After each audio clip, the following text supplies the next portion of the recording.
Hello, hello, hello, everybody. Welcome to day 4 of our NaNoWriMo stream. Oh, yes.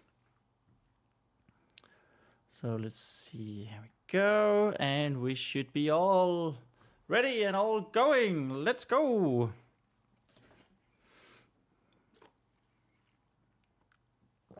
I hope you're doing great today. Hope you're having a great day, and hopefully we can continue that for the next 7-ish hours. Kai is already here. All right. Wahoo, I got to be here at the start this time. Also finished the chapter. Let's go. Pick a number between 1 and 17. Why is that not showing up on my... What's not showing? Why are your message not showing up on my stream? That's weird.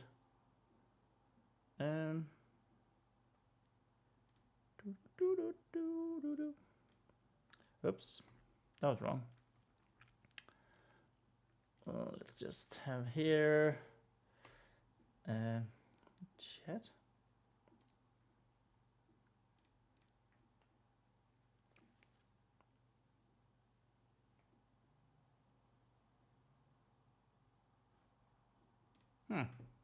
That's weird. That's very weird. Hopefully it'll turn up at some point. You wanted a number between 1 and 17, Kai.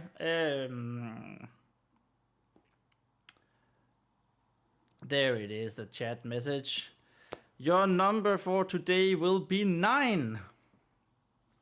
Also, the book is about a troubled girl trying to go back to her abusive mother. I fell asleep yesterday.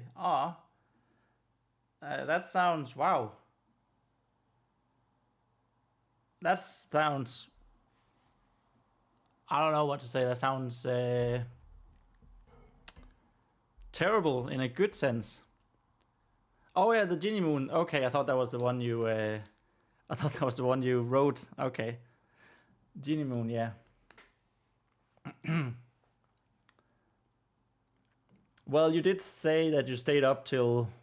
like you didn't sleep at all yesterday, right? If I remember correctly. Anyway, the chat is rolling. I am doing well, I think.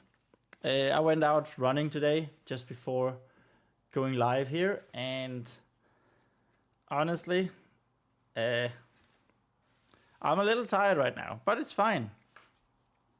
So what did we do last time? Well, we're basically almost finished with chapter 2 of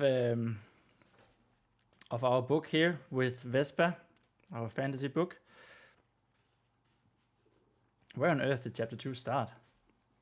It started here, chapter 2. Okay. Here on page 12. And we just finished page 18. We're actually almost done with page 19. So that's cool. But yeah, this has been a very much a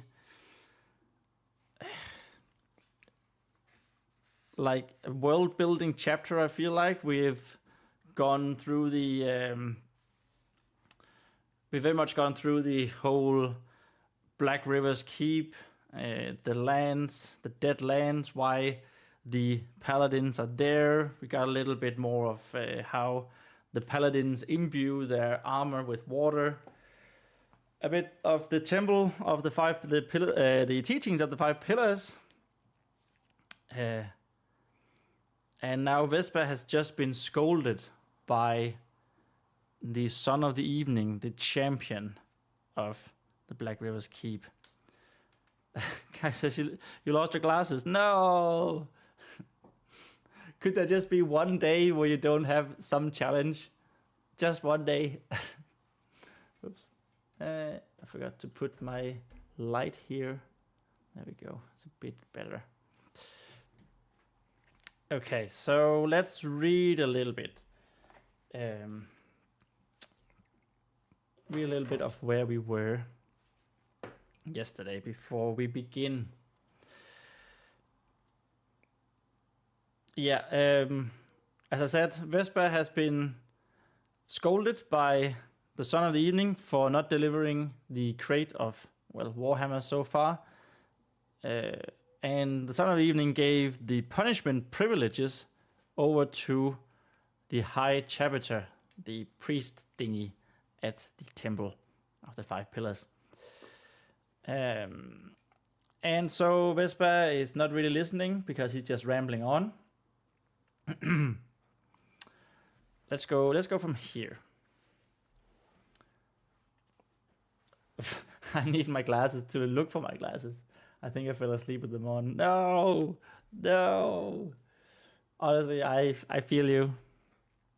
I wear contact lenses, but I still wear my glasses like once a week, just to give my eyes a little bit of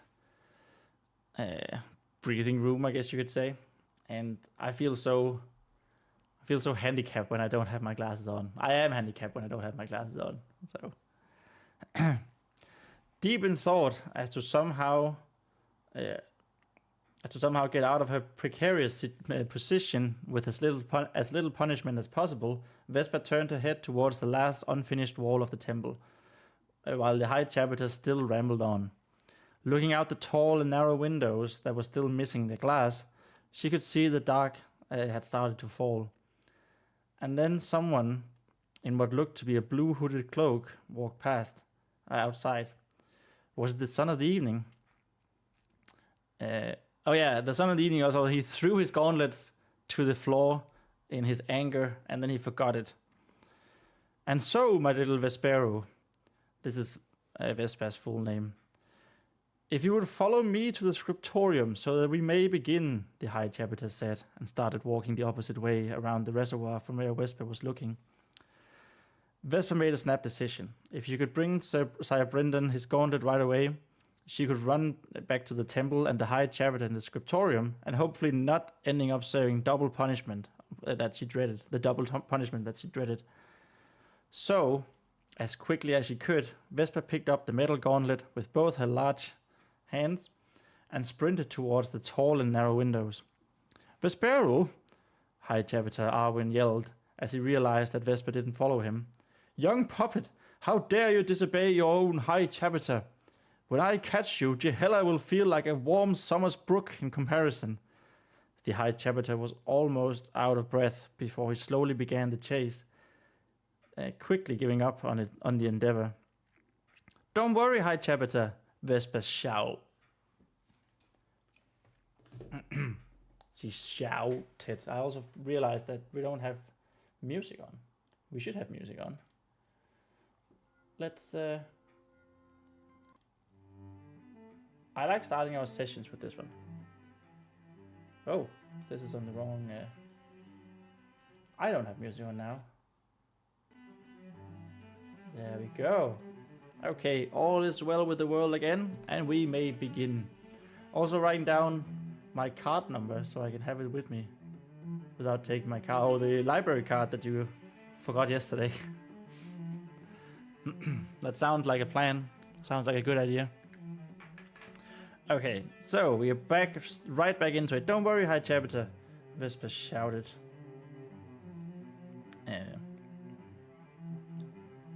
While sprinting.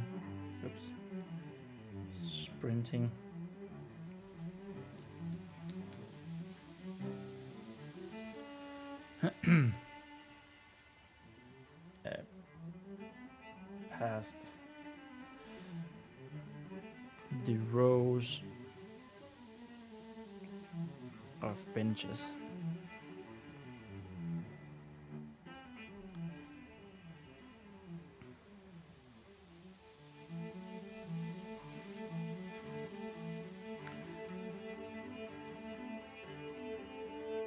I'll be back soon.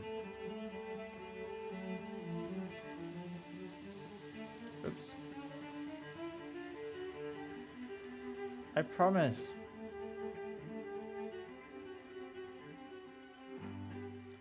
And I feel like she could probably explain herself a bit better, but would a 12-year-old really explain herself better? I don't know. Guys, it's because I've completed quite a few chapters. Chapter number 9 is chapter 15. Well, done a lot of early chapters. Oh, okay. That's cool.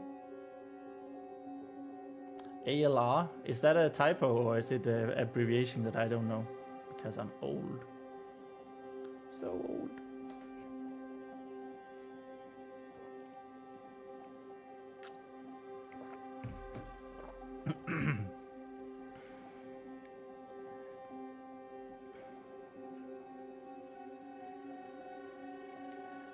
She didn't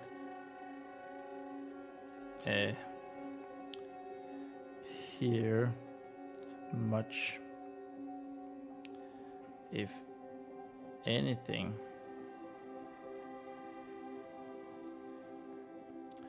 of the high chapters complaining.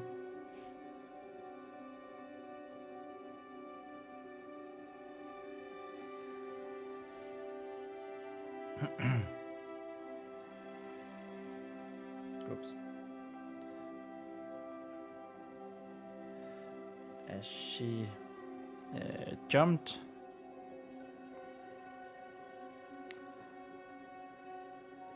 from one of the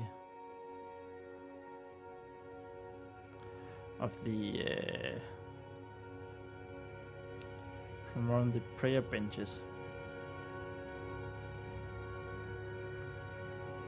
Whoops.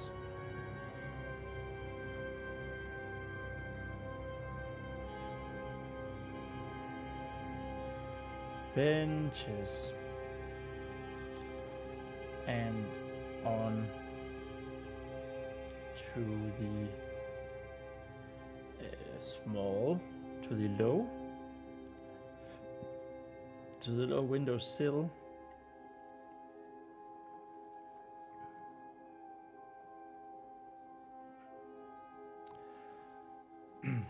Oh, it was already okay. I actually could have.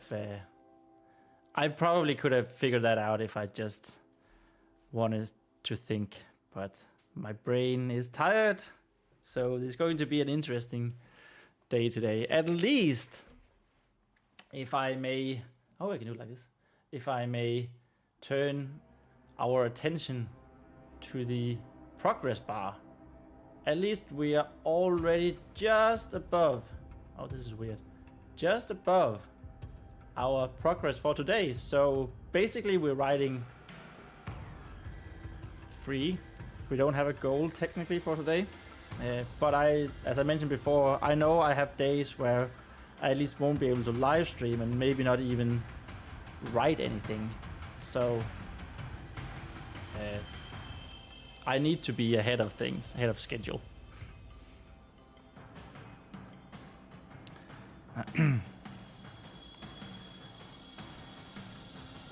The window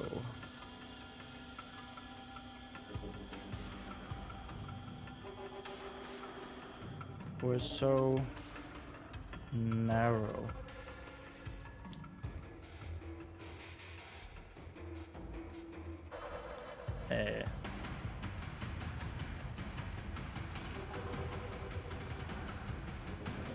Was so narrow that anyone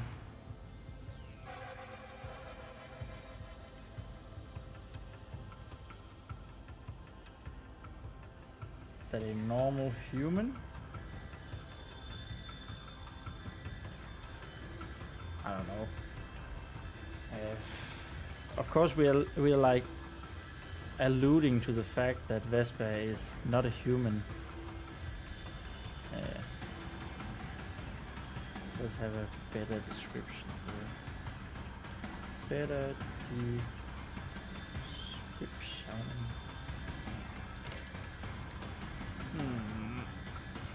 But yeah, normal human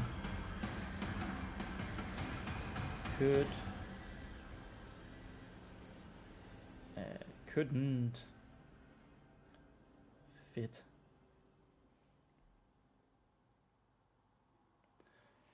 Kai says, I'm trying to do the November challenge. Trying being a very strong word. You know, I just think it's cool that that you feel like you have the time to try it.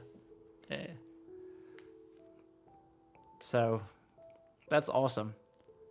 And you know, if you don't succeed, don't complete it, it is what it is. Because especially in your case, it sounds like you're already doing a lot of nice progress on a book that you really want to write, that you're really excited about. So even if you won't complete the challenge, which is, you know, it's not an easy challenge, I don't think so. When people have a life. I don't have a life, so, you know, makes things a little bit better for me, but yeah, just keep on going, and maybe, you know, once you hit those flow states, that's when you really do a lot of good writing, at least a lot of words. So just keep on grinding, and it is a grind. It's a cool grind, but it is a grind.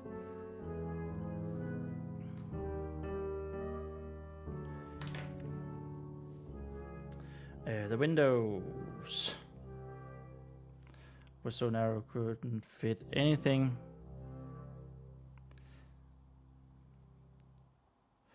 Anything other than an arm, and maybe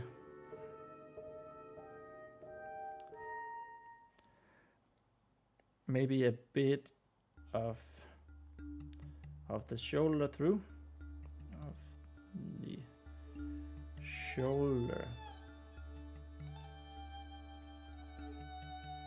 through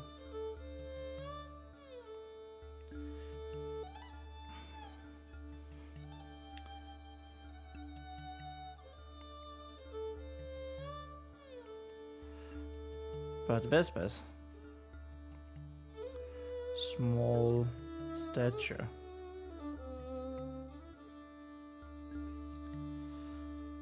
was different.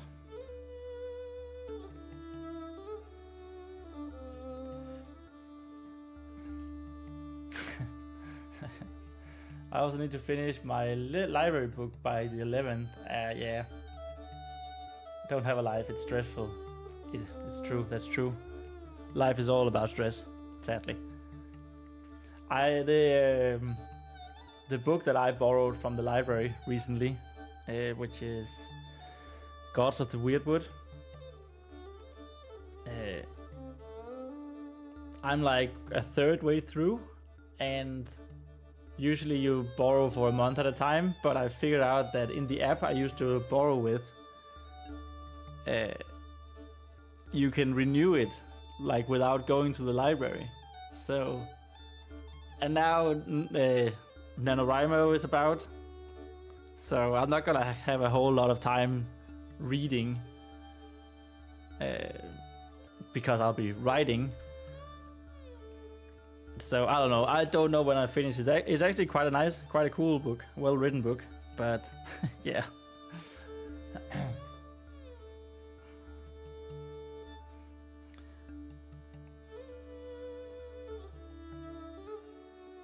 As she got onto the windows, the sill, but just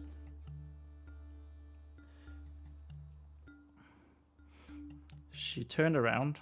She turned sideways.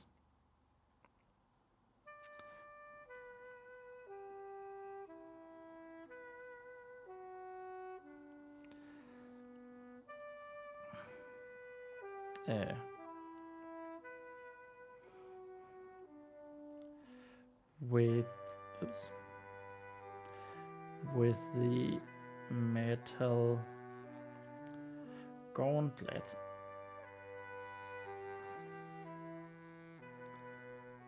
in front of her, not in front of her, in front of her. 2. Well, well, well, will you look at that? That was page 19. Let's go! Wahoo! Page 20.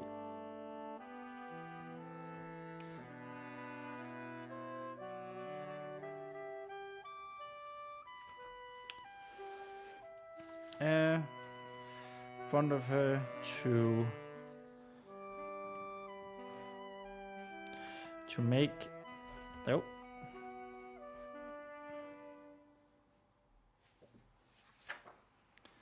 As she got onto the sill, she turned sideways with the middle garland in front of her to make sure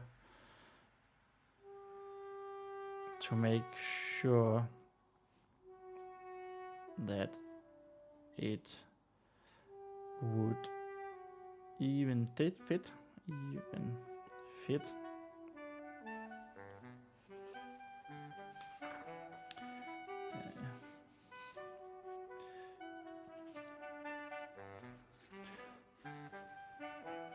Yes, already indeed. Well, we did start very low. Like, we wrote so much yesterday.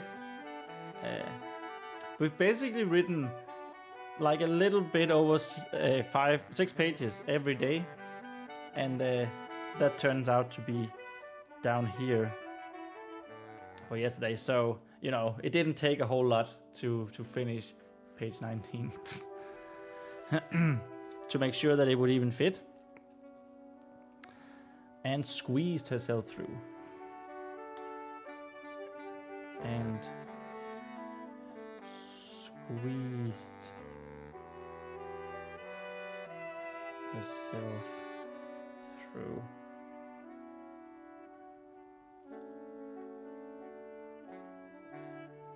No one. There we go. No one can read what I'm writing sometimes. I hate it.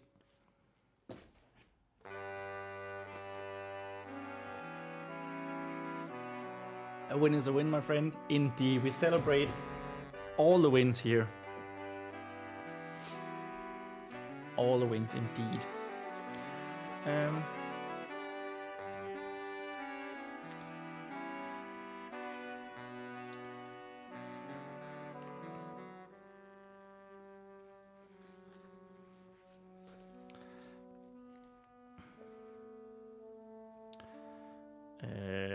Yelling.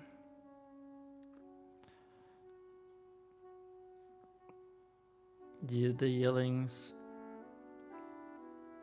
of, I don't know if you can say the yellings of the high chapiter continued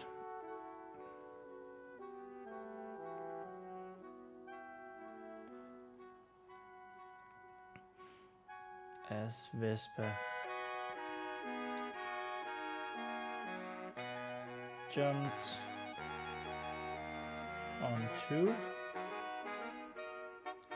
onto the dead soil.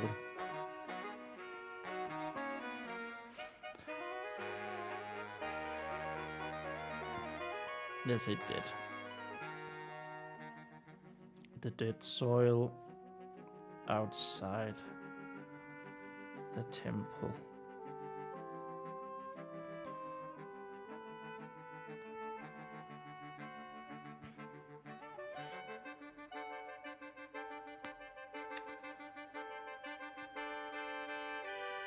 I like adding movie song Easter eggs in my writing. Oh, interesting. So in what way? Like song lyrics and movie scenes, or like names of stuff are referencing something?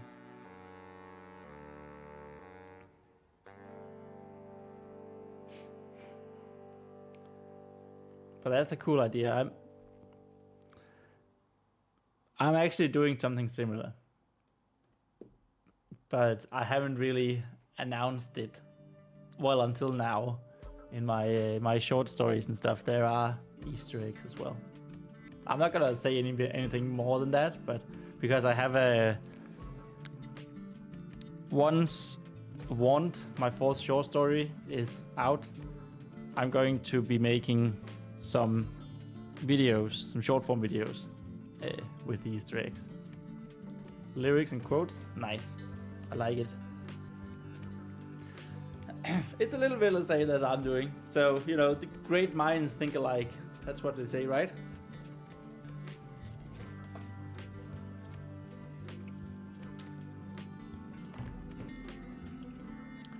And the dead soil.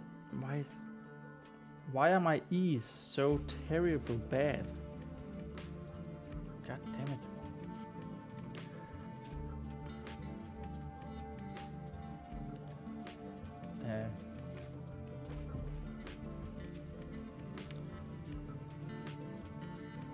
But it didn't matter now.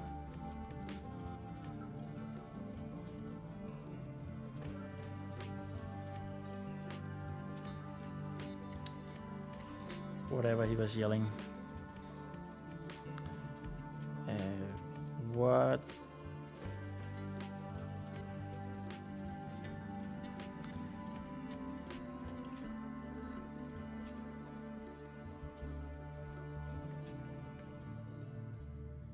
Whatever he cursed at her.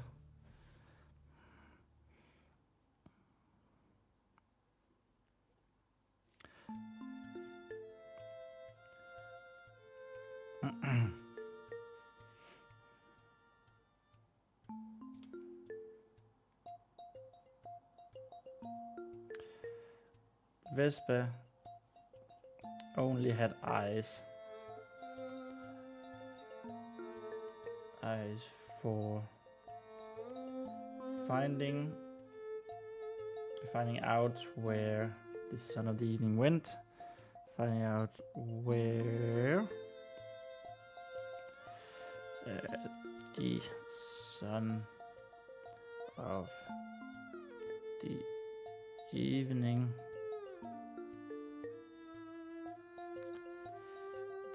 went.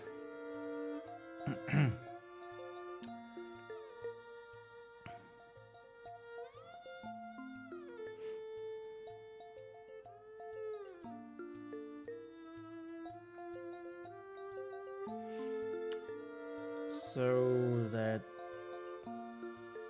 she could bring him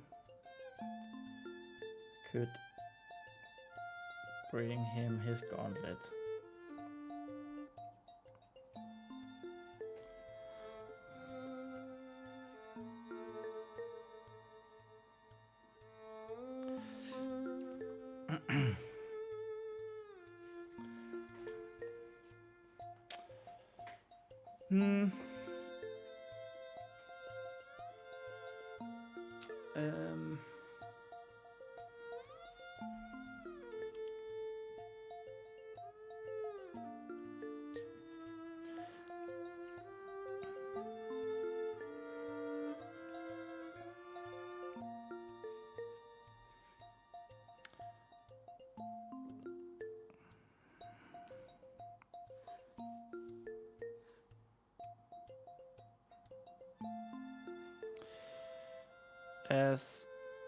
As Vesper stood there outside the window,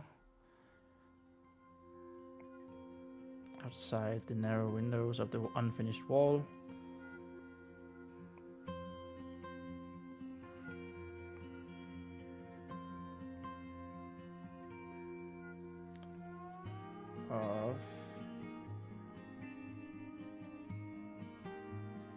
of the unfinished wall.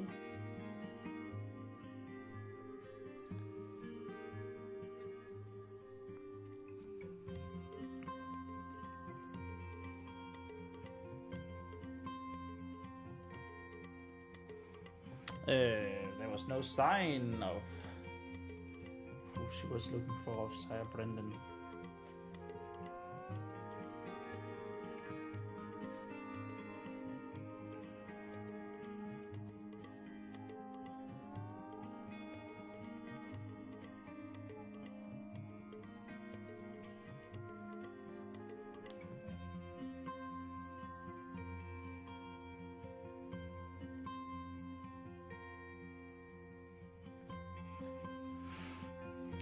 Sire Brendan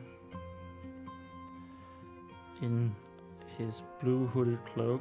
His blue hooded cloak seem nowhere to be found. Seem nowhere. Nowhere. Oh. Oh. Nowhere to be found.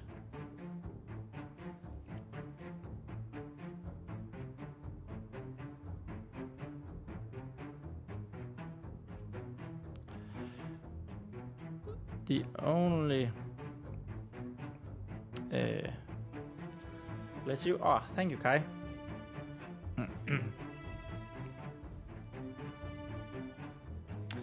The only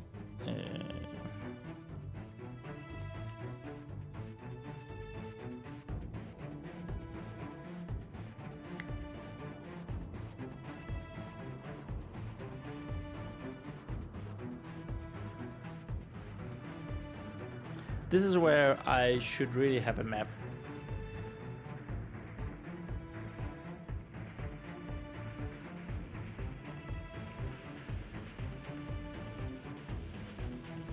Because I wanted to... This is going to lead down into the dungeons of the Black River's Keep. But if the temple is in the middle of everything, which I think I might have said earlier, there's definitely going to be some discrepancy here.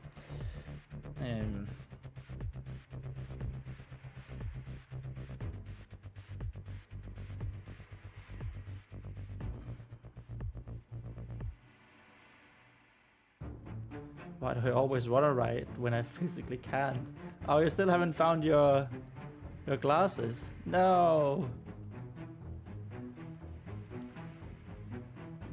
There's just so many obstacles. But you'll overcome them. I believe in you. Yeah, I can always change it later. Exactly. Yeah. It's just this perfectionism in me, right? I want it to be perfect and make perfect sense all the time. But of course it can't, and it won't, and that's fine. The only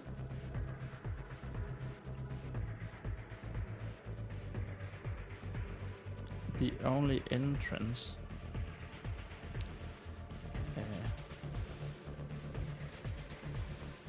which seem to be in the direction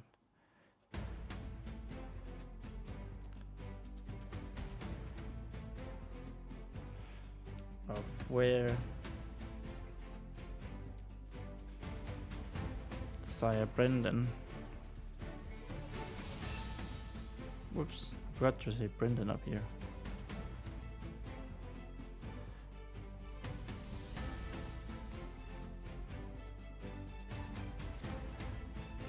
Had been going.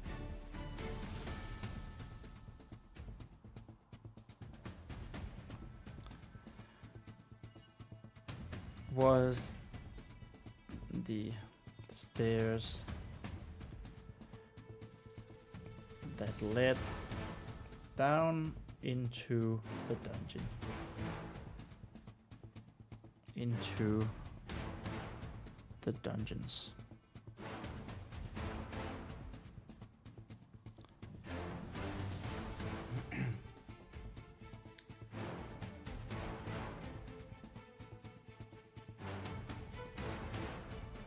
Kai says maybe a faff, but it will stop you from being at a standstill. Yeah, that's exactly my thoughts as well. And also because I know, because I don't have a map of things,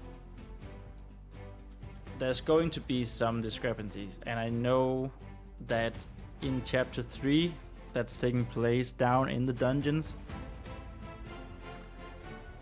There's definitely going to be some things that I think will make a little less sense. So it's more just to write it down and move on with the story. Guy says maybe luckily I'm only short-sighted.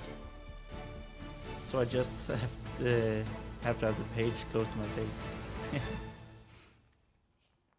face. Yes, it just looks a little funny, doesn't it? It's a little bit difficult to sit like this. But you can do it, yeah, you can still do it. I'm short-sighted as well.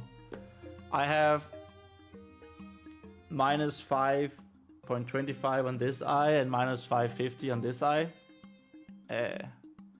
Which is like, if I take my contact lenses out, I can see perfect until here, and then it starts to become blurry. Like, so I'm pretty handicapped without my my lenses or glasses as well.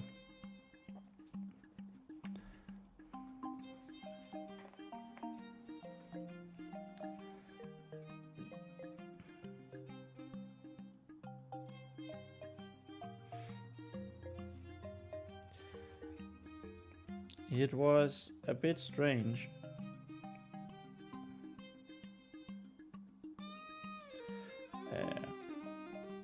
But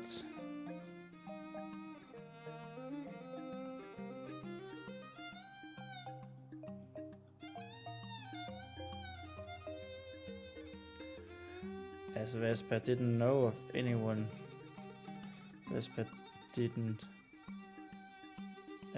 know of anyone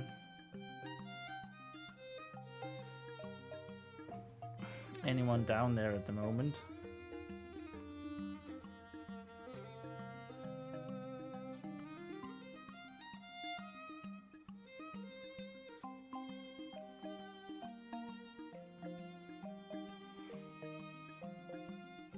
Anyone being jailed down there. This looks like it says Dawn there.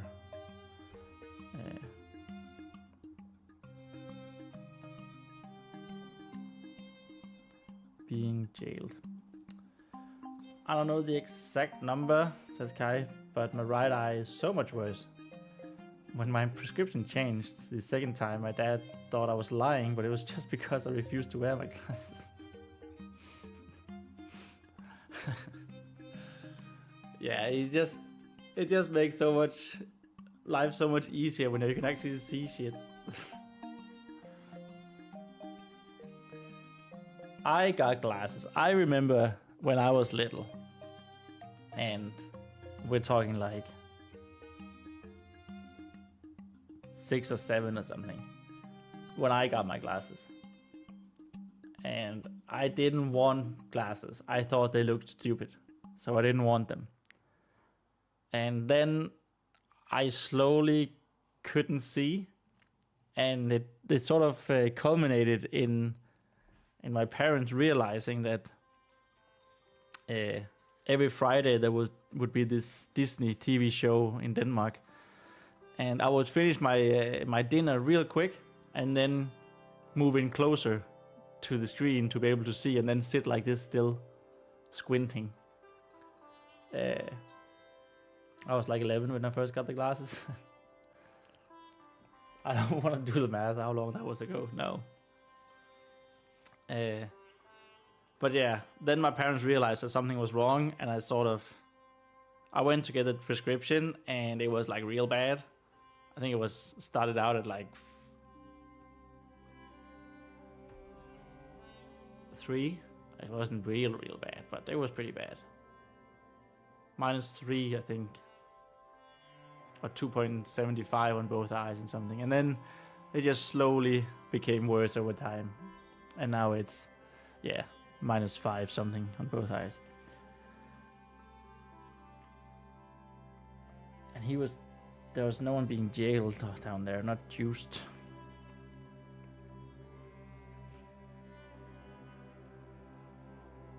Down there at the moment.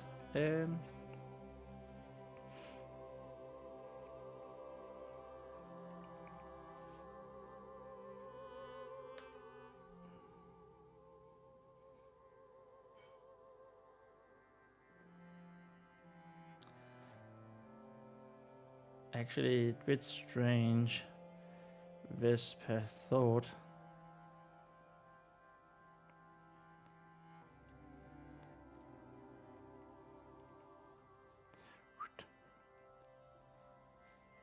As she didn't, yeah, better. As she didn't know of anyone being jailed down there at the moment. Imprisoned is probably a better word. Imprisoned. Oop.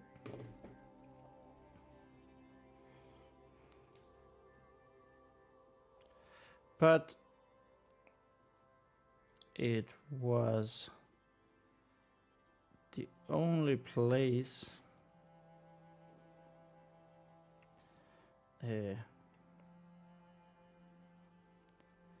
that he could have gone to.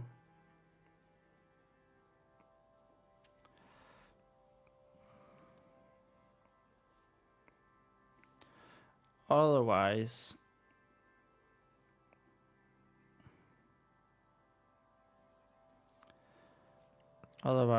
Vesper, she would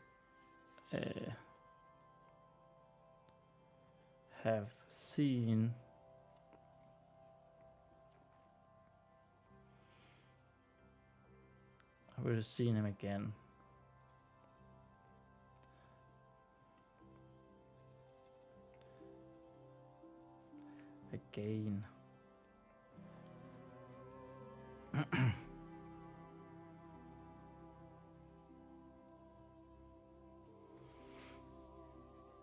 So Vesper went down the stairs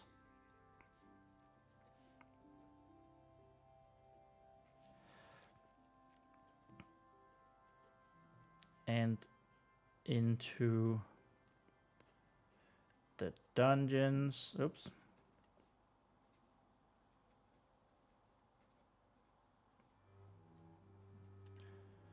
Of Black River's Keep. And that is chapter 3. No, chapter 2 done. Right?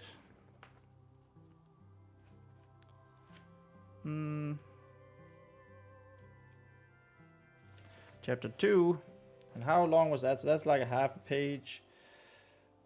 1.5, 2.5, 3.5, 4.5, 6.5, 7, 8, 9. Wow. They basically turned out, chapter 1 and 2 basically turned out to be exactly same length, around 9 pages written. Interesting. Kai says, generally not worn my glasses in so long. I forgot how bad it was. Oh. Wait, so you walk around normally without your glasses? Sounds terrible. Also, yeah, let's go indeed. Chapter 3. Boop. And boop. Okay, this time I really thought I would hit the middle of the page, but the middle of the page seemed to be there instead. Well done. All right, so let's have this up here. Our chapters overview. So now our call to adventure is starting. Chapter 3, and we need the chapter to be medium to high in tension. Oh, Kai says, I wear them so much, I forgot how bad they are. Ah, right, okay. That makes way more sense. Makes way more sense.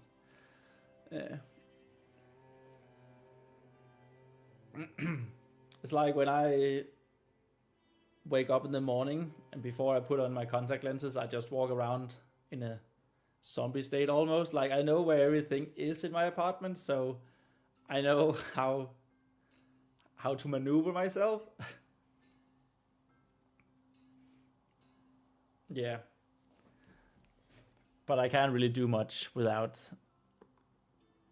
my eyes, as I usually say, before I put my eyes in. Yes. Hero's Journey here. This is the call to adventure in Hero's Journey. So this is what you would say is the exciting incident. Let me see here. We have the Hero's Journey here. Call to adventure. The initiating incident of the story. Yes. So I changed it a little bit from what I wrote here. I can see that. On her way to wherever she's making the delivery, Vesper starts daydreaming again. Before she can go on with the dream, she bumps into the son of the evening, the good champion. Wow, it's been so long. He has a name now. The castle has a name now. Oh, he did scold her. She started crying. She doesn't touch him.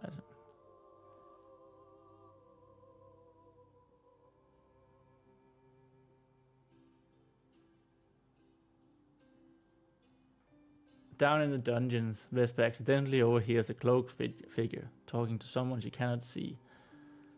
What Vesper overhears is a conspiracy to kill the leader of the castle's paladin order. Vesper also learns about the flood.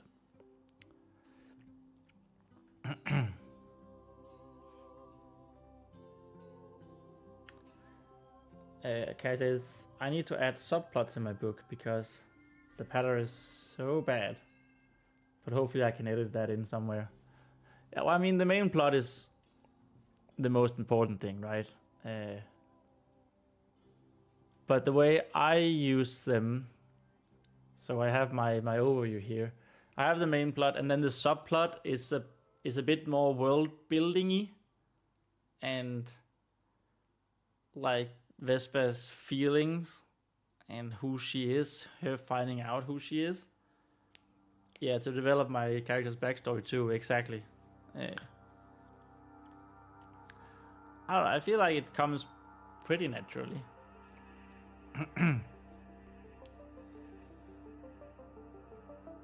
Okay, so here we are introduced to an old and abandoned dungeon. Actually, we're introduced the dungeons of Black River's Keep. Oops.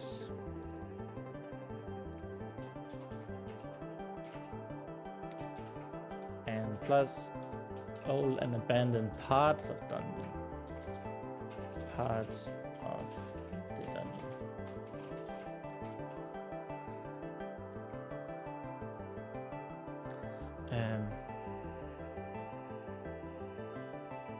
We need Vesper to start narrating stuff here again. And we also, there's a subplot that Vesper is hearing and is guiding by a lingering evil. But she doesn't know it. I need to do some more world building too, because it's not fantasy. I would like my readers to not be confused.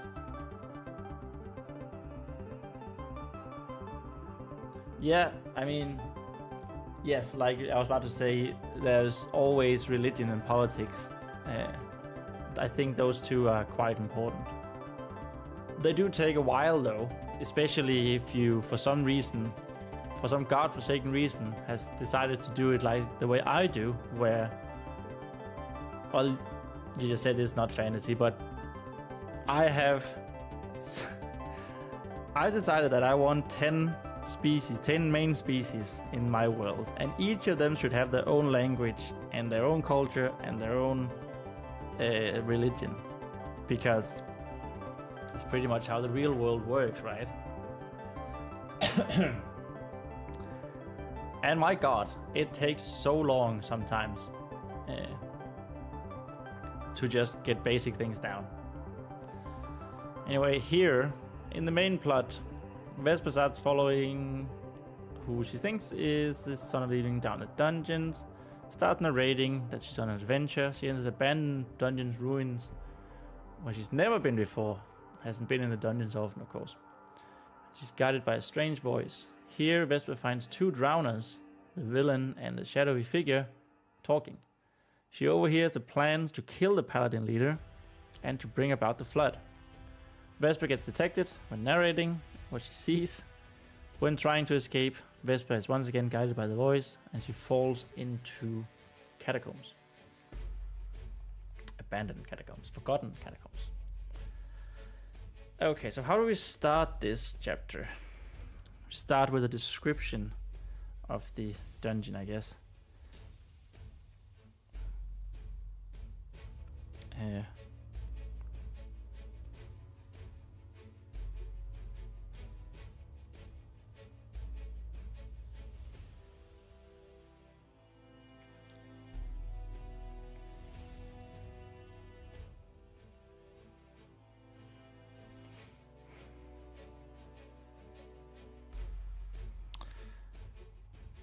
The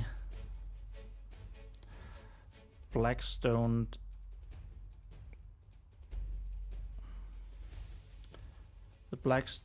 dungeons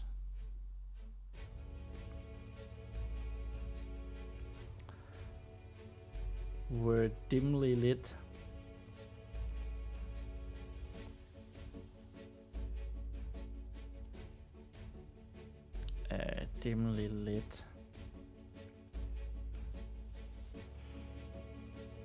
by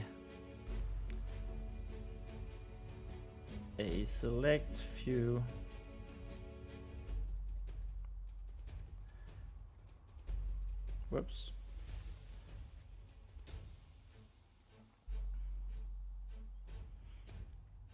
select few torches.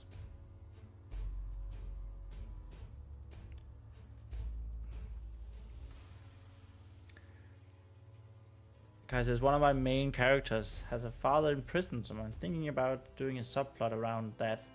And for the other one, I'm gonna give a perfectly normal marriage multiple problems because I'm evil. Character building, let's go. Sounds good.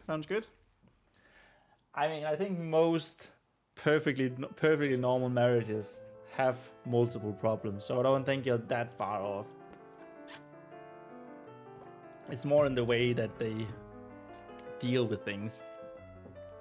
Oh, and I also realized that I just forgot to do this.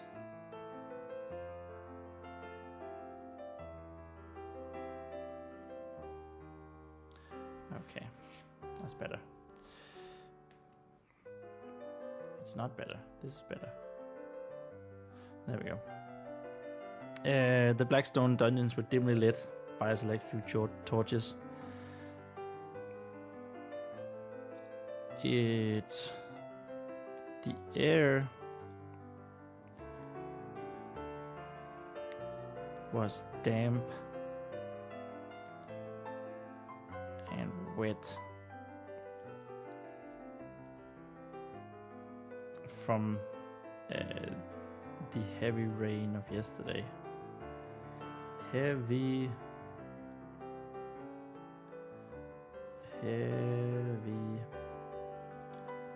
rain of yesterday.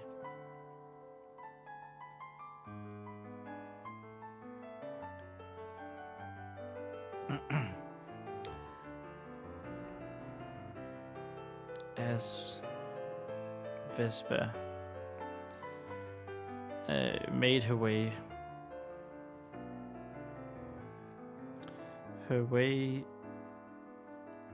in search of the sun of the evening.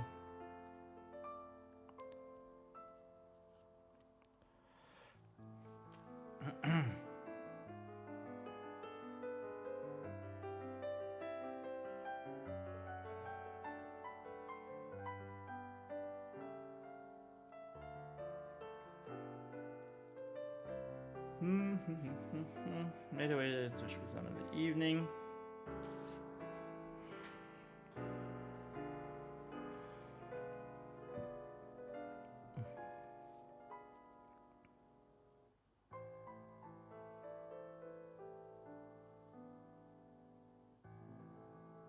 So I guess we want to make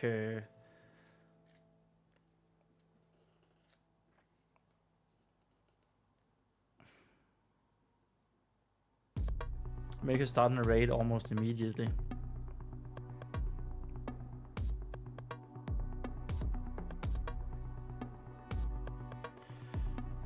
Actually, I want to say no guards seem to be stationed.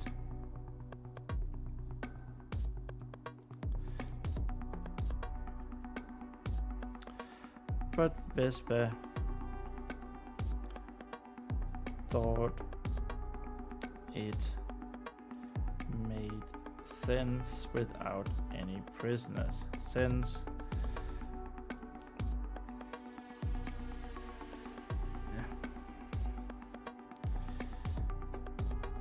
Without any prisoners.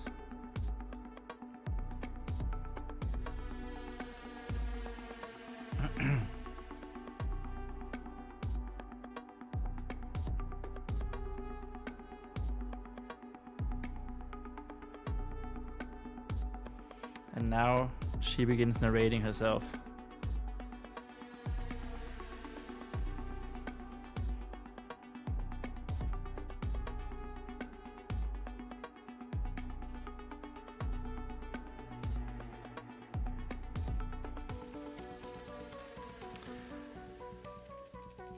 But even though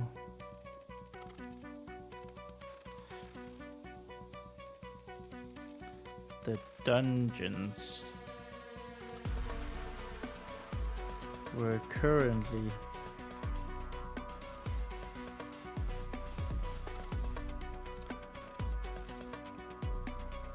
without anyone being punished,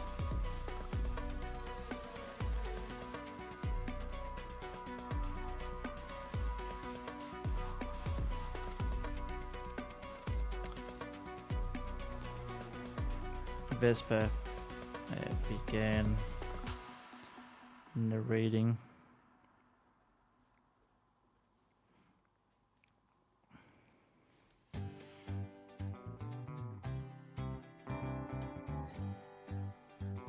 Vespa of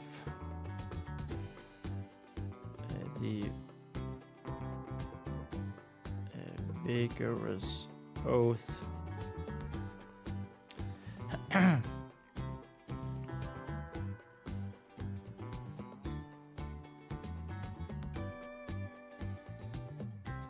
could still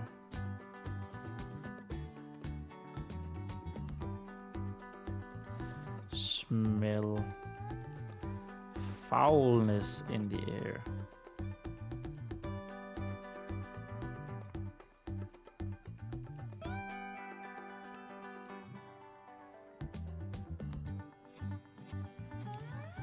The monster must be close.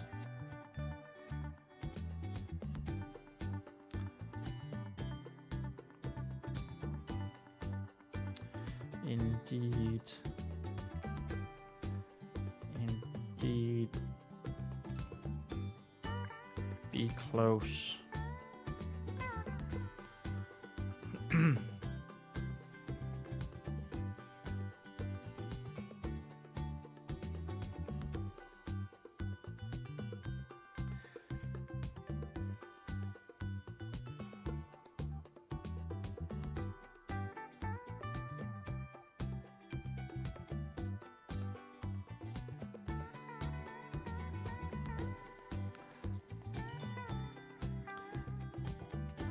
Vespa knew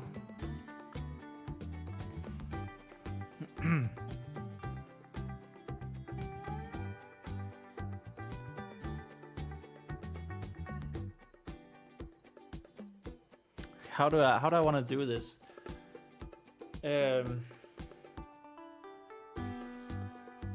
Vespa knew. What did she know?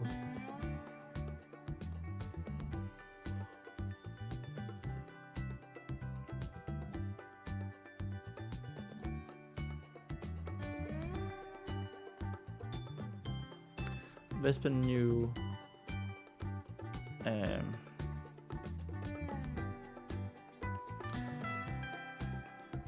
knew that she still had to find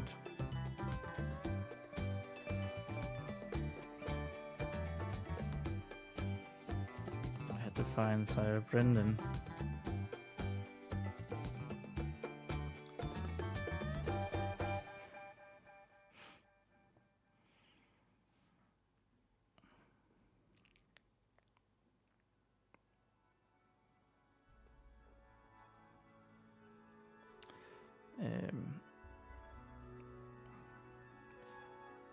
But she also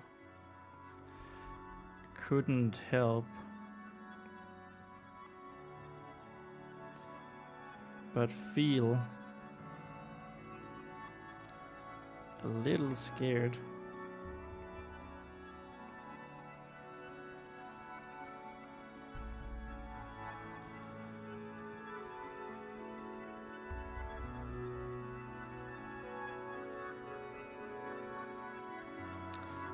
By the damp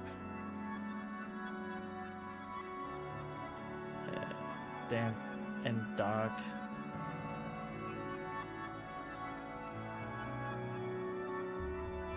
dungeons.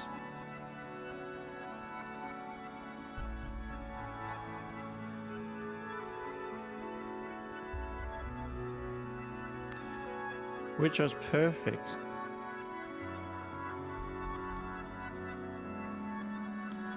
Perfect for another monster hunting adventure.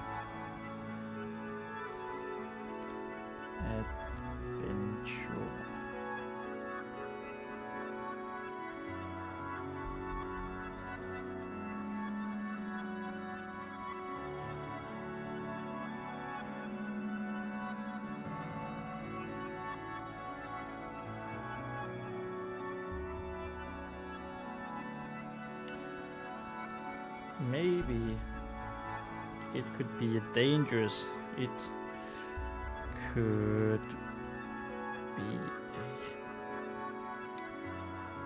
dangerous.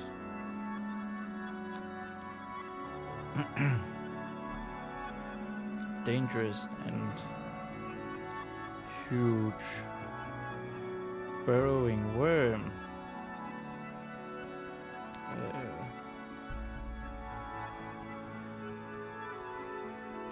Worm beast.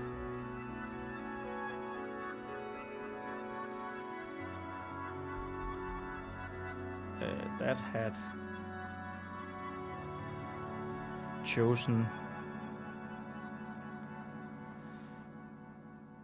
to set up camp.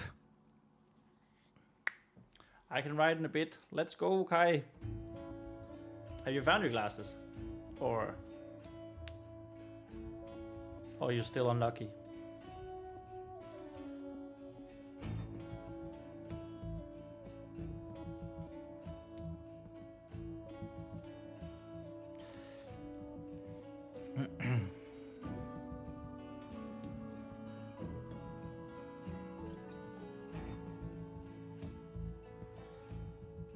Now you can see what I'm writing as well. We're soon at the end of page 20. It's cool. It's all cool and good.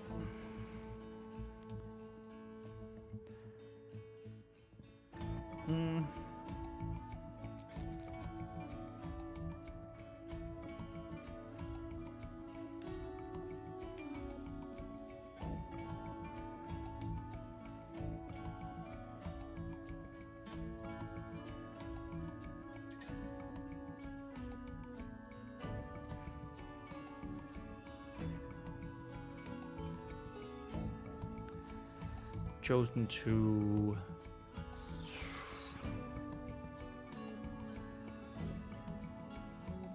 have its lair, to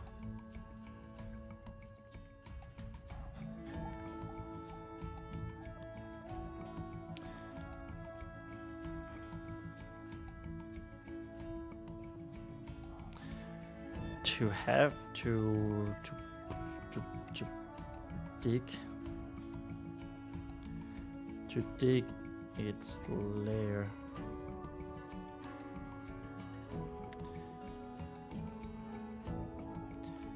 Here beneath the innocent people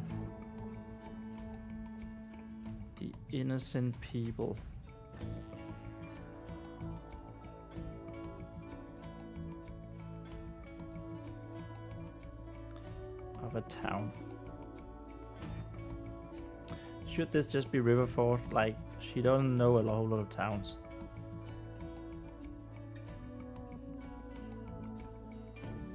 Riverford could also be Havenbring, that she's already. She would have heard what Havenbring was, but like she'd never seen it.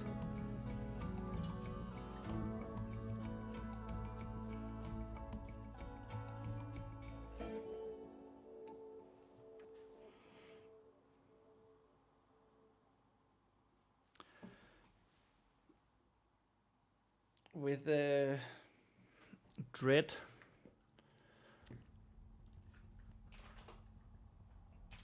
uhyggelig, the spooky, yes, with a spooky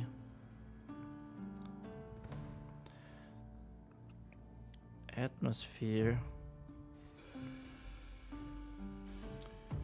like this, Vesper's imagination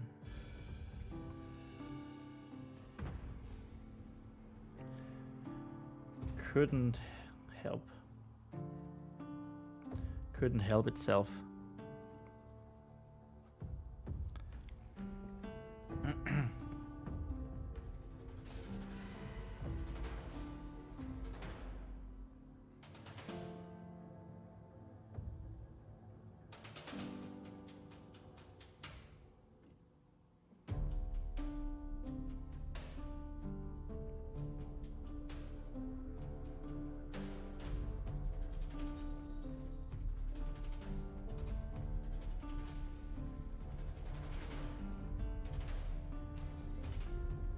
I'm honestly really fond of that quirk that Vesper has, that she narrates her own adventures. Like, she imagines stuff, she imagines adventures, and then she narrates them herself, because no one is playing with her.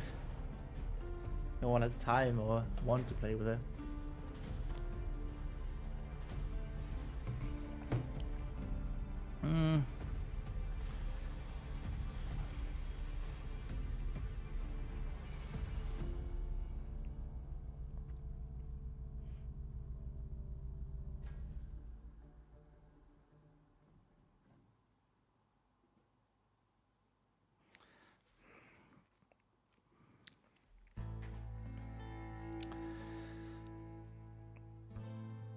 But our heroine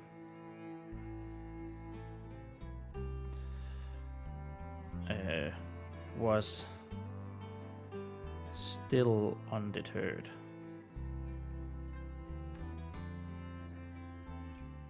That's not how you write undeterred. Undeterred.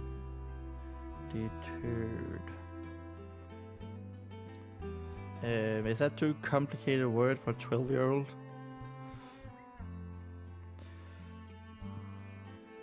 Too complicated?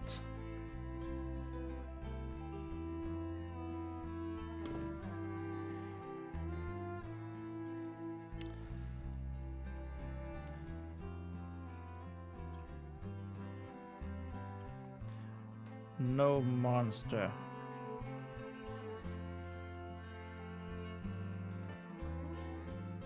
Small or huge should ever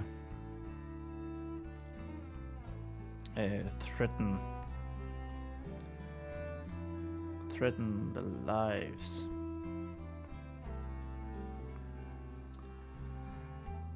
of the innocent.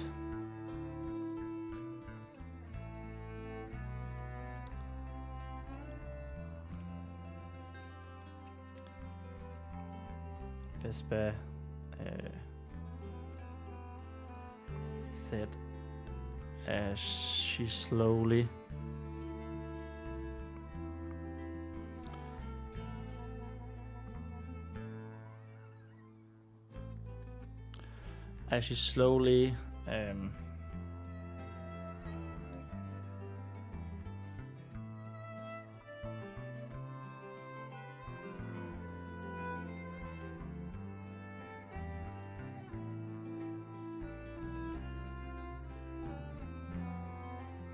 slowly continued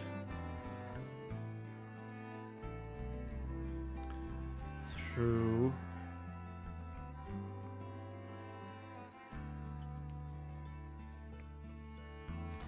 the chilling corridors.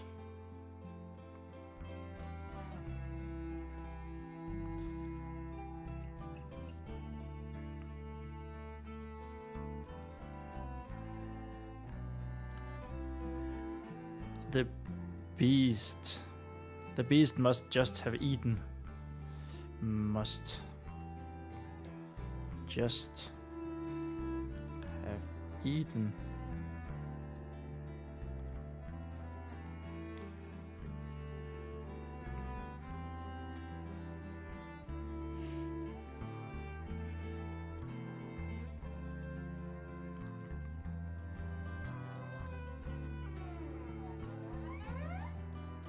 Actually, this would probably be another paragraph. Must just have eaten. Vespa.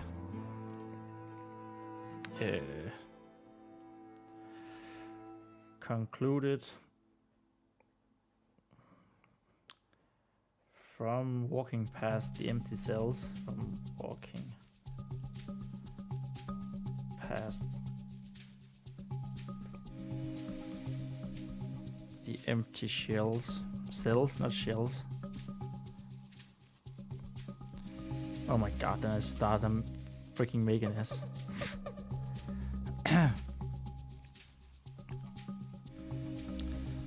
Of the dungeons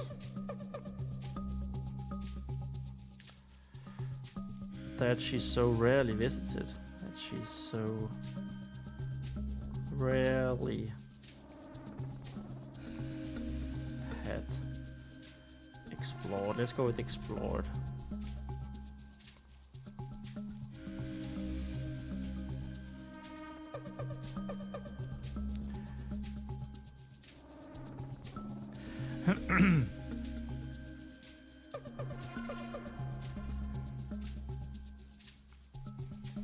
That she so rarely explored.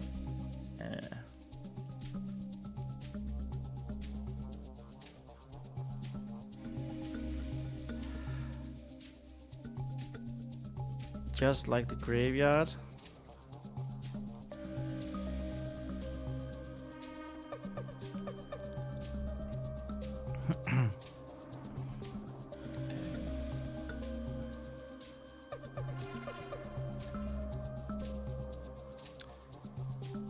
She often got an eerie feeling.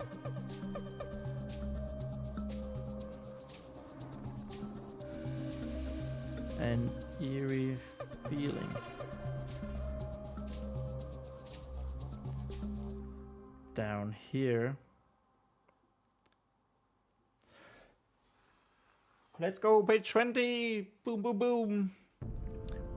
Bam, bam, bam.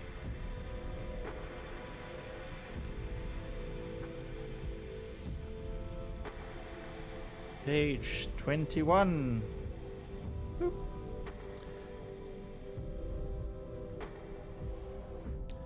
She got an eerie feeling down here.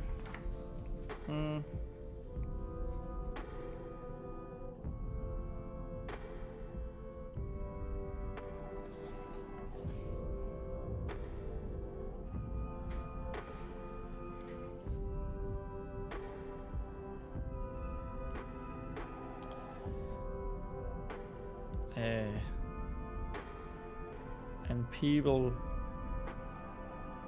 rarely send her down to do anything. I send her down for chores and errands.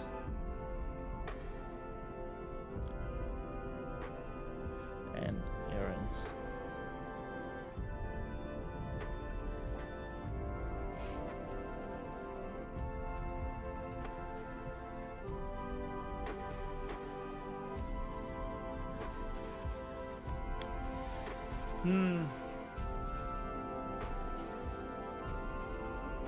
What can she imagine the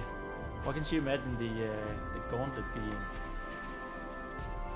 She can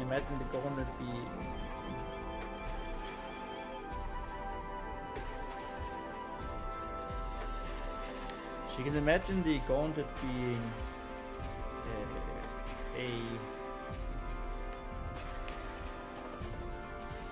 armor of a dead adventurer. Someone who had been eaten by the worm, right? That could make sense. Be fun.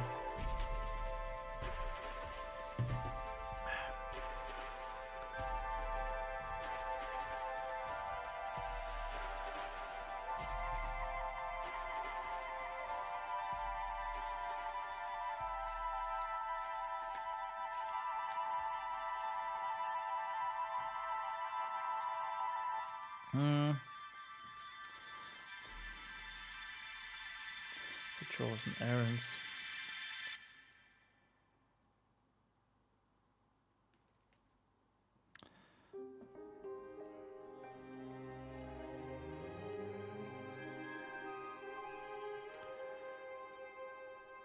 The terrible worm beast.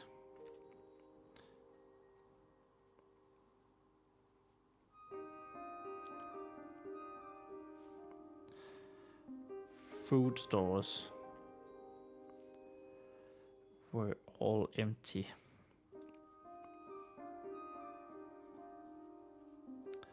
That's the cells. Need to hurry or I'll lose motivation.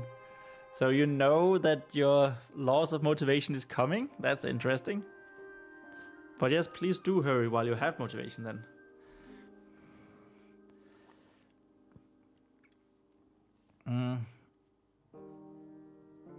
And Vesper. But Vesper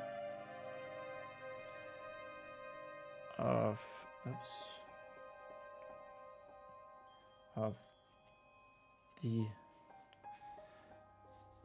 vigorous oath. But of the vigorous oath had no intention of becoming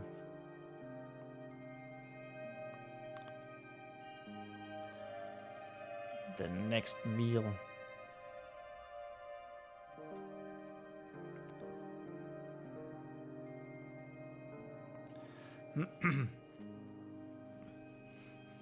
So yeah, tons of exclamation marks when she's narrating herself, calling herself heroine, calling herself Vesper of the Vigorous Oath. That's sort of how we're gonna show that she's narrating herself. Also, of course, with what she's saying, I guess.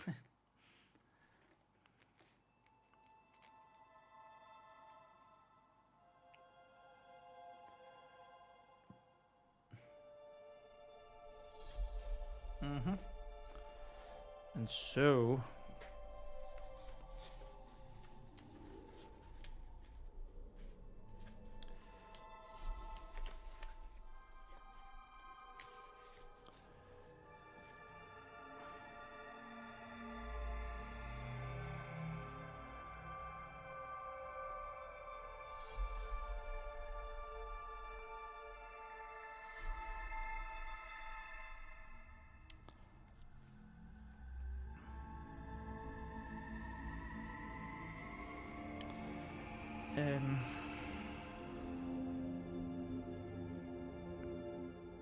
Yes, we want her here to take her ladle, her soup ladle, her warhammer,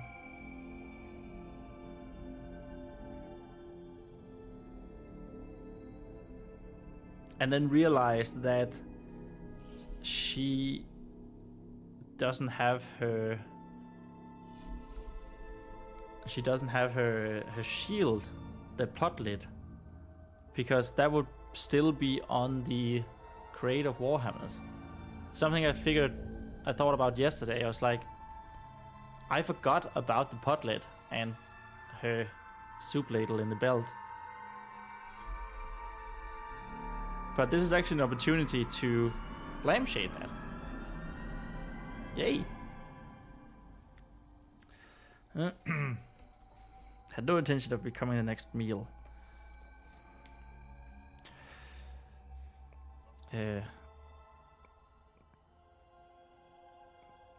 Grabbing,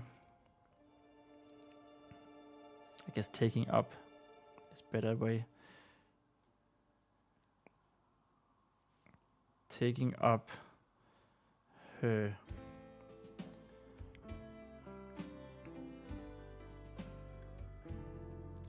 reliable warhammer.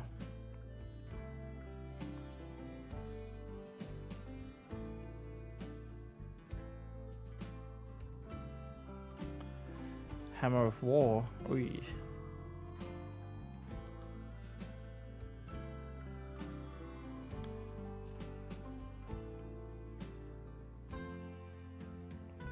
Vesper narrated.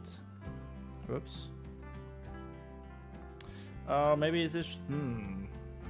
Maybe we should have said something about the gauntlet of the previous adventurer or something. Nah, we can write ourselves out of that. That's, I'm sure, narrated while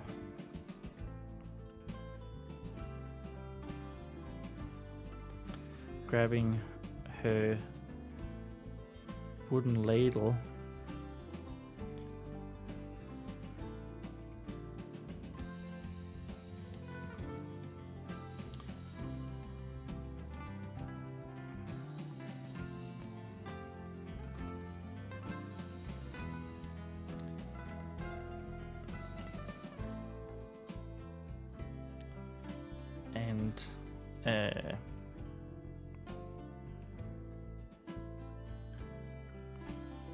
And setting it at the ready. How do we say that? And not setting it at the ready, that doesn't make sense. And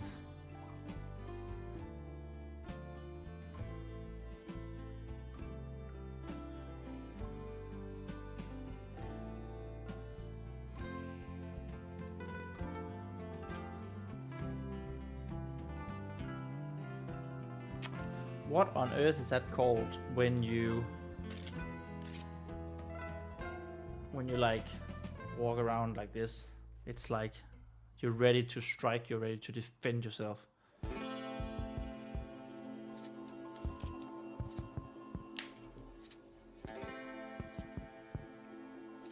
What on earth is that called? Ready a sword stance.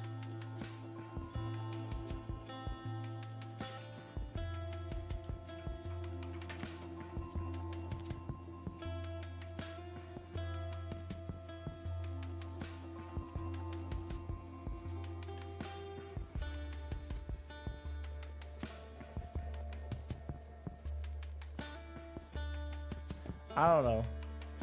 It didn't actually help me much, that one. And reading it.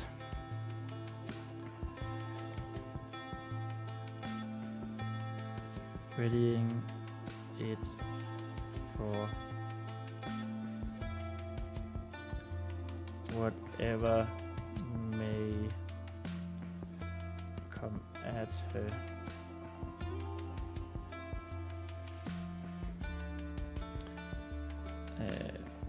Out from the dimness.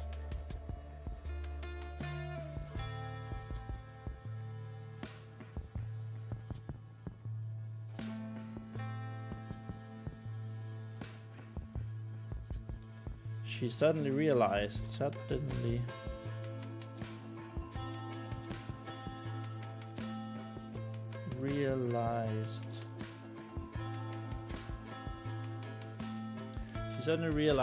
that her pot lid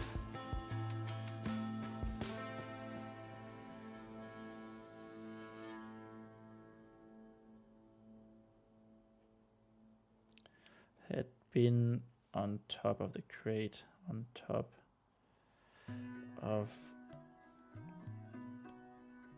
the crate she had delivered.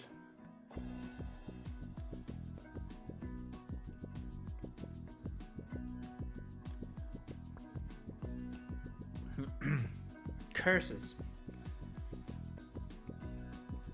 I don't remember if I have a curse.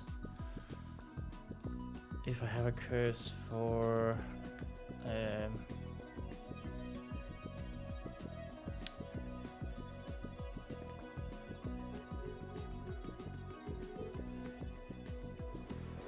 oh, sorry.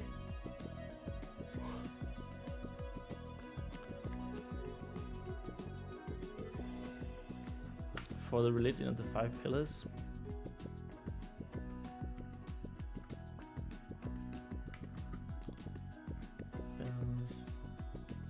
Teachings of the 5 pillars.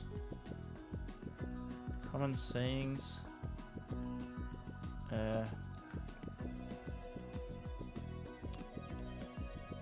let me just go here. I was just fiddling with this. Common sayings. For heaven's sake, go to hell. Go to Gehenna. This is Hella, actually. Angels take me. God bless you, heaven is life, heaven be your path, heaven strengthen our pillars. Oh, heaven strengthen our pillars. Yes.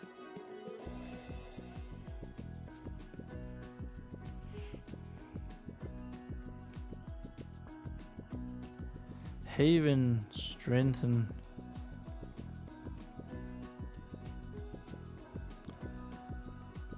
our pillars.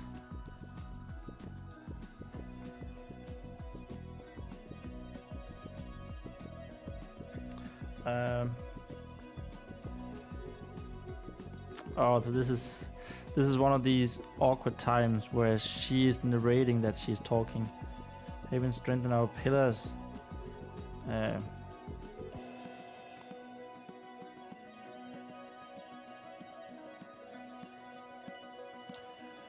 Our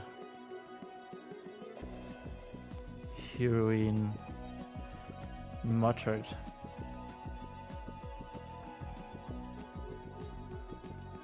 As she realized. Okay, good. She realized. I was just scared that I forgot to put on the other scene.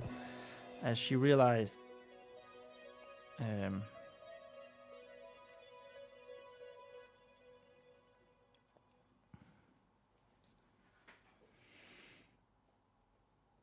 That her trusty shield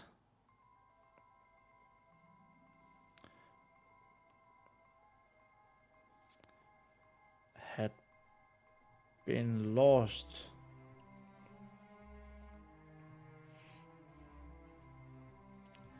The first time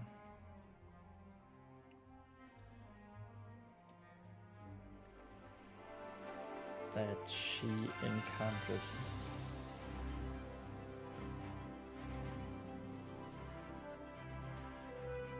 the dreaded worm beast.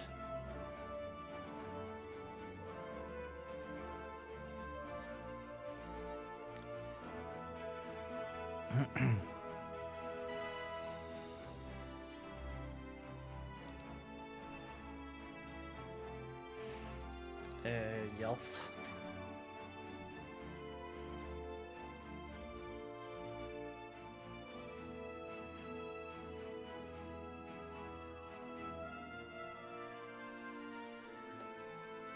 Okay, so now we talk about the gauntlet, I guess.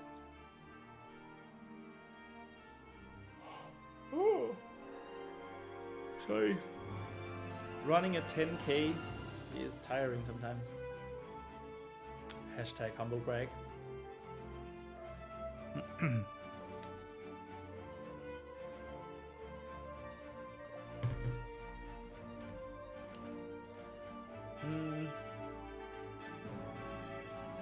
This should be a exclamation mark.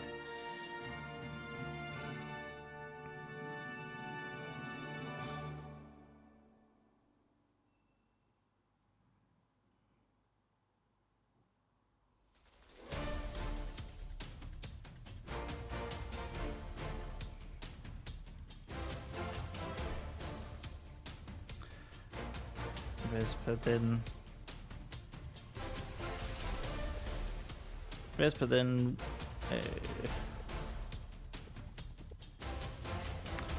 realize. Do we have another word for realize? No, thesaurus. Realize. Realize. She thought became aware of. Yes.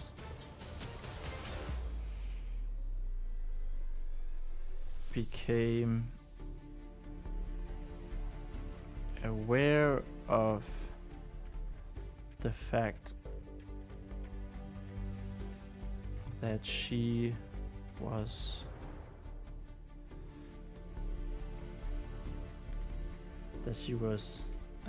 carrying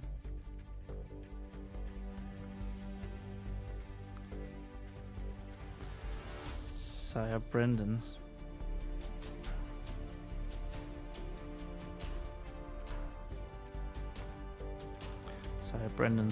plated gauntlet.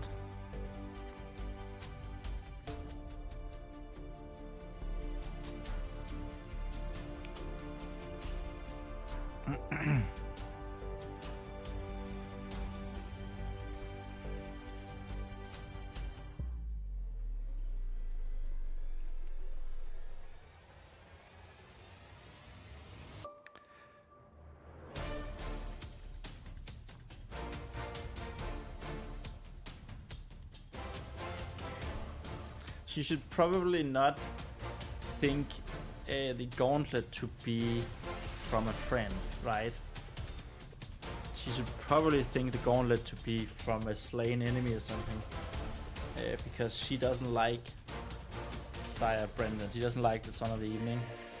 Also, he just scolded her, called her stupid. Calling her doll when she does not like it.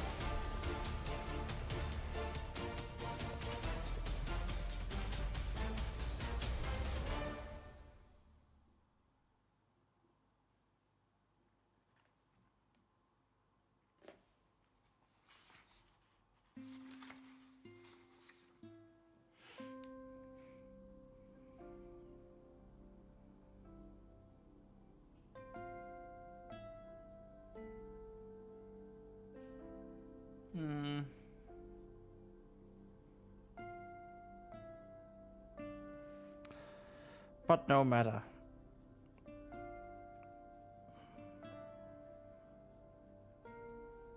But no matter.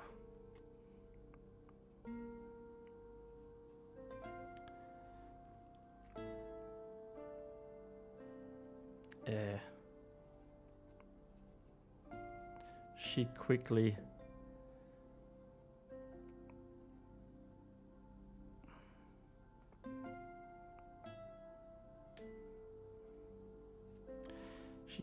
came up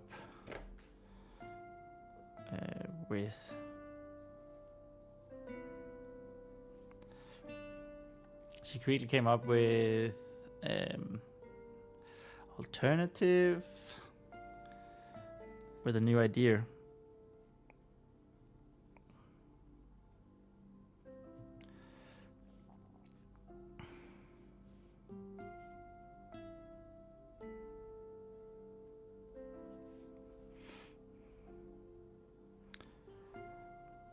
For Vespa of the vigorous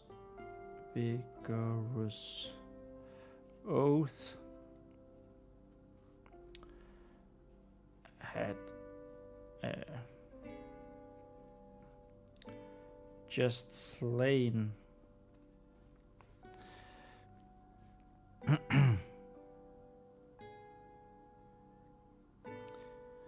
a terrible devil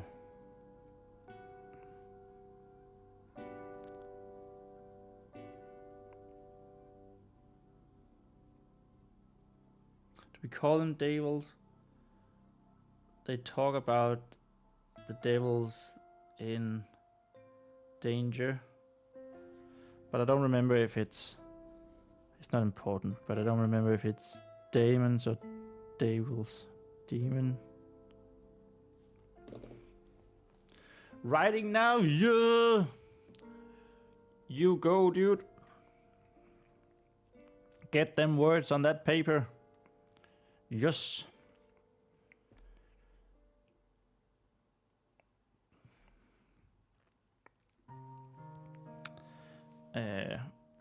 Slain a terrible devil. Gatekeeping.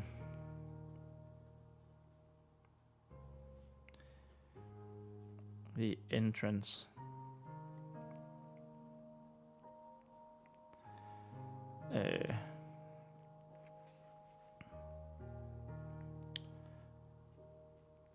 Of the worm beasts.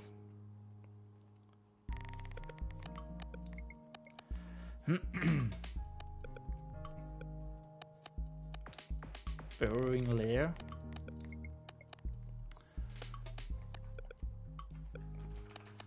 Corridor. What do you call a corridor that's like dug out?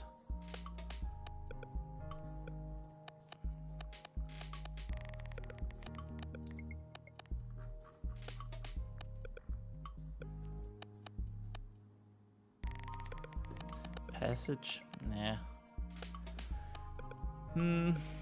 Portion, no. Travel, authorization. Trench? It's not really trench, but it's better. It's something along those lines. Ditch, foxhole, gorge. Maybe pit. Gorge. Canal. Depression drain. Furrow.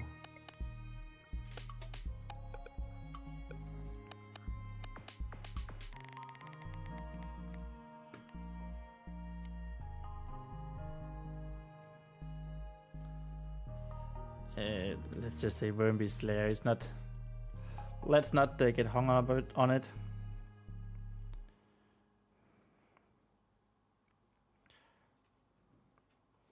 Lair of deep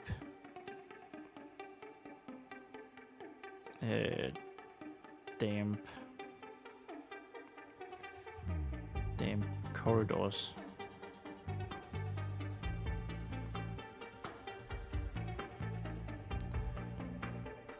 Word. Tunnels. Yes. Thank you, Kai. That was the word I was looking for. Tunnels. It wasn't difficult.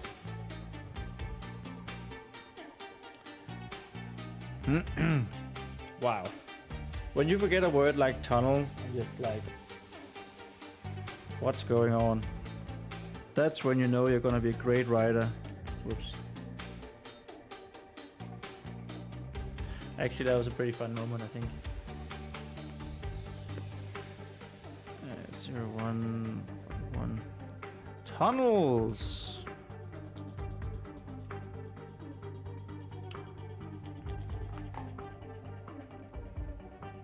Deep damp tunnels. I forget a lot of things. I forget stuff like that all the freaking time. I tend to remember stupid, non-relevant stuff. and then forget important stuff. That's, I don't know. I don't know why that happens. Deep damn tunnels.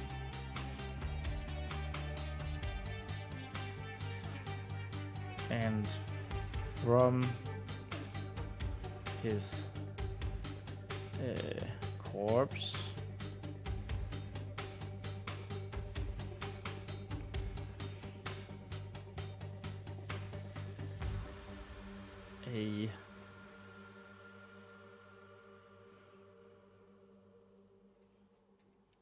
a single-plated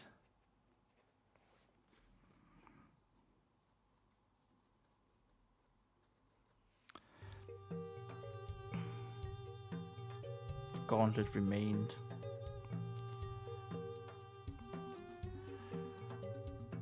Our heroine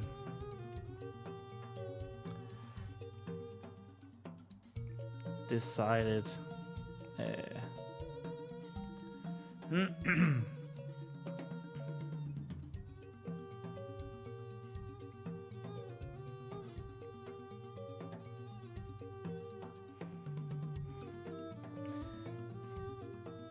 that the protection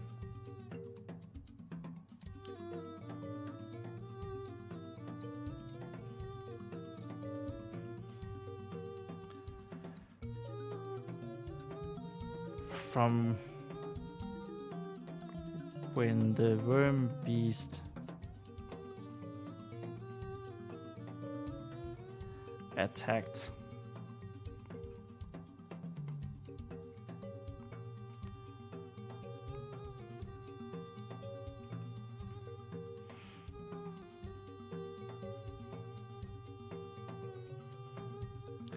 would attack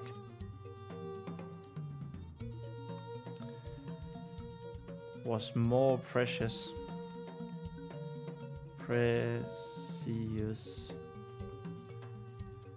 than any potential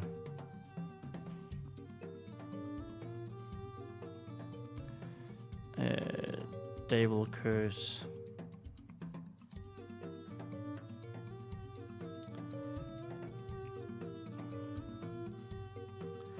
And so she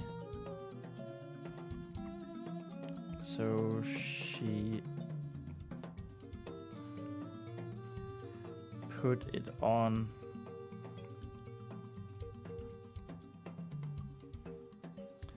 her non-warhammer wielding and hand, her non-warhammer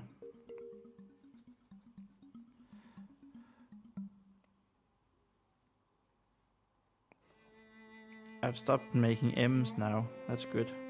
Warhammer wielding hand. And continued.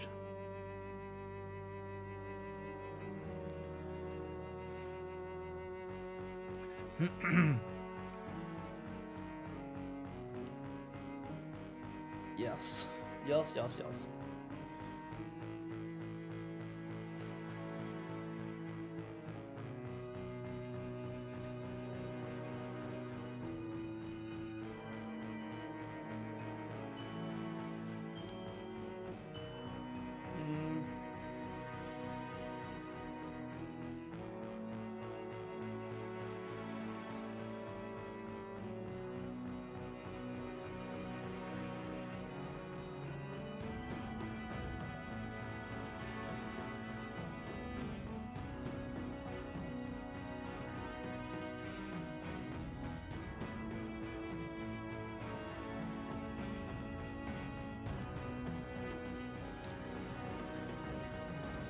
Led only by the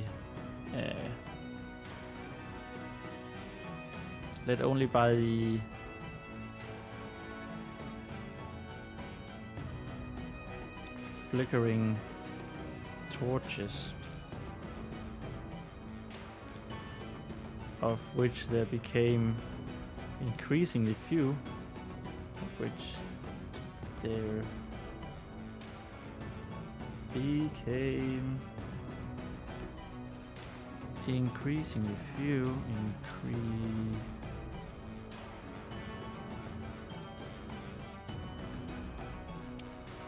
As she ventured on.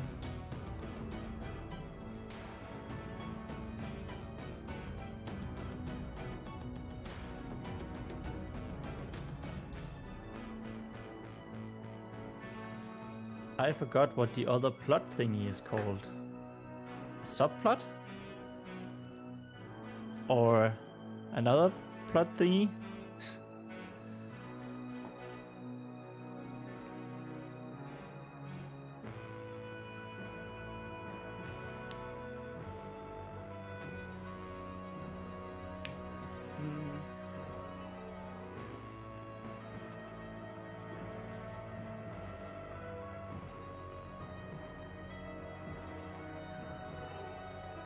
Yes, good. Happy to be of service.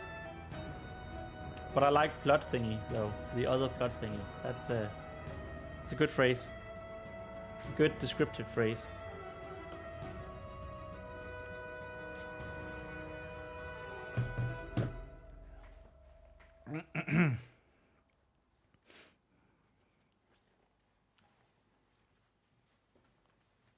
Thanks. No problem, no problem.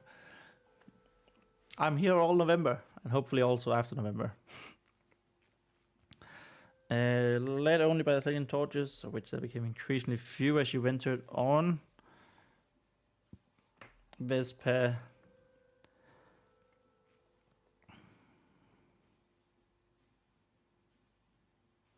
I want to say realized again, but oh, we already. I also feel like we've said realized so many times.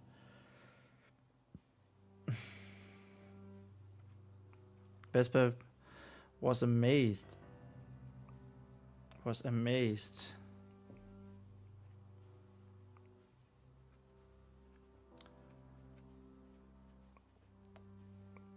At how deep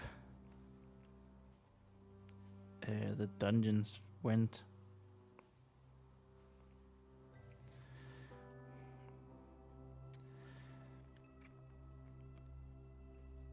She didn't think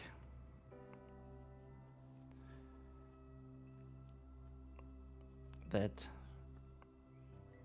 she had ever been this,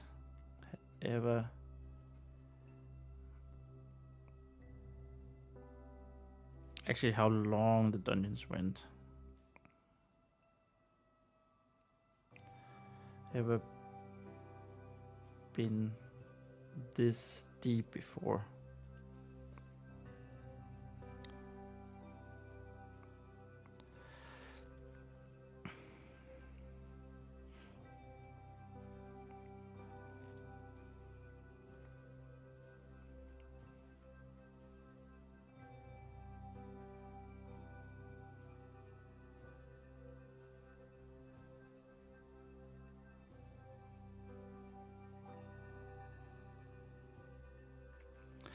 I didn't think they'd ever been this deep before. And had a hard time imagining.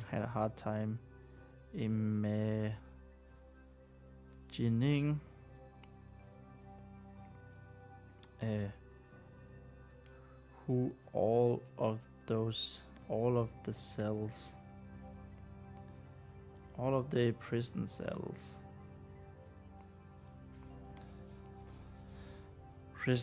cells, would be for.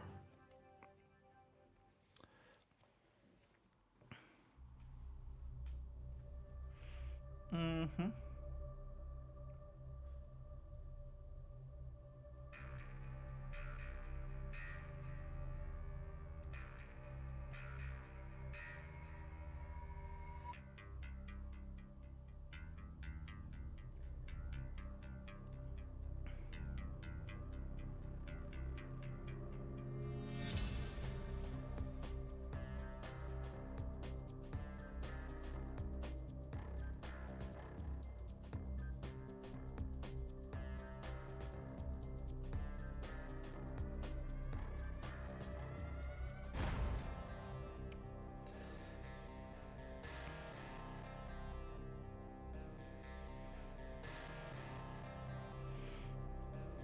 And then, as she turned the corner,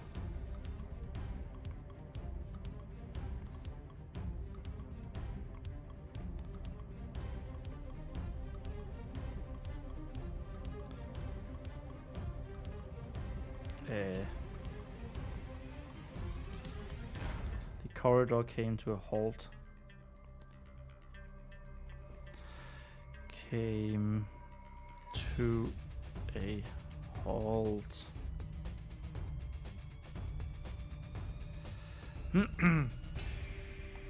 Corridor came to a halt.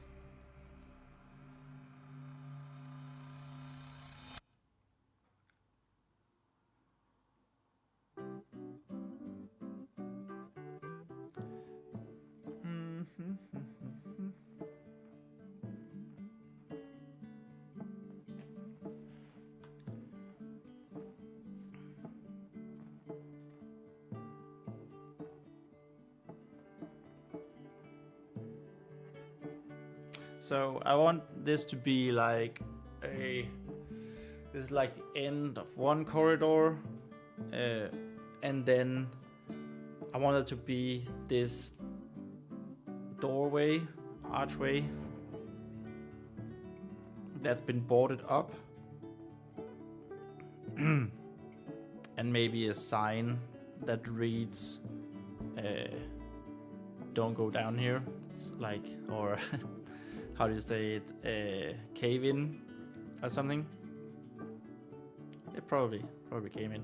And then we want her something to tell her down.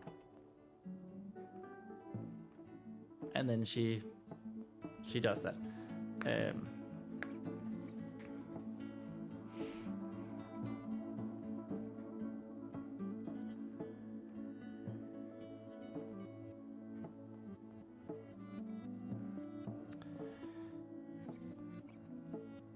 A small room with a lit up by a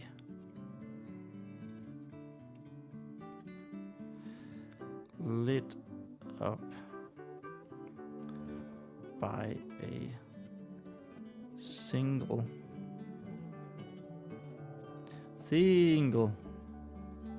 torch.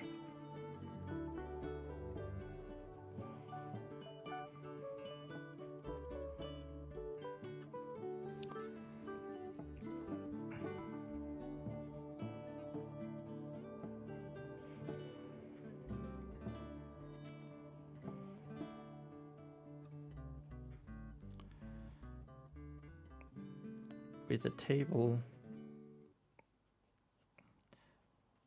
and a stool.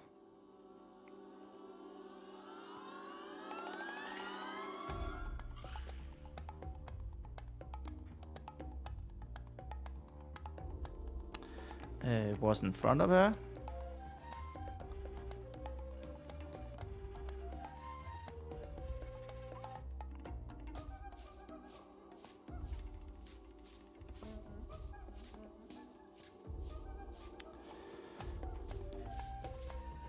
Was everything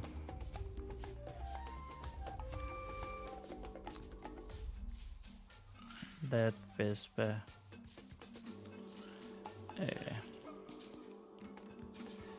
could immediately see.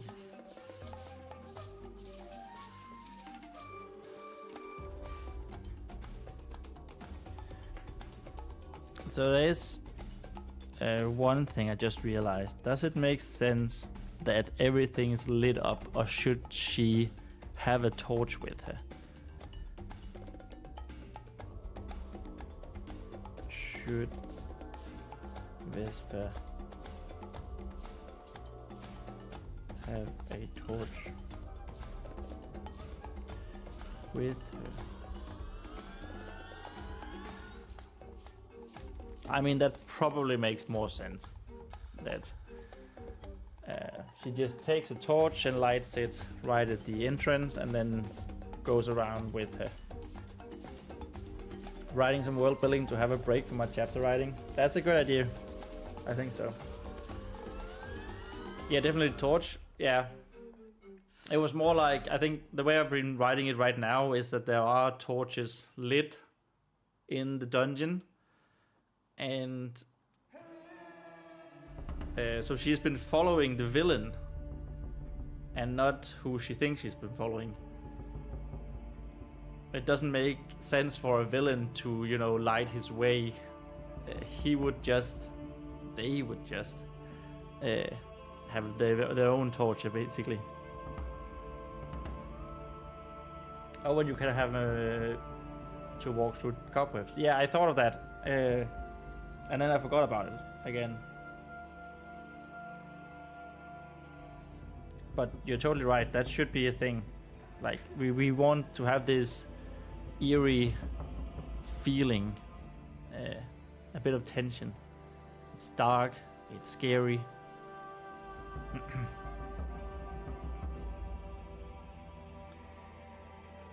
Still no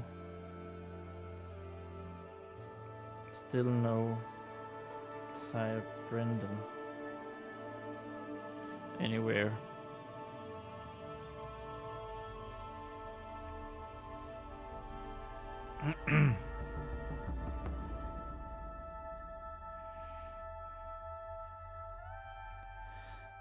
She then noticed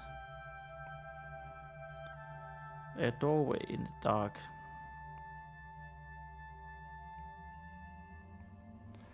In the dark.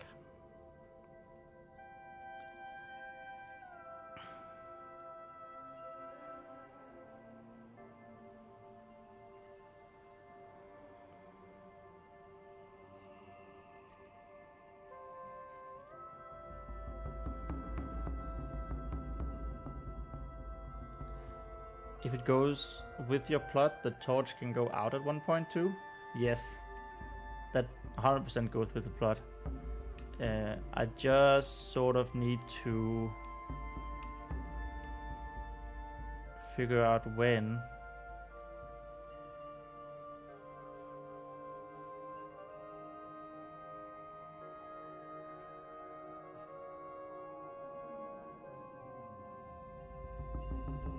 It actually goes really well with the plot, like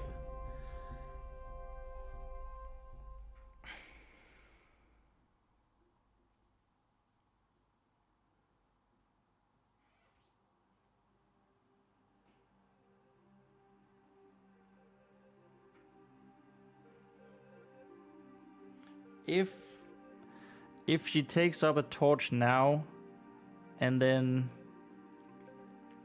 she wanders down somewhere,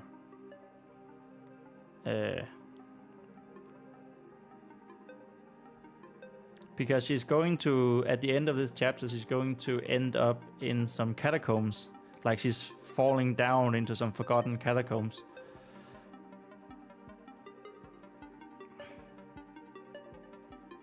Where there needs to be total darkness. But she ends up in the catacombs later, so of course still darkness. Probably at least. So it would make sense that the torch would go out as she falls into the catacombs now, and then later when she ends up in the catacombs again, like she realizes the torch that she forgot days or weeks ago or whatever, that it's there. It's like right there. And then she can light it and do her thing. That's actually a really good point that I think we're going to incorporate. So thanks for that, Kai. It's a good idea.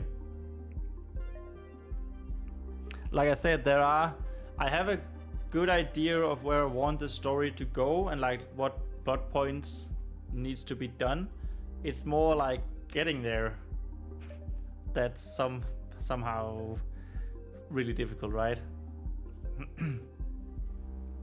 Well, I guess it always is, but and yeah, I haven't really, there's a lot of stuff that I haven't plotted out yet between the plot points. if that makes any sense. She then noticed a doorway in the dark.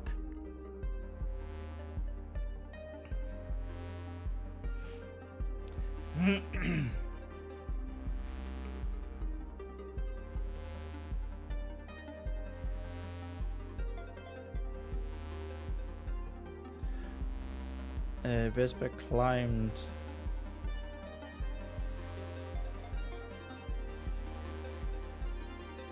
onto the table.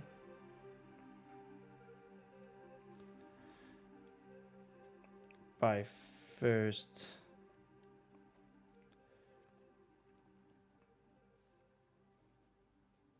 climbing onto the chair, of course.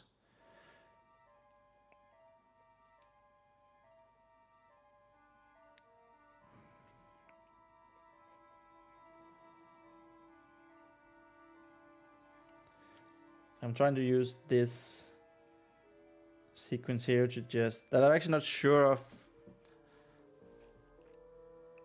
if Vesper has a torch from the get-go. It does, this small paragraph doesn't make a whole lot of sense, but as she doesn't have now, by first climbing the chair, of course,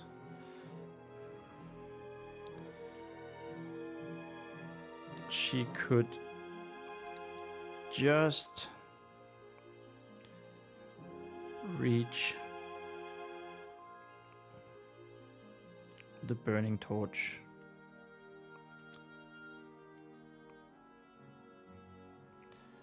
On the wall.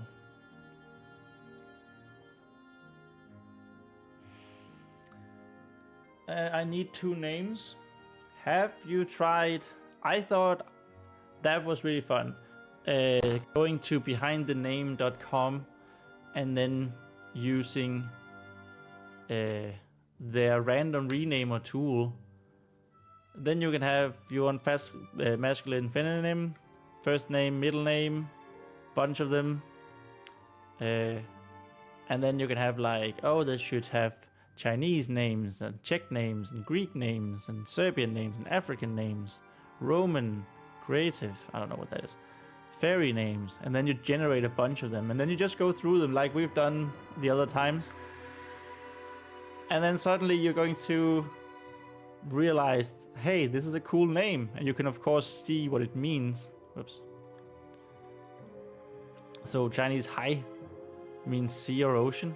Ooh, it's actually a really good name. And just keep regenerating until you find the 2 names. Calliope. Oh. I think you should try to do that. Just at least try to see if that's a way that works for you. Because I really like the thing that you can input, okay, I want names from these different languages. That's quite cool. And I think when you find a name that way, you go like, okay, nice, I found it myself.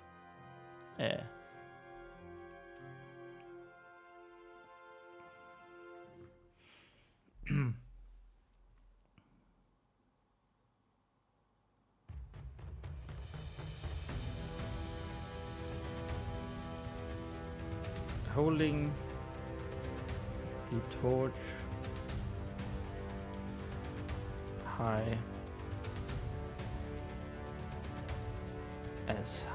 as she was, as high as she was able to.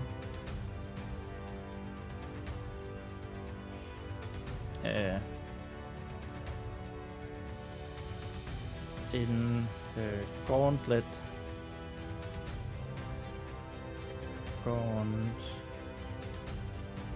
wearing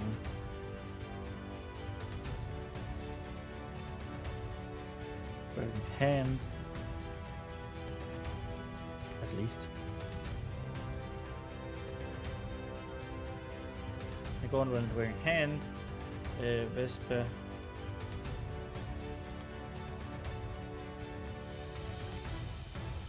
walked to the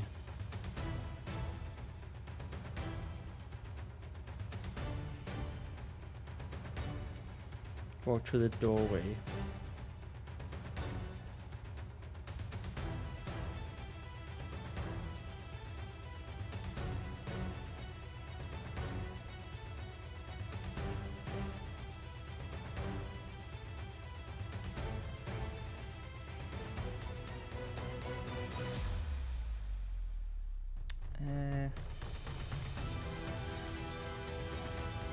So we want to write here.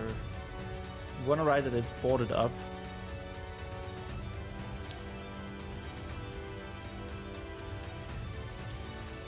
Boards were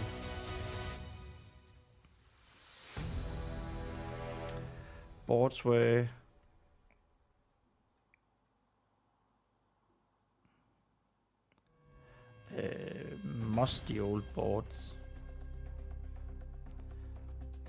Musty old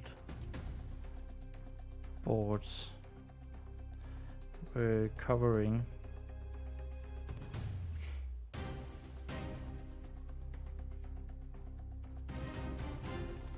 musty old boards were covering. Oh my god, it's such.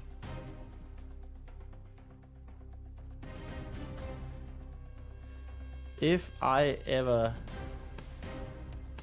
managed to write an entire page without any errors, I think I said that yesterday as well, but like that will be a day of celebration for all of mankind. And I'm not being dramatic. The boards were what? Musty old boards were covering the passage.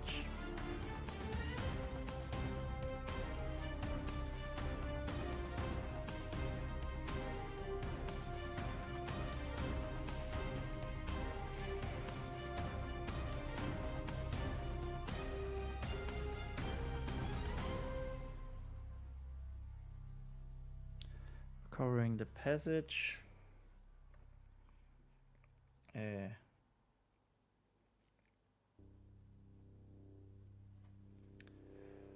One of them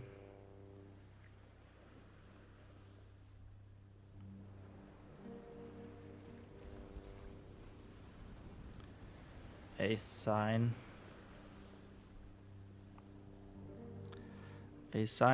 hanging from a rusty nail.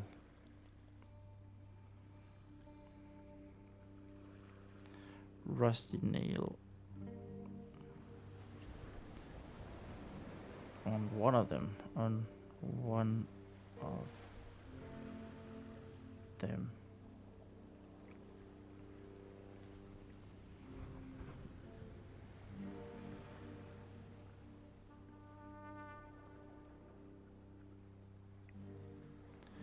Cave in.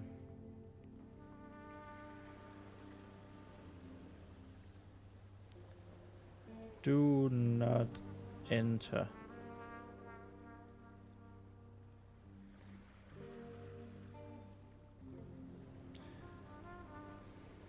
Vespa could just about make out. Could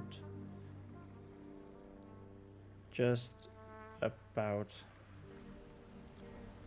make out.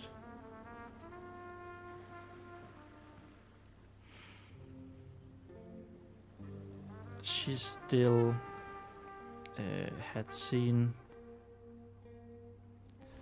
no sign of Sire Brendan, of Sire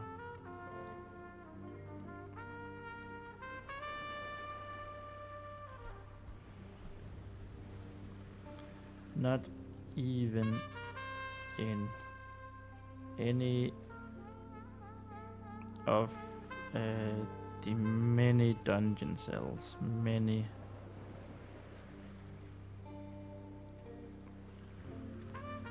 dungeon cells that she had walked past. She had walked past.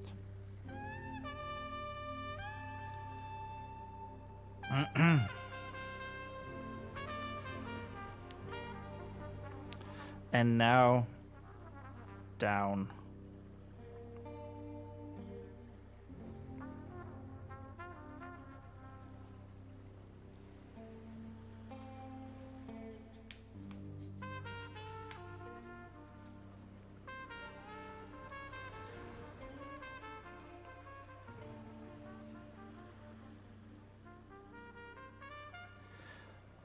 The voice had somehow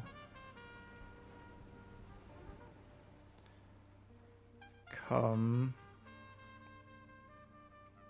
from everywhere at once.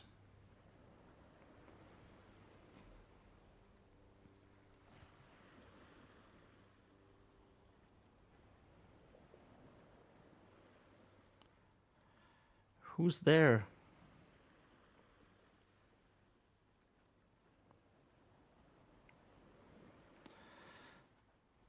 Vespa turned around and asked.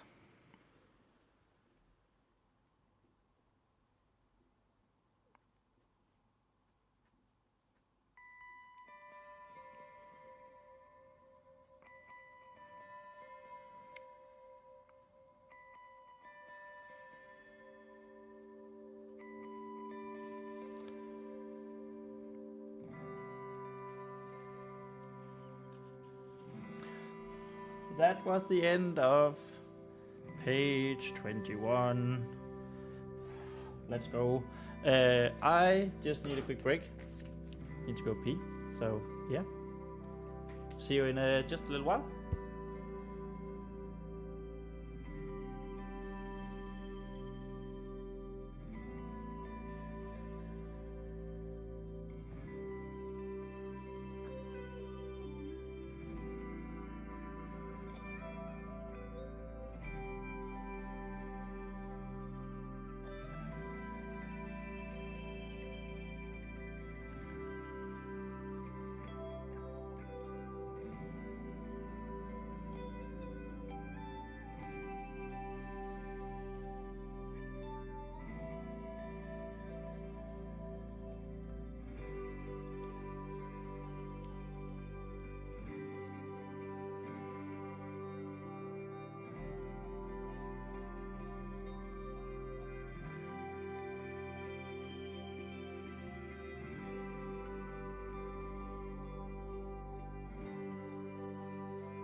Yo, we back. And I got an orange with me. Let's go. Kai says that took way too long. Had to do 2 names with the same first letter, so that my main character stands out against them because they have siblings. Nice. It's a fun way of showing that they're related by having them have the same first name. Had to pick the perfect name. You know, I'm the same, and I'm not sure that I have picked the perfect name for plenty of things in this story.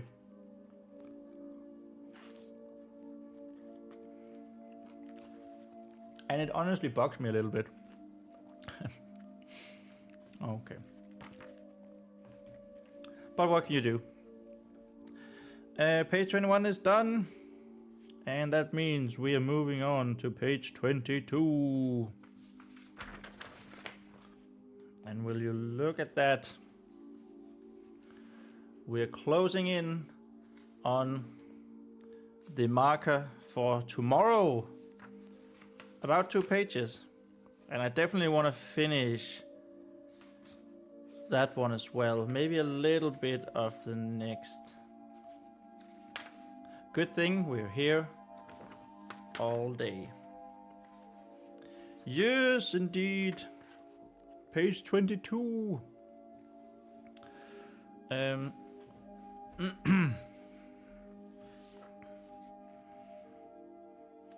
So yeah, down. The voice had somehow come from everywhere at once. Who's there? Vesper turned around and asked.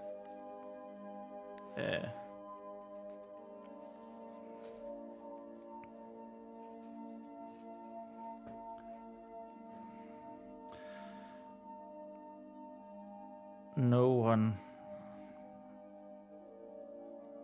answered.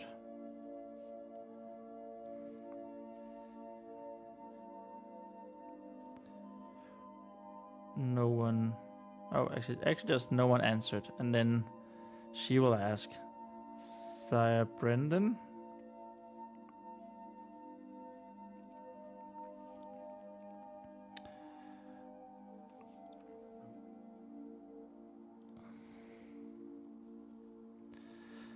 Vesper couldn't help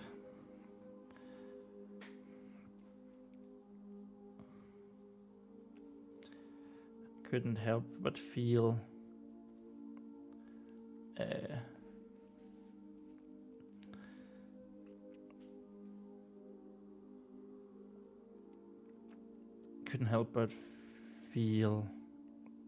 a chill running down his spine.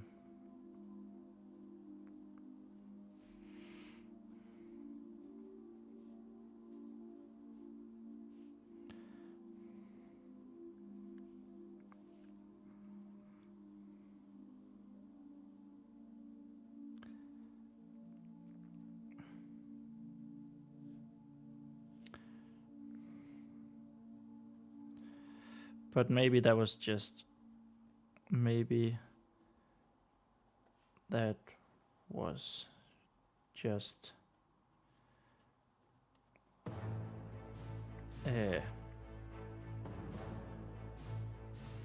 cold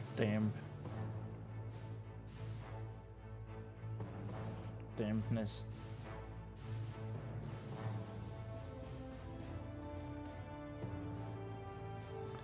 of the blackened stones, of the blackened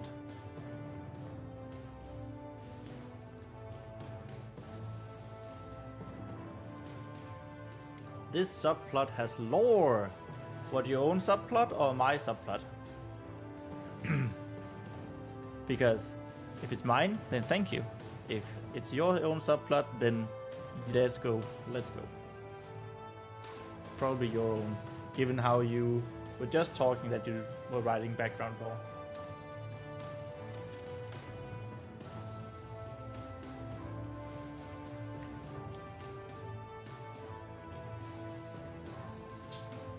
Both. Thank you. I like how excited you are for your own background lore. Goddamn, yes. That's what we want.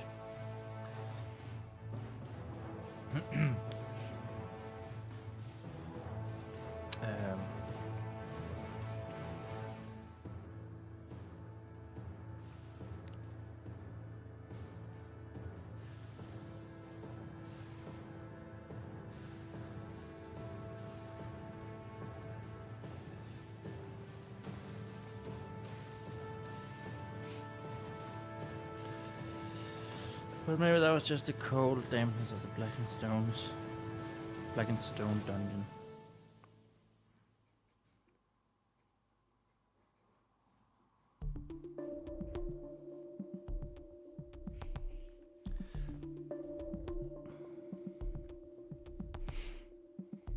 Still, no one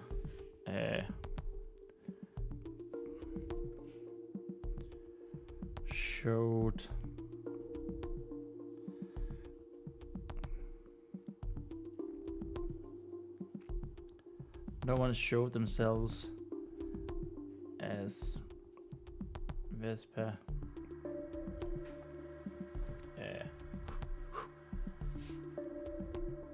Nervously.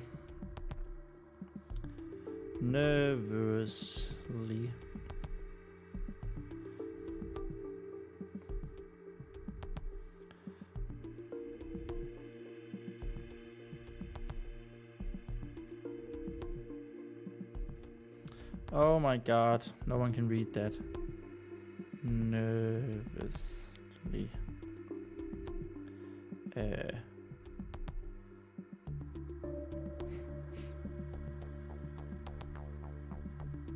She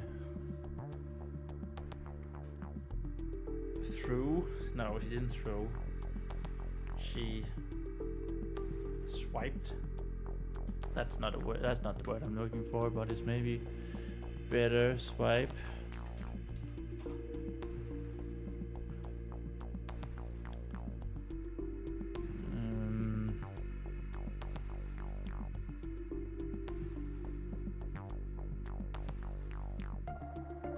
Maybe threw is all right. She threw the torch from side to side. Nervously threw the torch from side to side.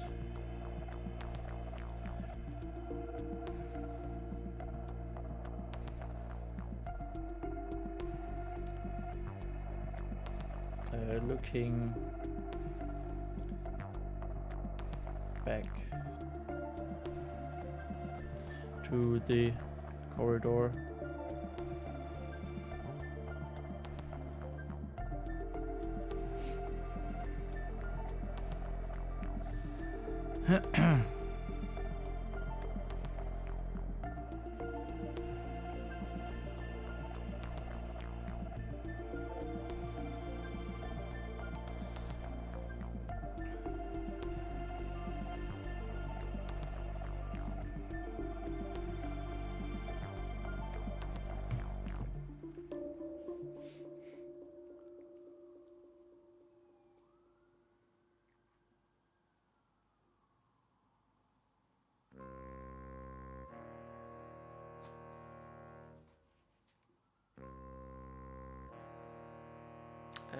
Right.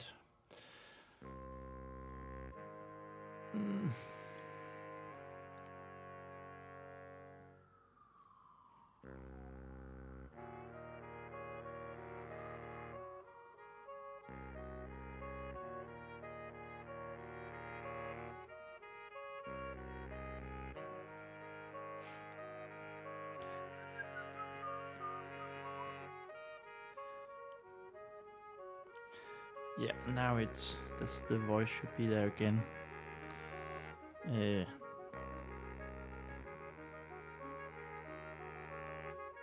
Down.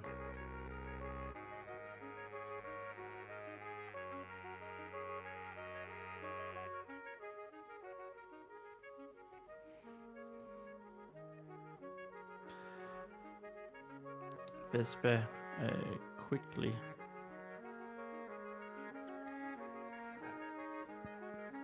turned around.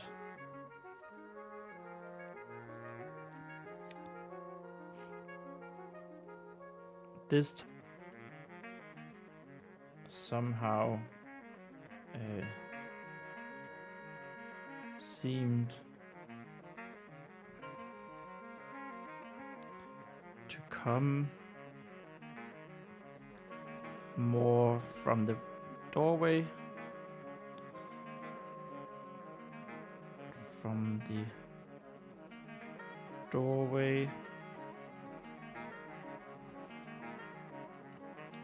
than anywhere else.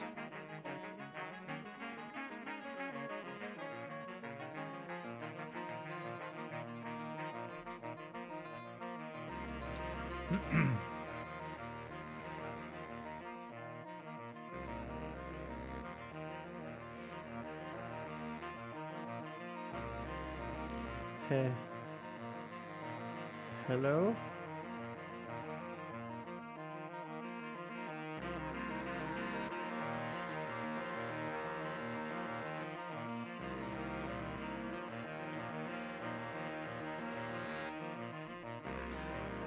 Vesper asked again, not really expecting an answer.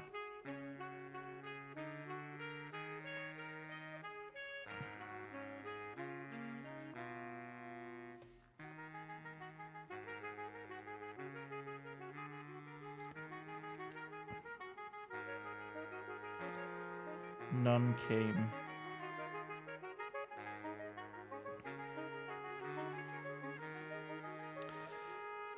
She decided to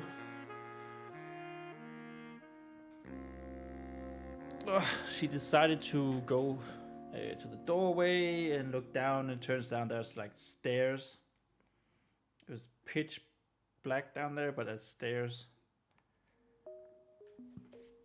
Something along those lines.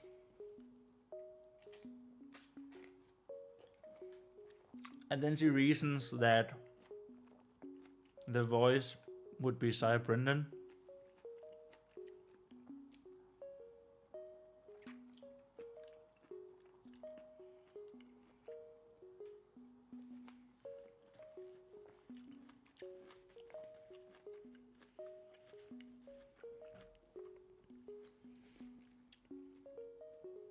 Yeah, that's probably how it should play out.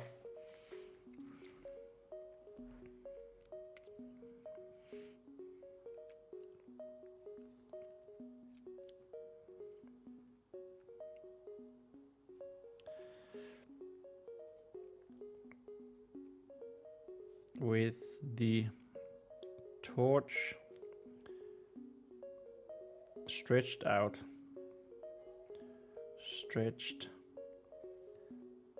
in front of her,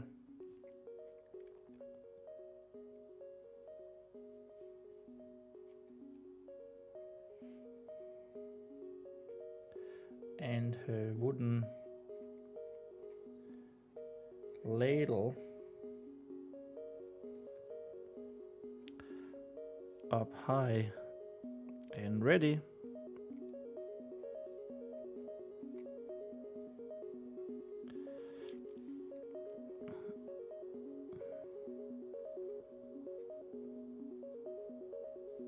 Vesper slowly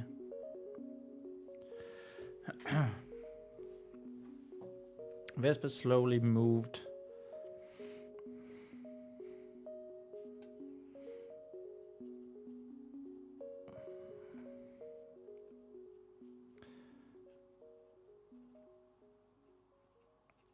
towards the boarded up door,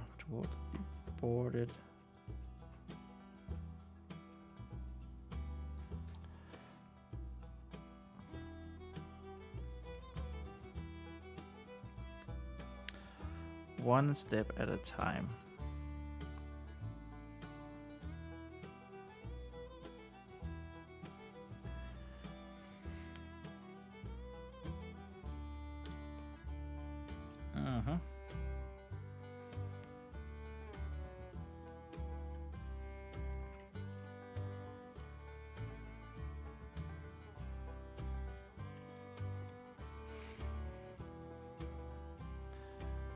as she could see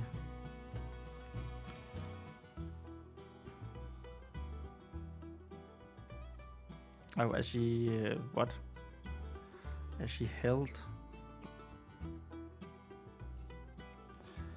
she held the torch close to the dank boards.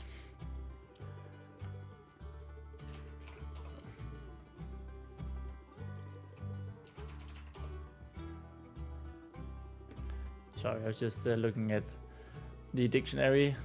I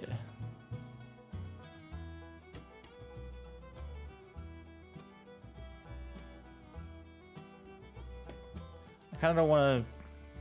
I don't want to use damp again, but might have to. The musty, I guess we could say musty. Musty boards.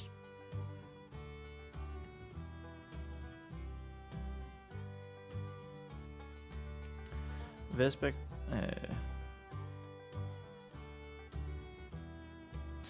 was able to see. Vespa was able to see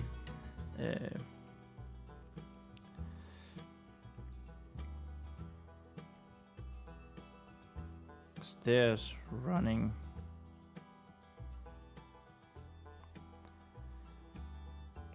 down into pitch black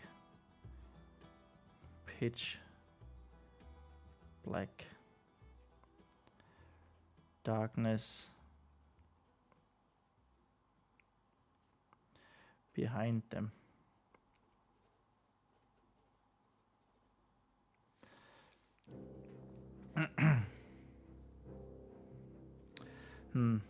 Just realized, maybe if should there be a tone to this, or should it be like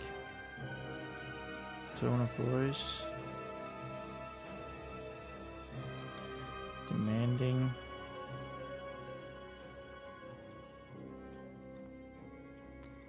Suggestive.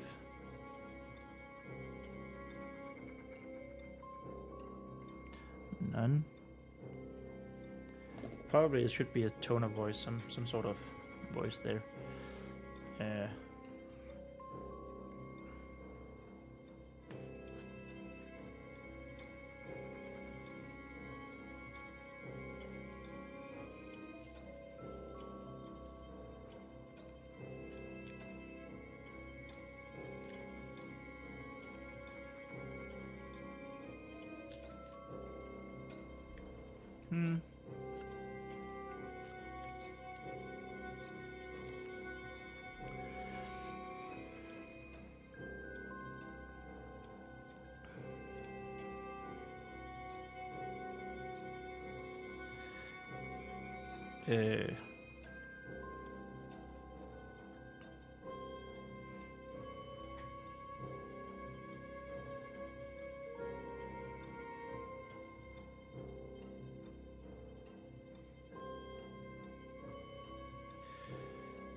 Stepping closer.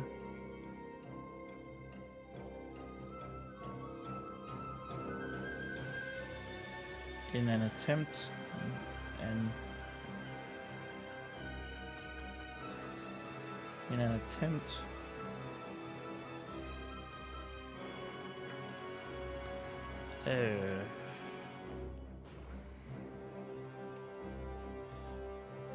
to maybe get more of a view of the stairs, get more of a... That's a weird sentence. It sounds strange. View of the stairs and where they led.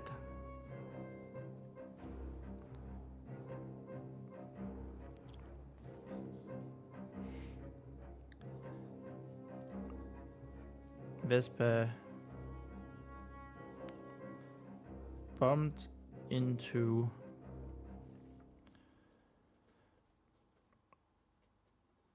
what turned out to be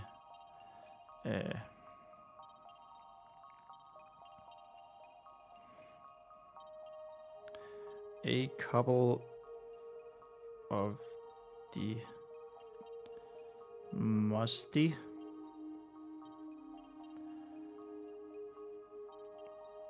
boards on the floor.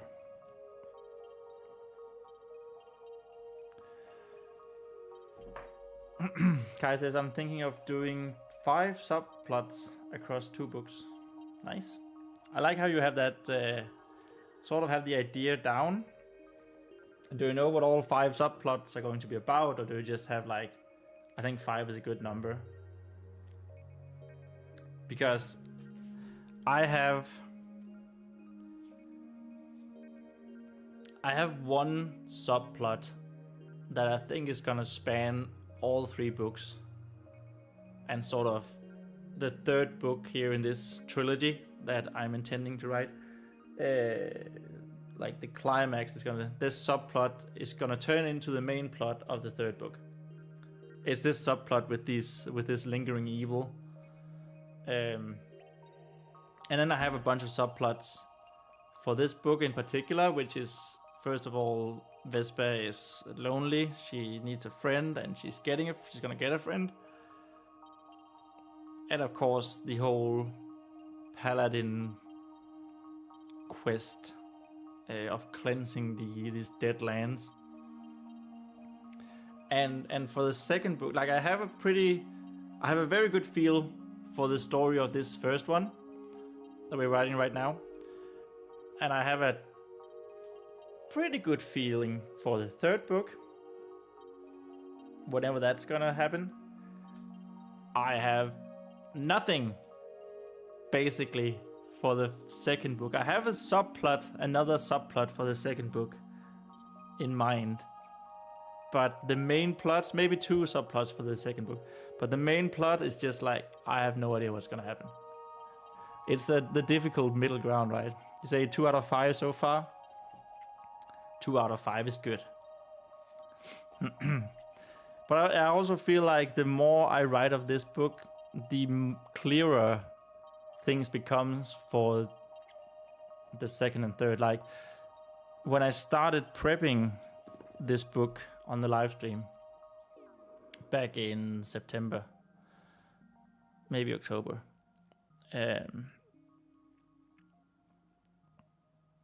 like I had 0 idea for the 2nd book. It was just like, it's going to be a trilogy. Why? Because people make trilogies. And the first book is going to be about this, and the 3rd book is going to be about this, and then whatever. And I feel like the more I'm writing here, the clearer, the more ideas I get for the 2nd and the 3rd book, and the clearer those books become as well.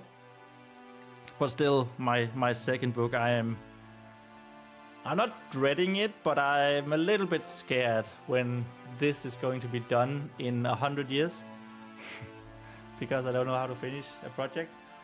And I have to pick up the pen and write the 2nd one, and just gonna write whatever, because I don't know what it's gonna be about. So she bumped into what turned out to be a couple of musty boards on the floor.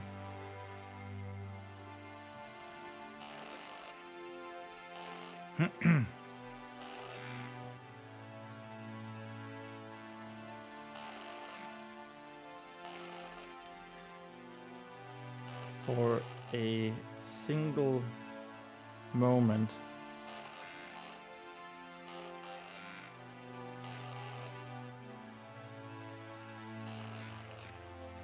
Vesper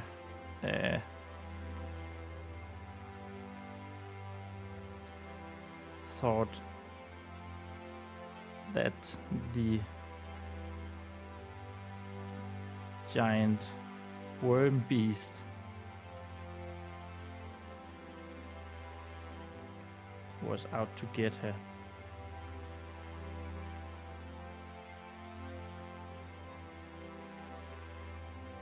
before she remembered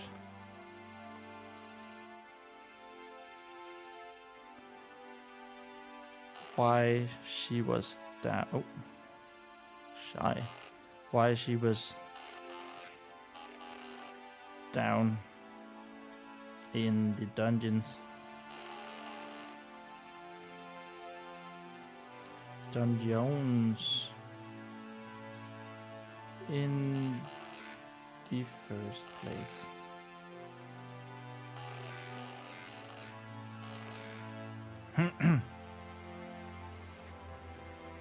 Great big worm beast.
I lost my train of thought because that's apparently what I do often and all the time.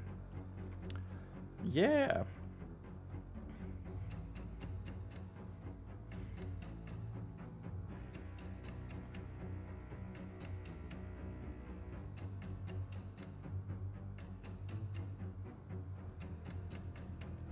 So.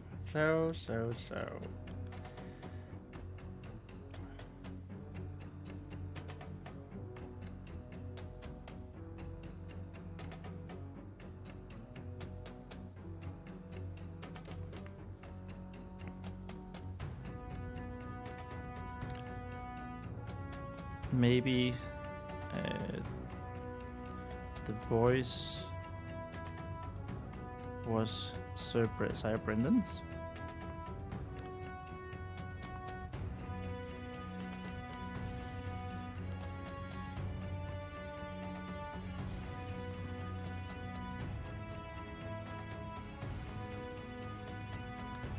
And maybe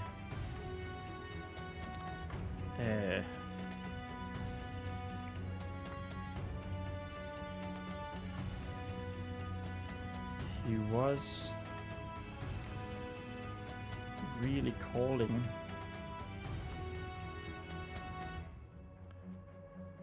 from somewhere down the stairs.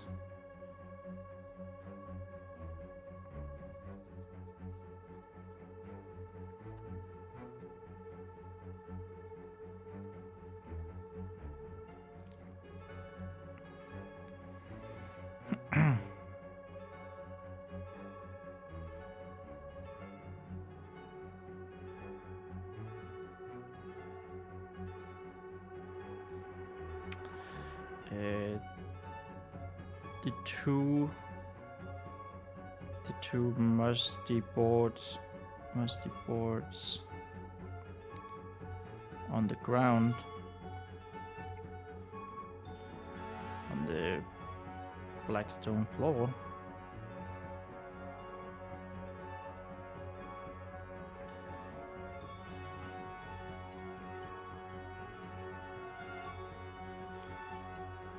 On the black stone floor. What were they? They were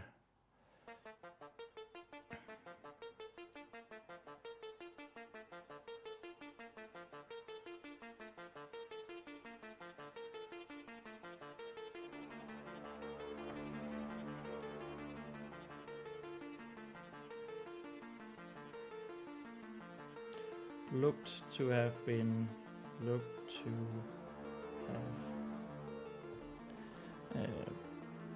been ripped off.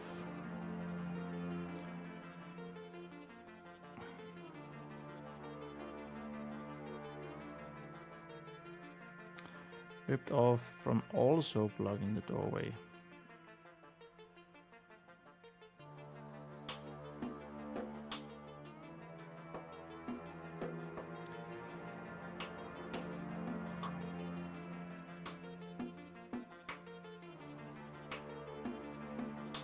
Yeah, at the very bottom.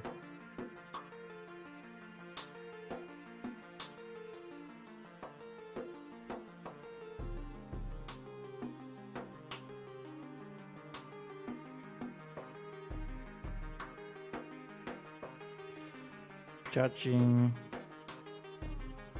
from the rusty nails.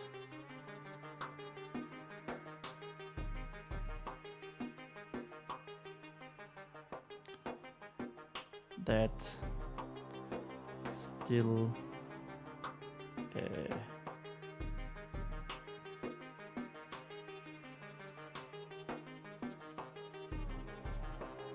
stood out from the walls.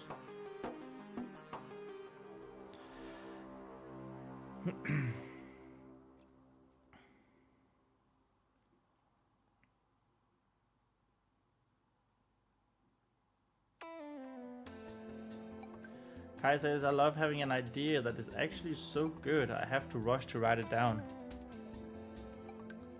I feel you, yeah, those are the best ideas. According to Stephen King, I know he's a very special case in a lot of the things that he does, but one of the things that he is vehemently against is writing ideas down, because he has this philosophy that if the idea is good enough, you can't get it out of your head, and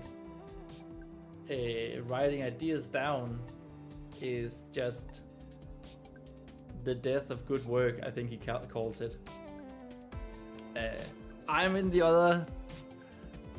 other camp, definitely. I write my ideas down on my phone, on small notebooks, on wherever I can write them down, because I tend to think that I have good ideas, and then I'm like, oh yeah, this totally makes sense, oh that's really cool, and then I don't write it down and I forget about it whenever I then next sit down, and I'm just like, what happened to that great idea? It was so good.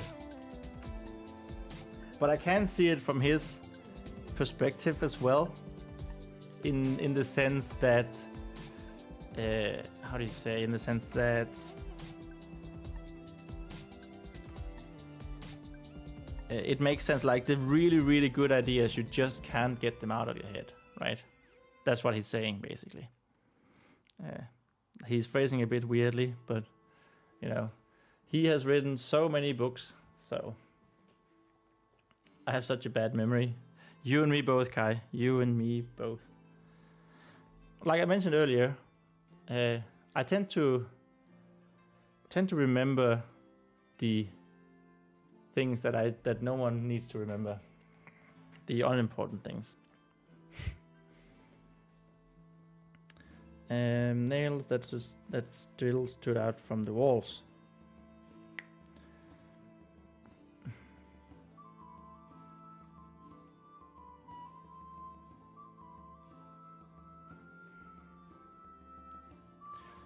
If Sire Brendan really was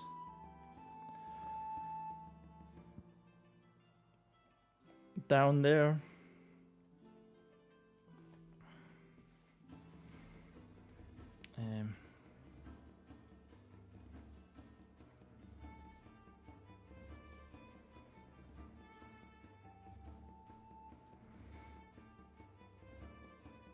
he must have been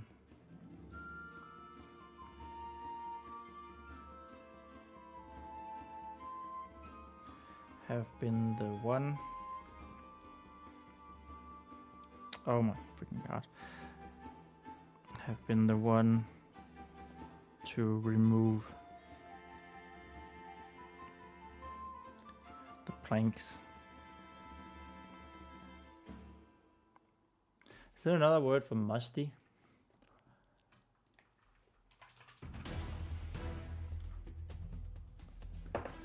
Stuffy, decrepit, the fetid, the moldy planks. Let's go with moldy. The moldy. The moldy wet planks.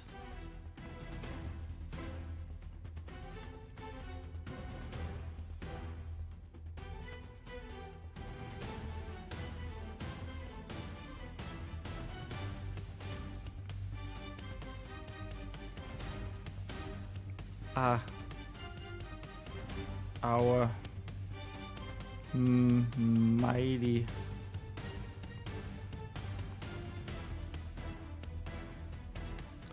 heroine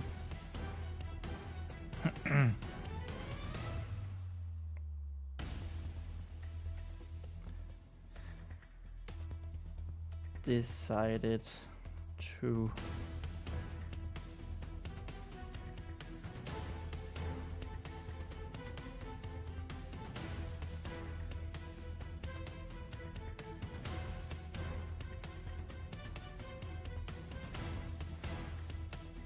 venture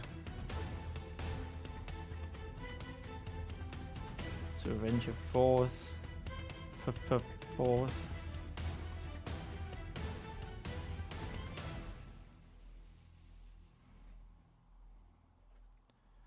Vesper nervously started narrating again.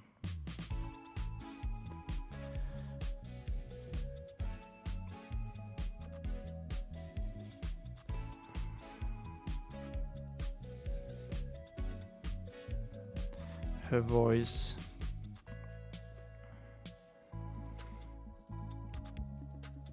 trembling this time.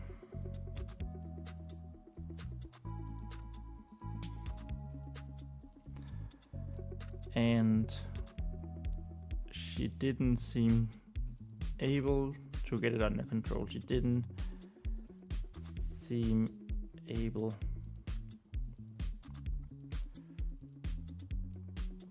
to get it under control.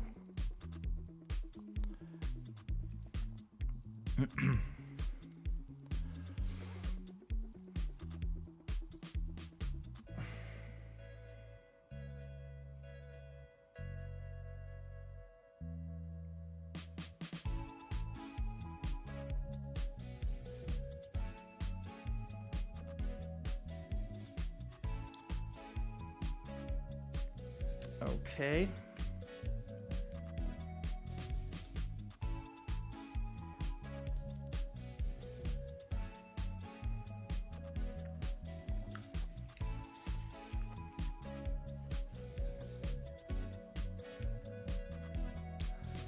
Mm-hmm.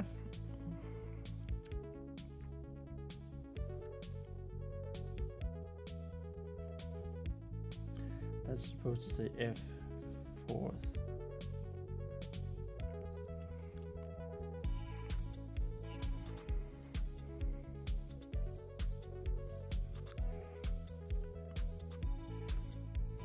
Vesper of the vigorous oath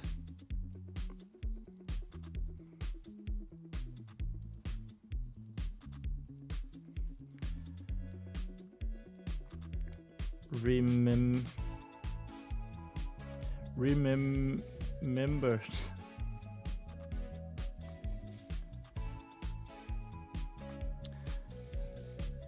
her pledge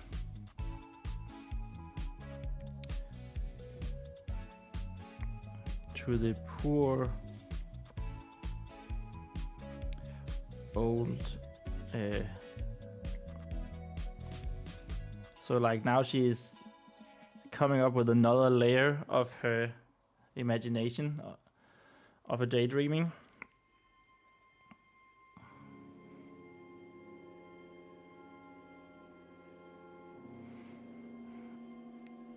That she's actually not just there to slay the worm beast. There's also someone she's looking for, which, you know, there is. She's looking for the son of the evening, Sire Brendan.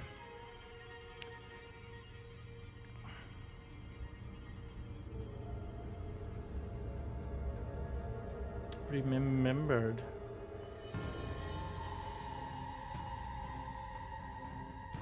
Whose only son had been taken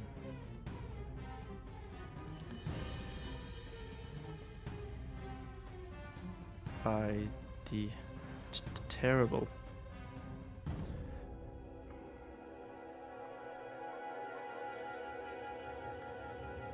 worm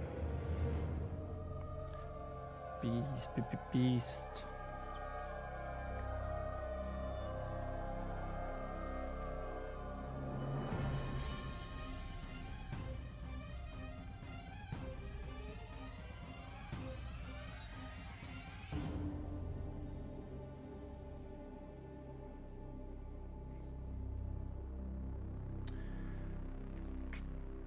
True heroes.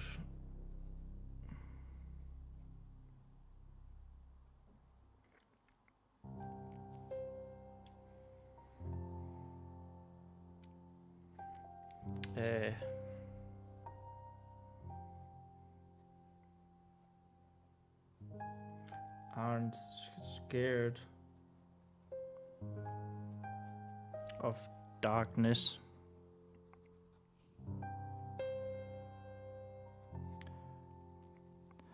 And the monsters.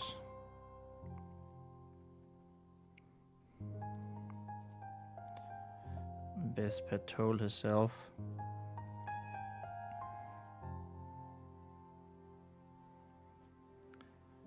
As she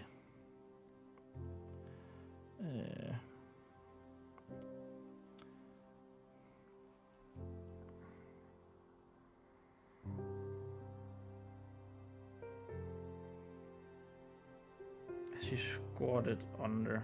She doesn't need to crawl. Squatted under. Underneath.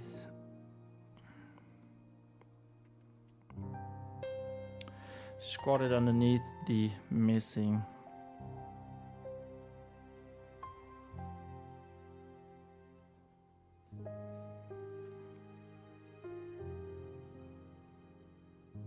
It is still hanging. Still hanging. My eldest cat is hugging my pillow. Ah. Are you sure that it's your pillow?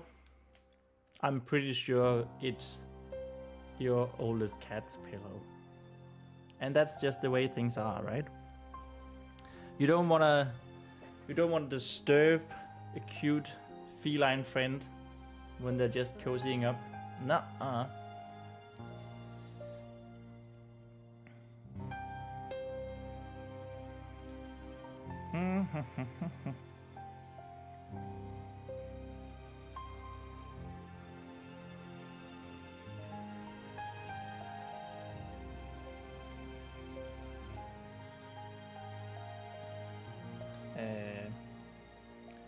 She is cute though, yeah.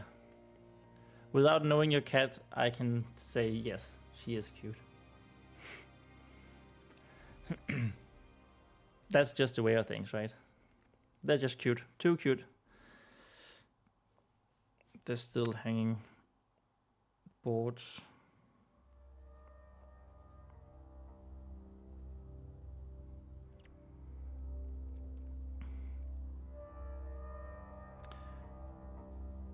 And went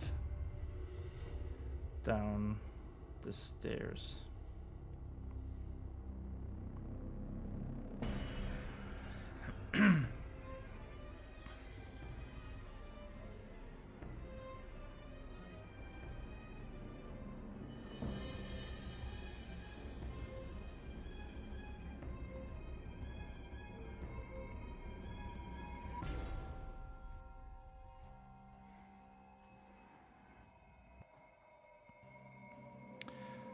her torch.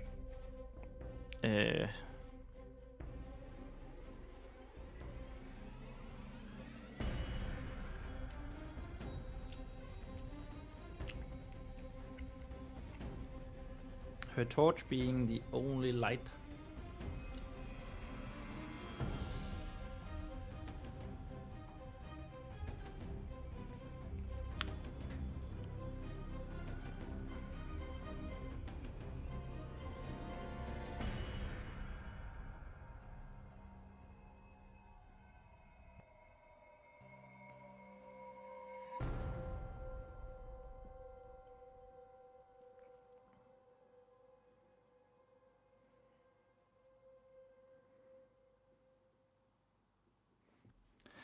Her torch being the only source of light.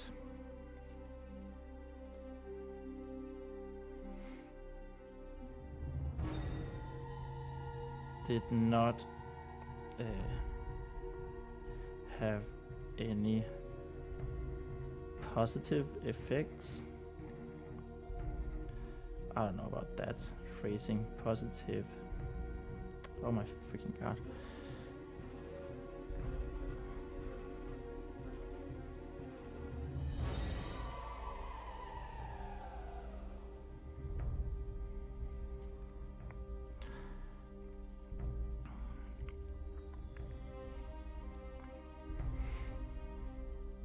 On Vesper's mood.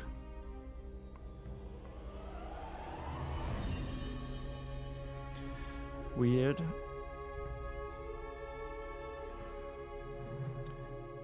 phrasing.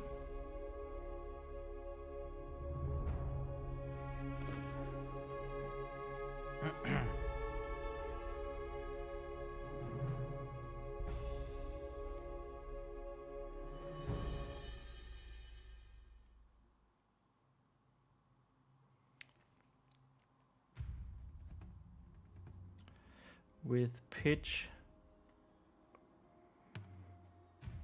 blackness.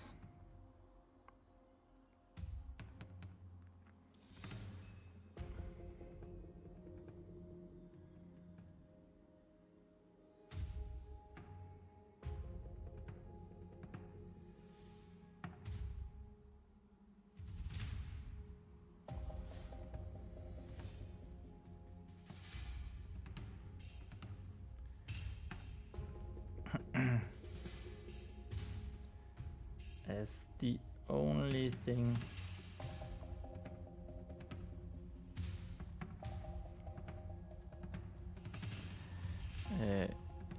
in her path.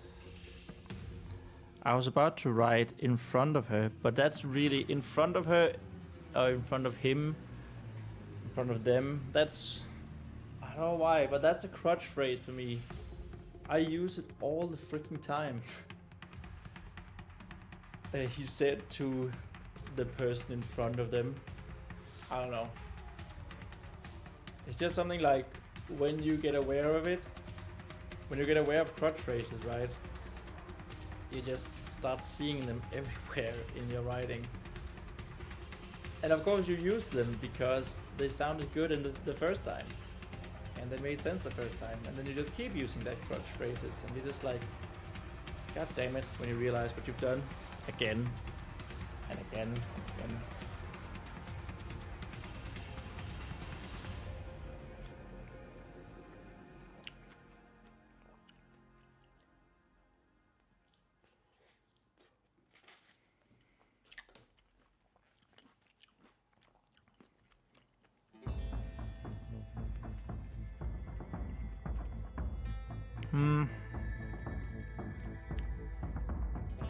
Only thing in a path.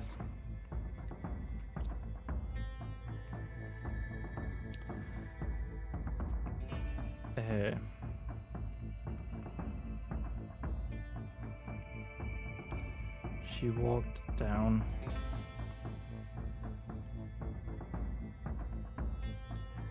step by step.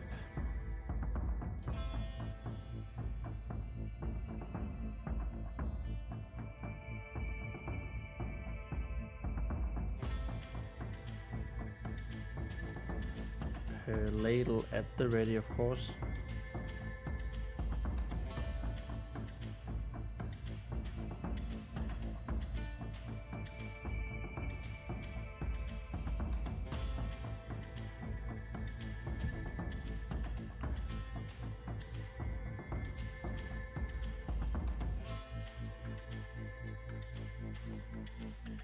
In what seemed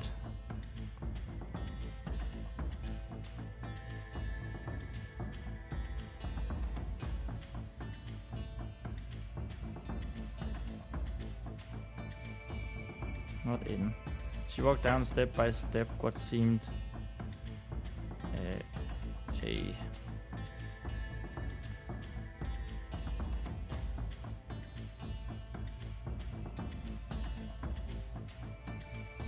what seemed like a never-ending. Did we use never-ending earlier? I feel like we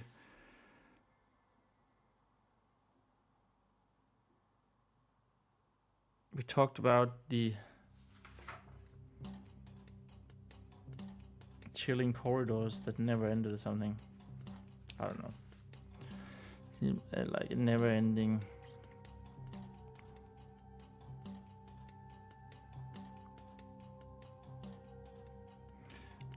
Never-ending flight of stairs.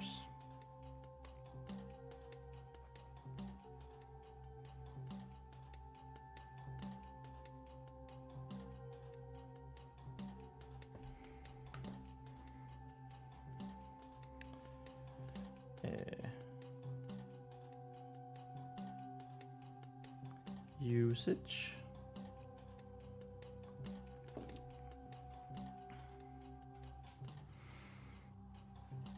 Uh-huh.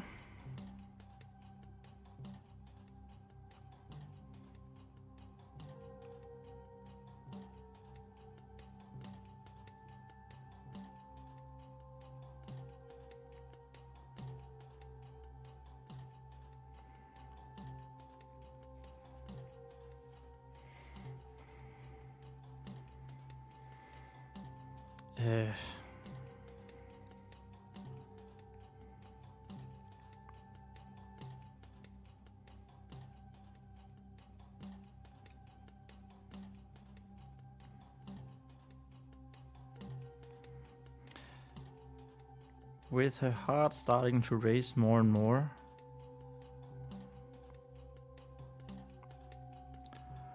oh, heart, starting to race more and more.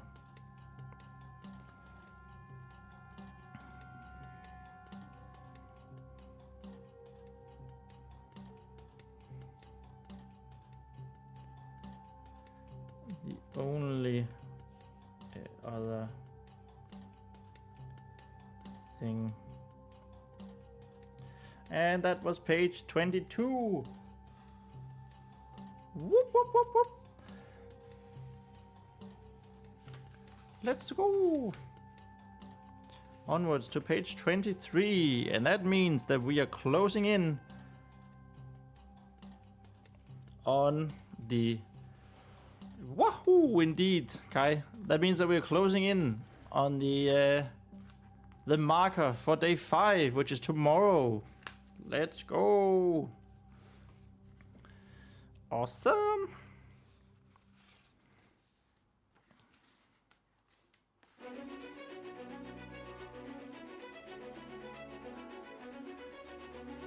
I still would like to write like 3 pages more before we end today.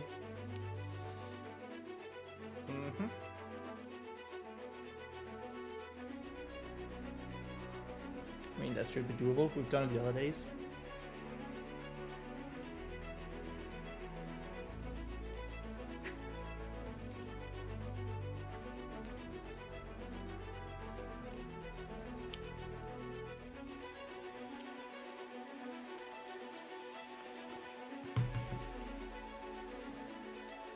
Then we should really be able to see the progress down here, the progress bar.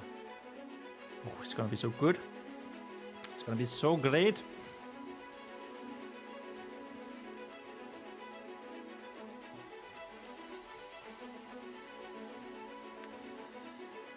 Okay, so but we of course still need to get there first.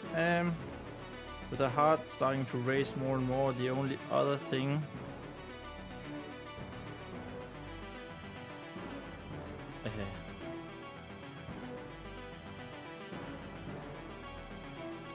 that Vespa could think of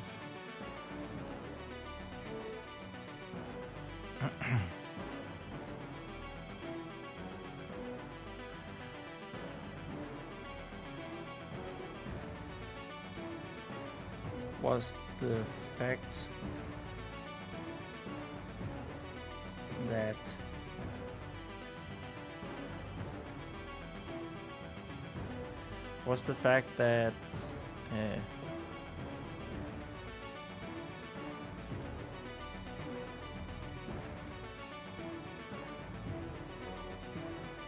this dungeon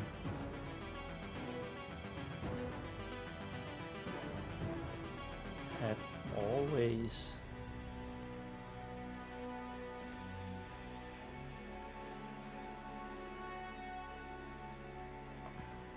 is huge. Had always been here, right beneath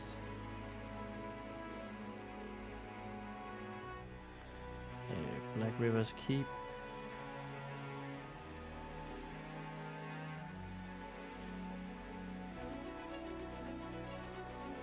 And she never knew anything of it.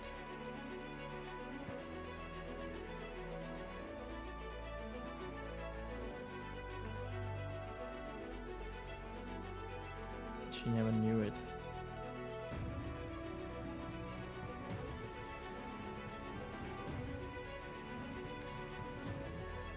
Vespa wondered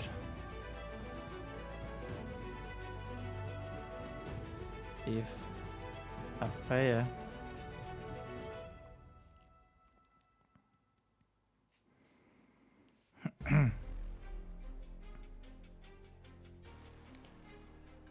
or anyone else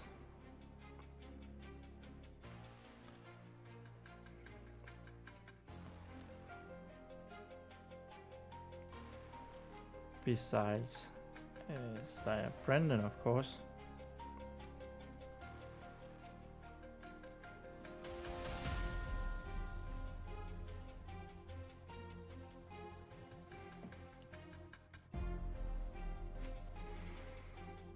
knew this,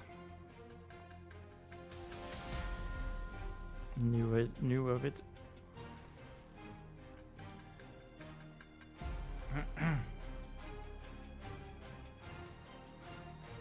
Okay, maybe we should have a walk into one of those cobwebs now. So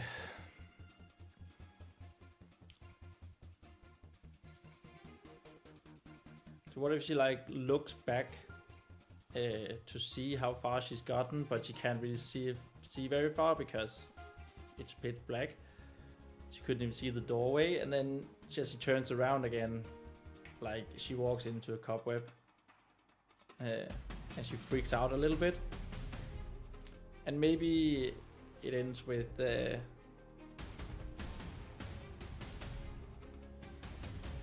maybe she falls down the rest of the stairs, right?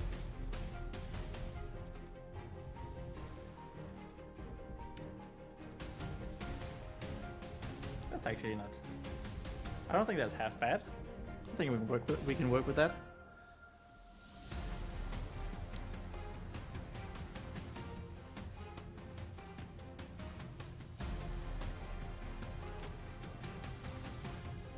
Nope. Just hit my microphone there. How about we don't do that?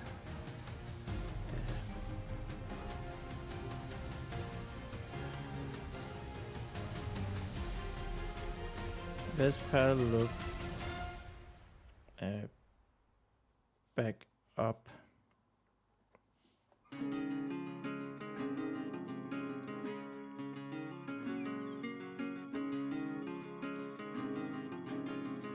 To see how far she had come.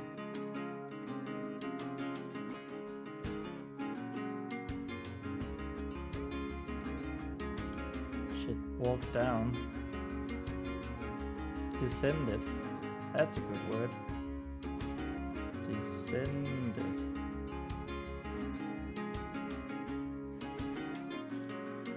But couldn't see anything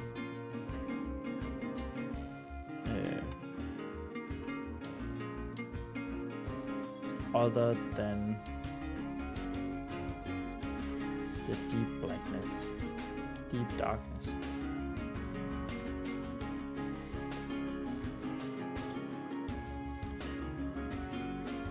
The door was nowhere to be seen. The doorway with its musty boards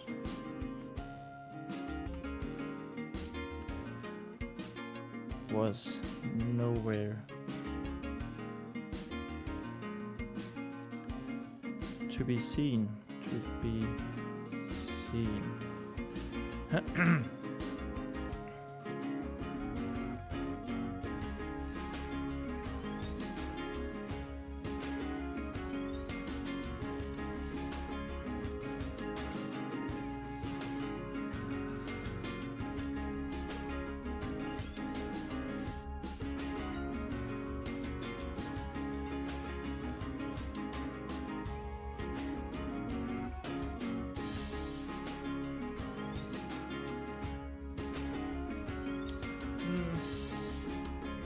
Turning around.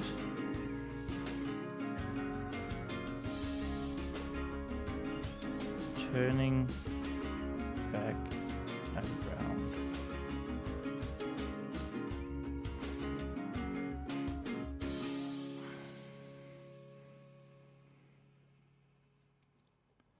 Something suddenly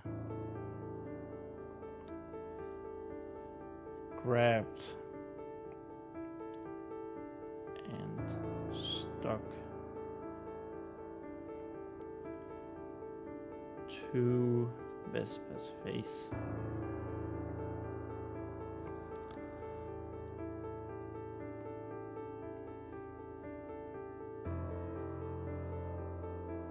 Face and arms.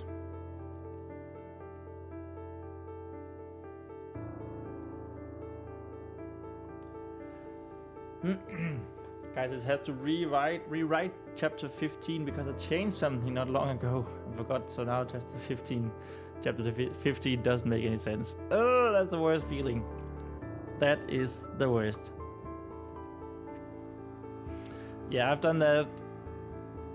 Well, it wasn't a book and chapters, but I've definitely done that during revision of some of my short stories, where I just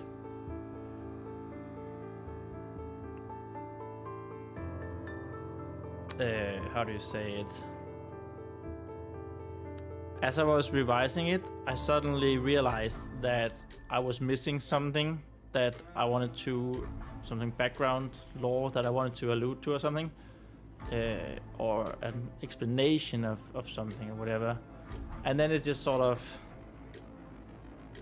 then you just have to write what you want to write, input the new things, and then go through the entire document and trying and realizing to like change things up so they correspond to what you wrote in earlier, right? Otherwise it just seems weird. Like you said, it doesn't make much sense.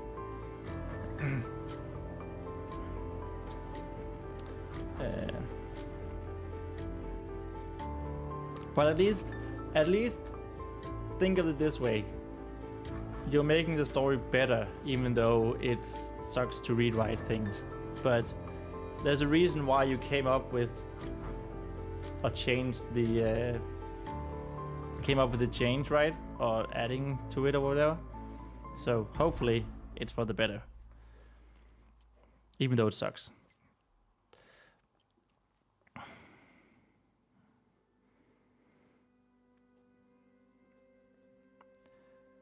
Letting out a little shriek.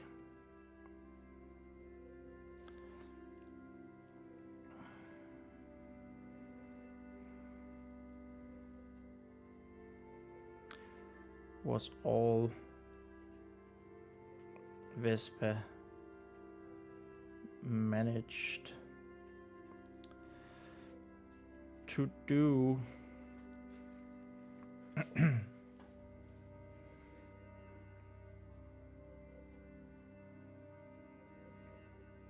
Before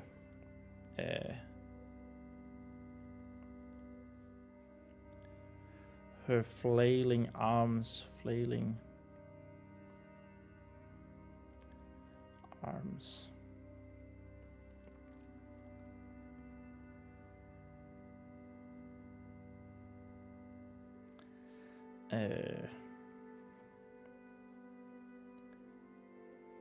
Brought her out of balance.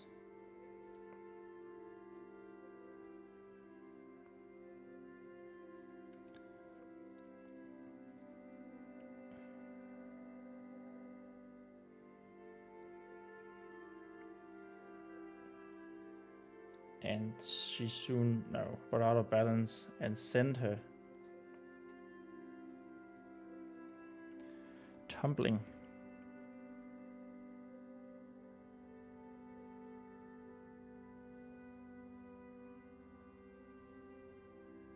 down the stairs.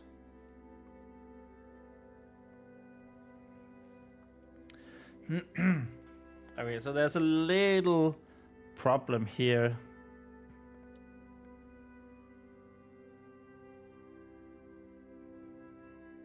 I think. So if whoever she is following, which is the villain of the story, if whoever she's following is well, he has been there wandered down this path before her, right?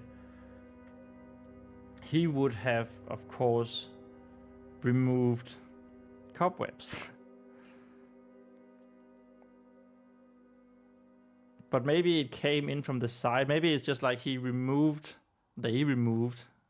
it's a he, spoilers, removed the cobwebs and then they sort of flail around. Yeah, we could probably mend this. Suddenly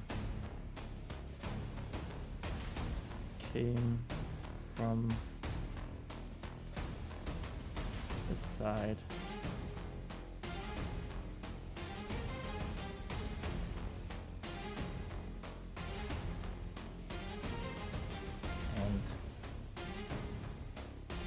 And grabbed and stuck. I don't know, maybe. We can have a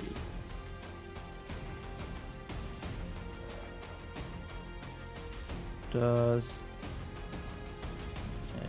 it make sense? Does it make sense?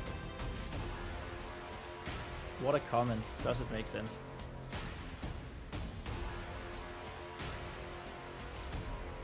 I make the best comments in the world.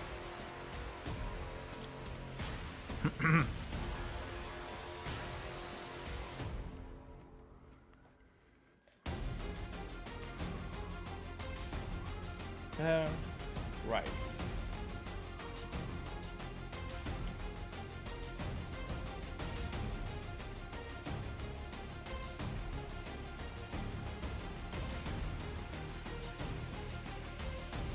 see, this is page 4, right? 1, 2, 3, 4 and a bit. Yes. All right.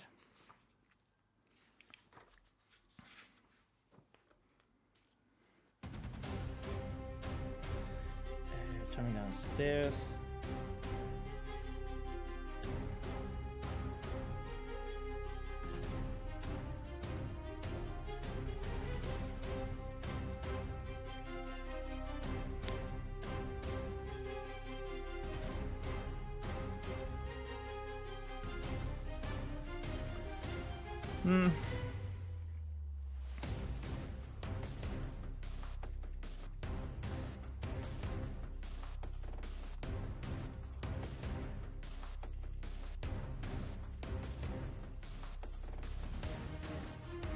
Ugh. Ugh. Was the only sound that Vespa was able to procure.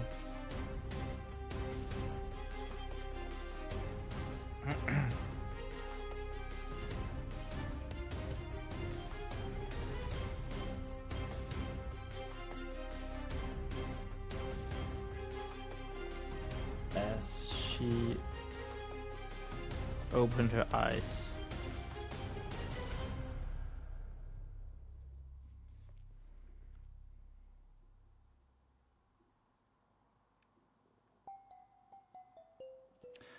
Instead of came up here because it flow, like flowed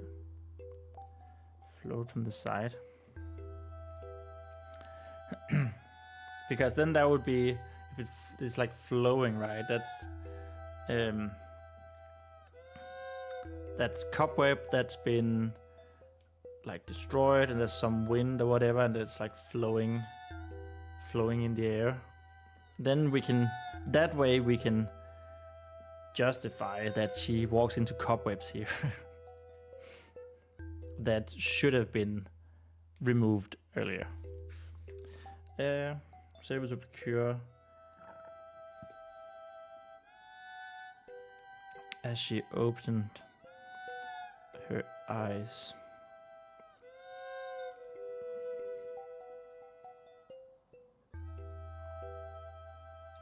Luckily the torch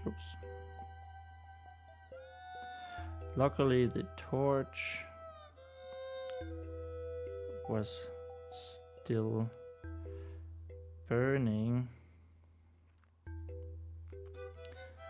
besides her, next to her.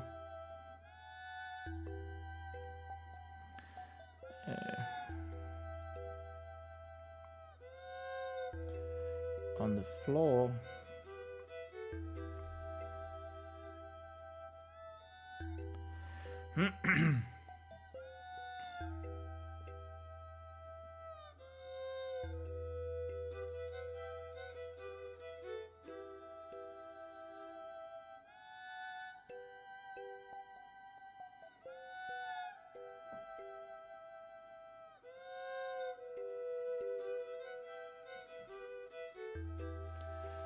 luckily there's a very next to her on the floor.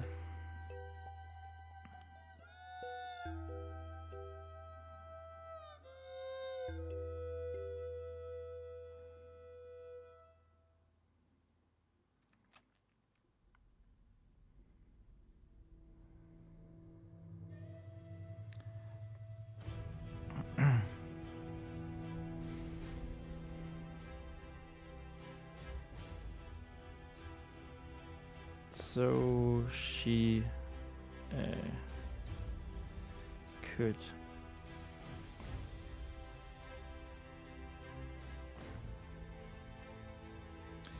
get back up.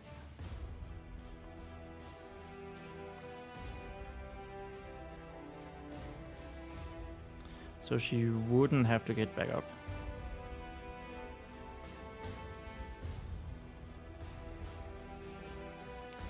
back up in the dark.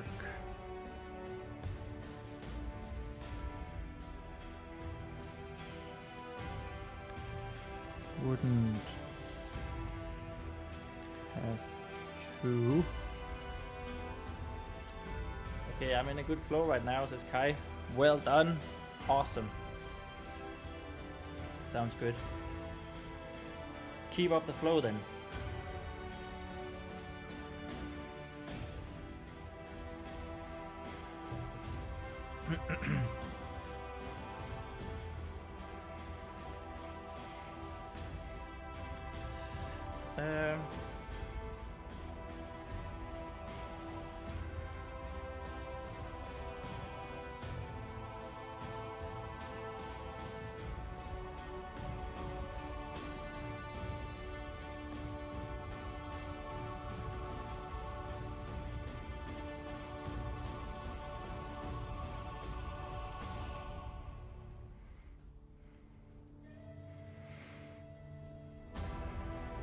Her one elbow and both her knees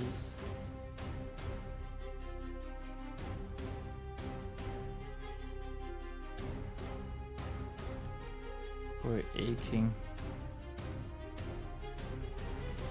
as she stood up.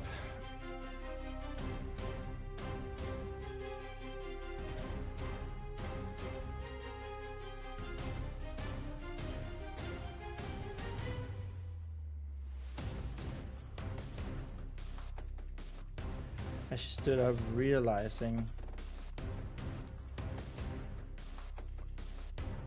that what had grabbed and still stuck to her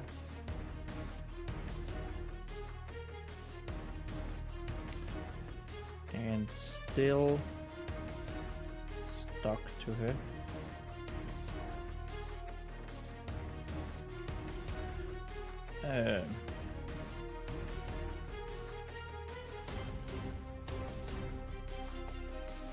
had been nothing more but old cobwebs.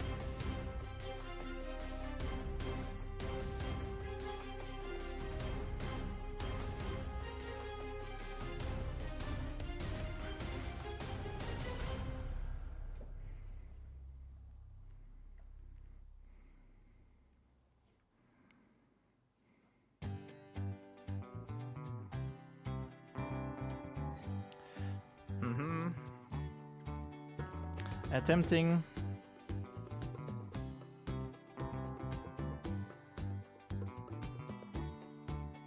to remove them,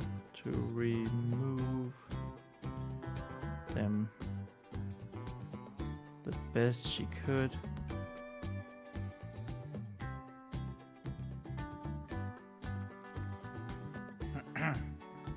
Attempting to remove them the best she could.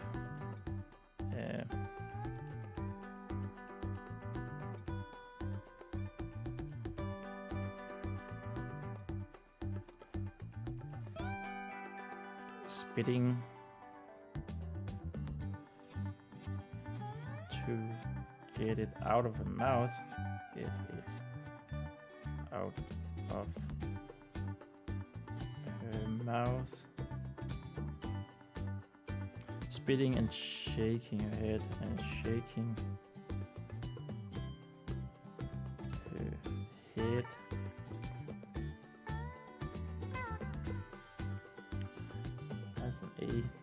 And shaking her head to get out of her mouth and hair.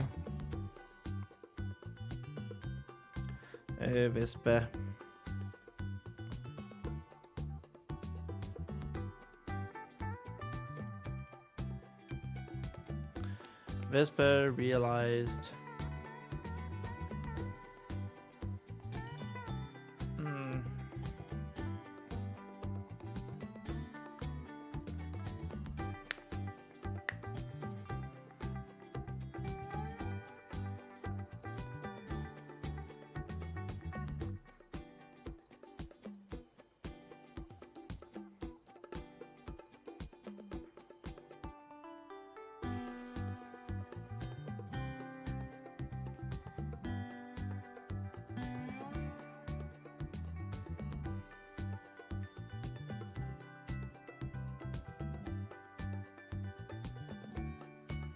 Vespa realized, so just like she realized that she had scraped her hands and like she could taste blood.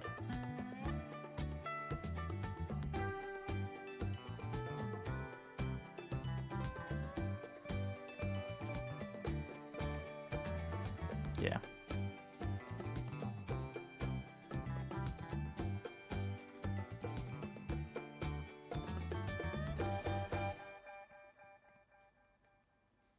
The throbbing sensation from her scraped hands. Well, I guess her scraped hand in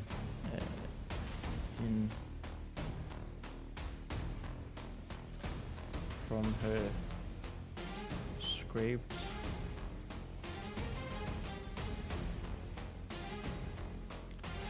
gauntletless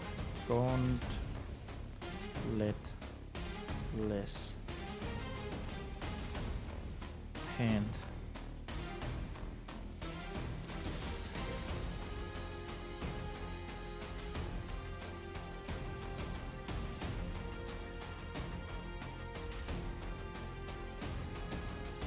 As well as her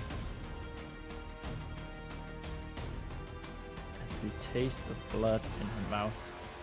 Taste of blood in her mouth.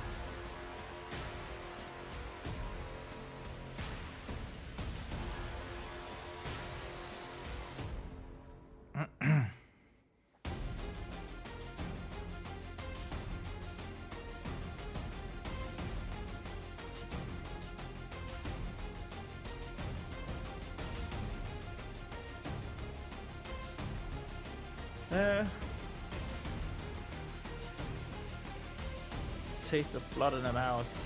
Yeah, she's really quite how to say, she's quite beat up by the stairs.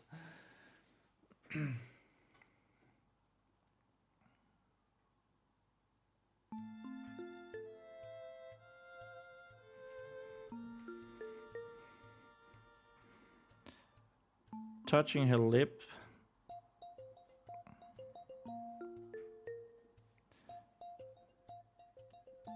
revealed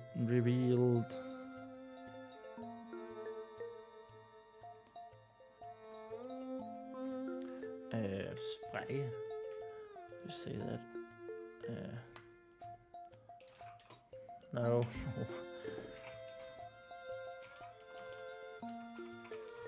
Sprøjke. Crack. Slit. A crack.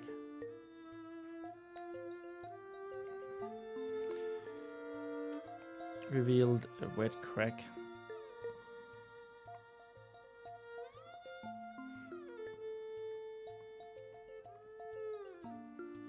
And a sore bump had already started to form.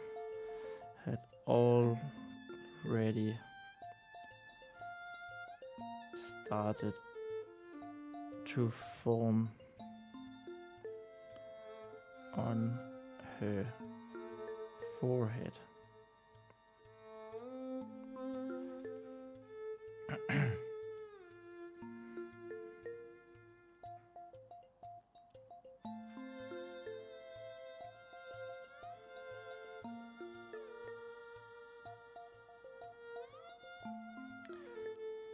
Yeah, she's quite she's quite beat up now.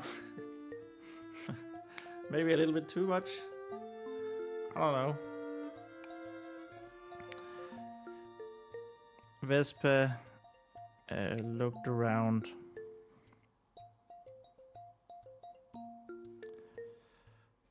for her a wooden ladle which had landed not too far away.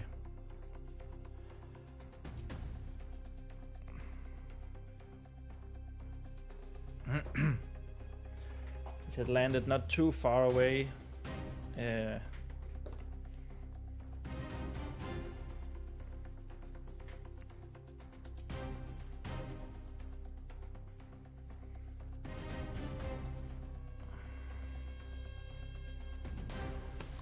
Still within the light of the torch's flames. Flames!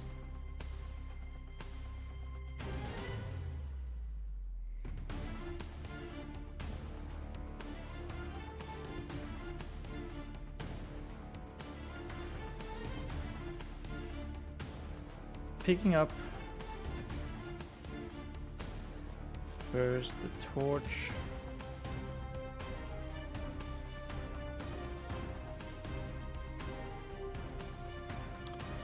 First the torch. And the ladle second.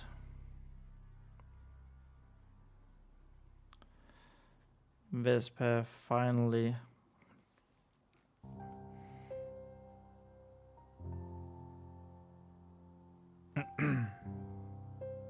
oh, actually we want Vespa's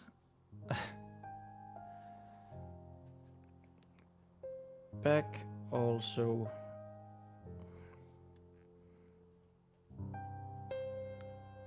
showed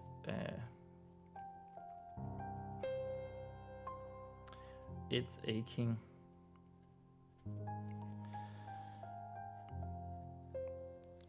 From where the stairs, the stone steps, the black stone steps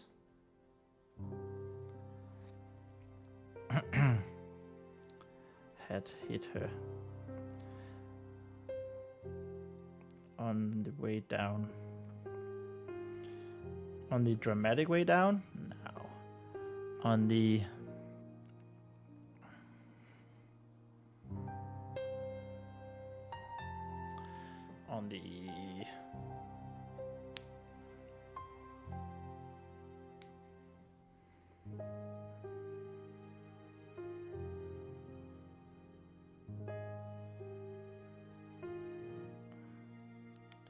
on the descent that had been way faster than she thought she had intended.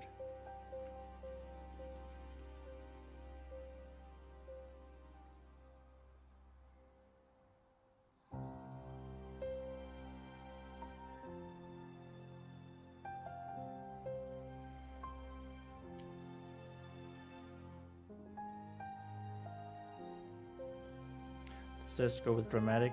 And then comment it and say this is not good. I don't think dramatic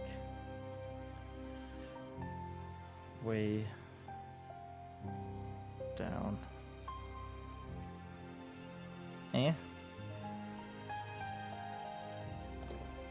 What a great comment.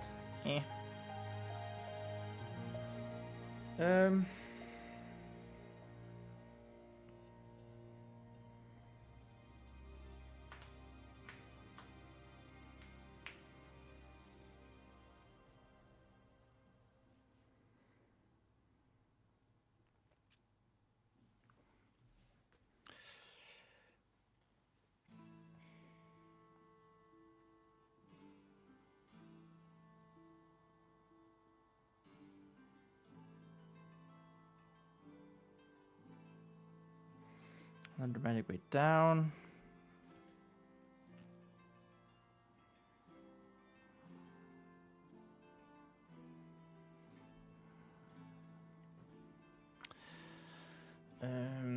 Come on.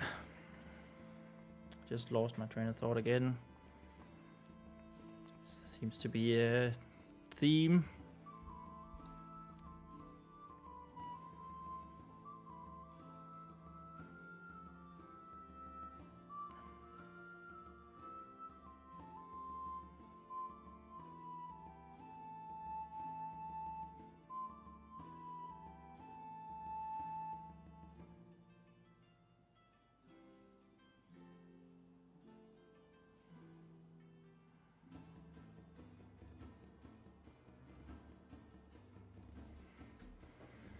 That went somewhat faster. That went somewhat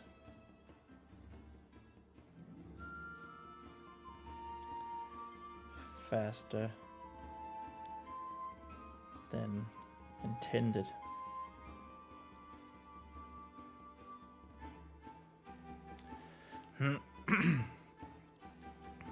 I don't know if that needed an entire paragraph for itself. It was basically just this one,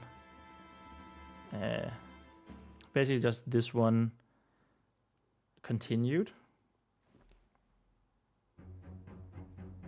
Kai says, done the math. I've done 1,375 words in 3 days so far. Well done. Awesome. I applaud you. You've also done some background lore now today, so, and you have had many obstacles to just get to writing. Either library obstacles, weather obstacles, missing glasses obstacles, sleep deprivation obstacles. So I think it's very well done so far. You are, of course, a little bit behind if you want to do the NaNoWriMo, Nano 2.0. But it's not something that can be catched up. One of my good friends who is also doing this, he's the one who got me into it. He's done like 10,000 words already in 3 days, and he was just like, I don't know what happened. It was just working so well. I had so much fun. So, you know, you can definitely still do it. I 100% think so.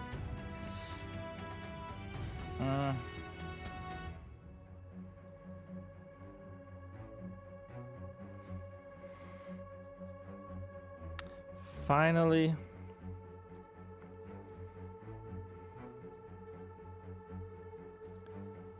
Vespa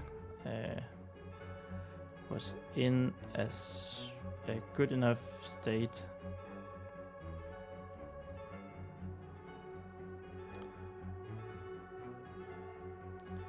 to look around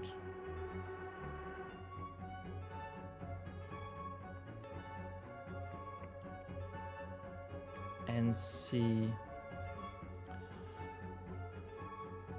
where she had ended up.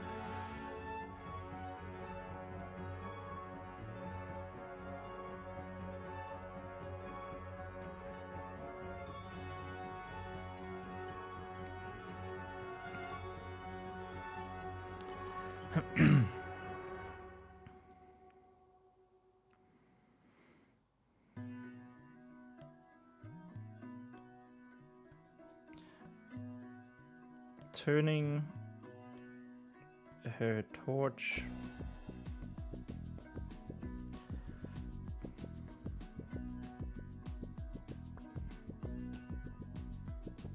from side to side.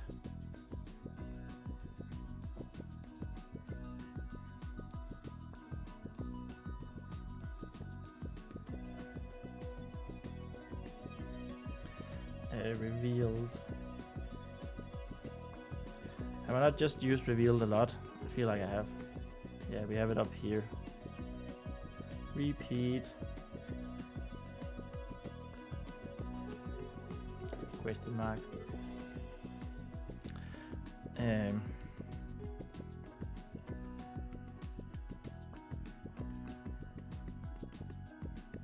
I don't know if there's a word for it, but like a crossing of corridors.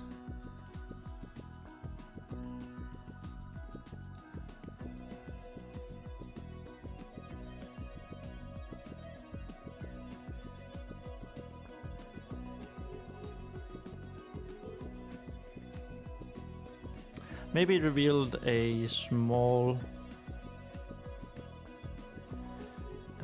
room with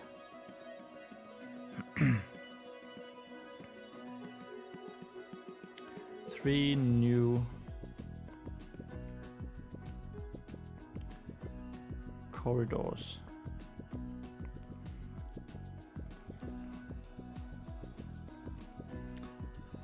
One of them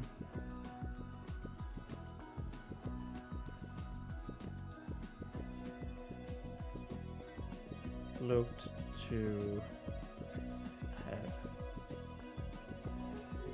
been completely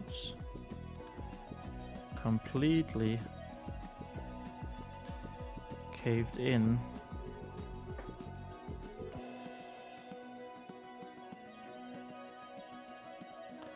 Another caved in. Looked to be a completely caved in, and another something.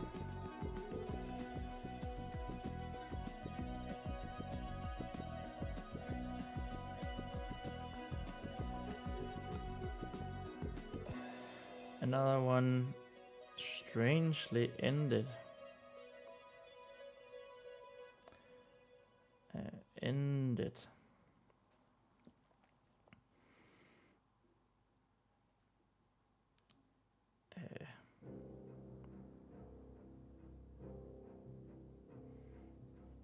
In a wall.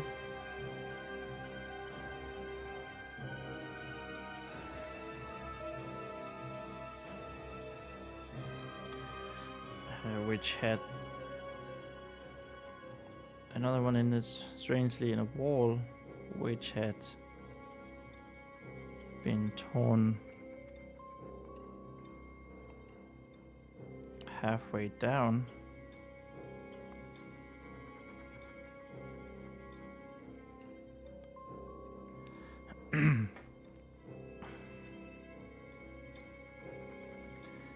And from the third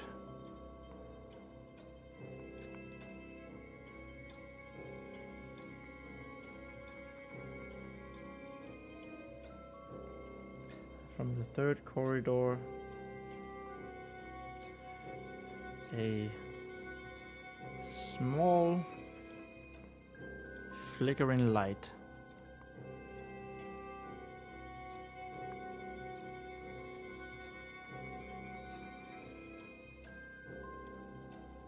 came.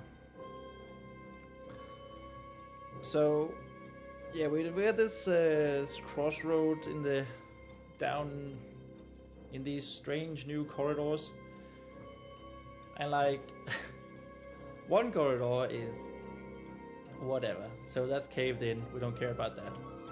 And then I want the other corridor to have like, or to be like how would you say, that's gonna be the road down into the way down into the catacombs, but it had been walled off and then somehow some of it torn away. And then the third one is where she's going to find, as we wrote here in chapter main plot, where she's going to find two drowners, two cultists, the villain and the shadowy figure, and they should be just about at the end of their conversation. But maybe we want the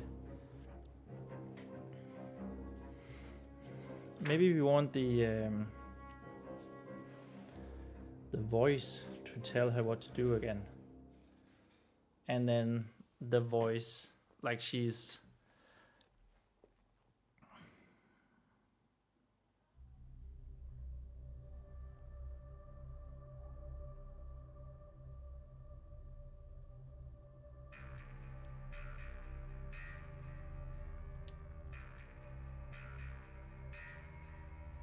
yeah, that could actually work. I think that could totally work.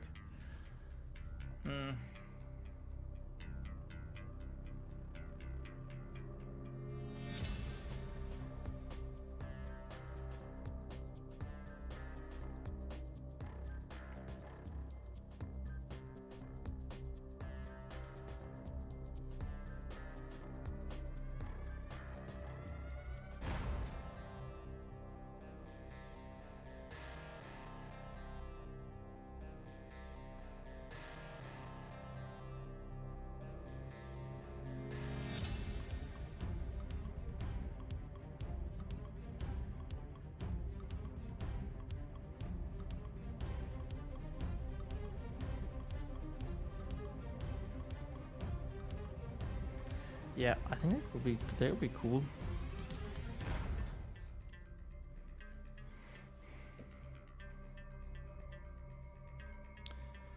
Gaining a little bit of courage.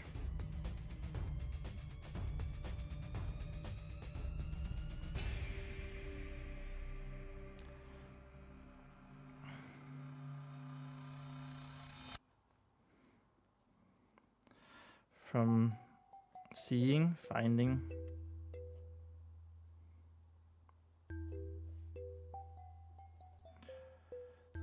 Sire Brendan. At last.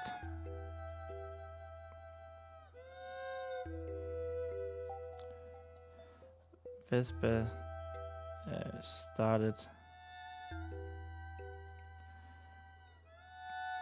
to walk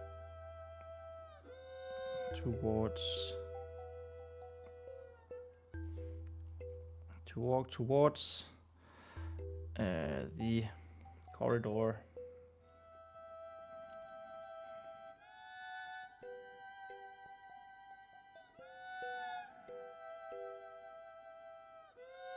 The only fully open corridor.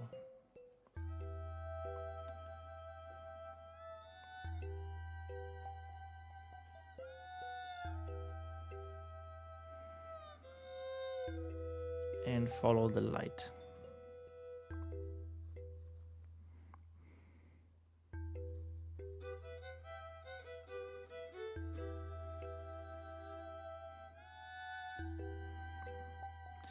The stones of this part of the dungeon, of this part of the dungeon,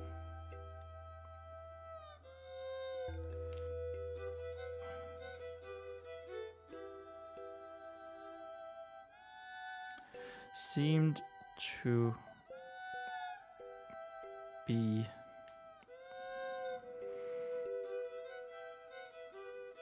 even more black.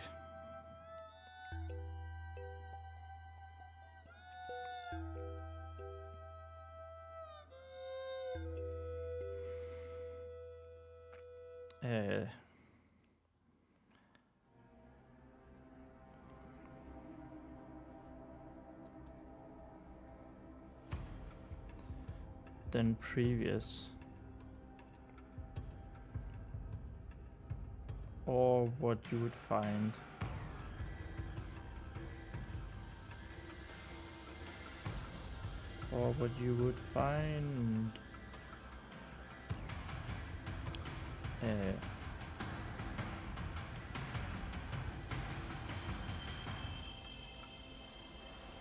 walking around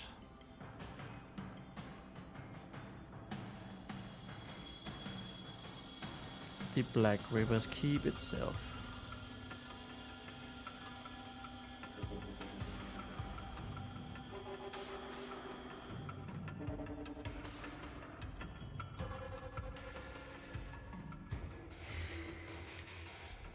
Maybe it just says down again instead of no, down.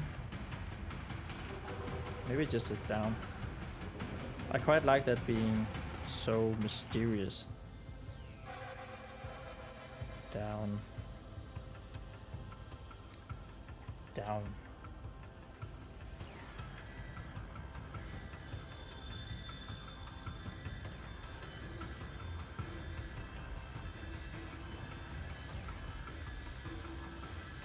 Vespa quickly.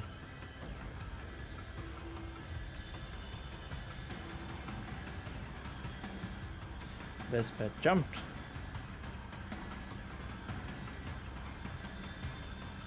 And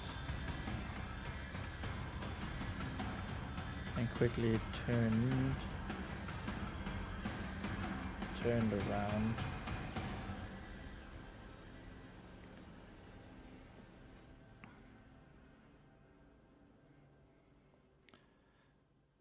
There was that voice again.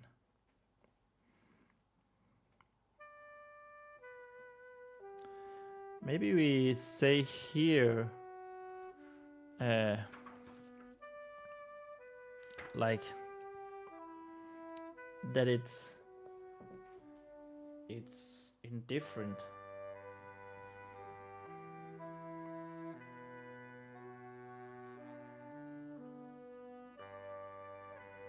It's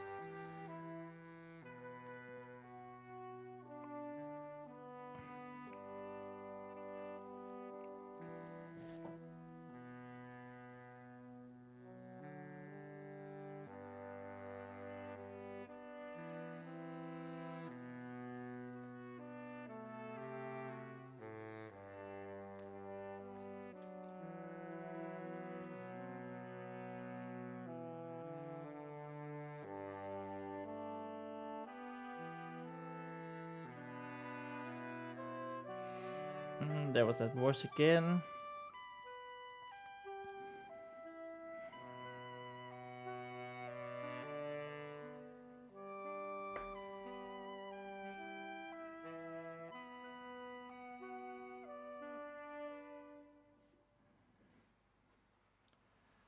This time.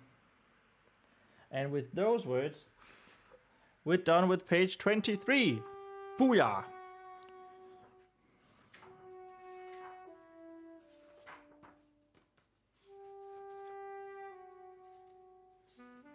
Oh yeah! 23 done. 24. Oh, this is going wonderfully well and smooth this time around.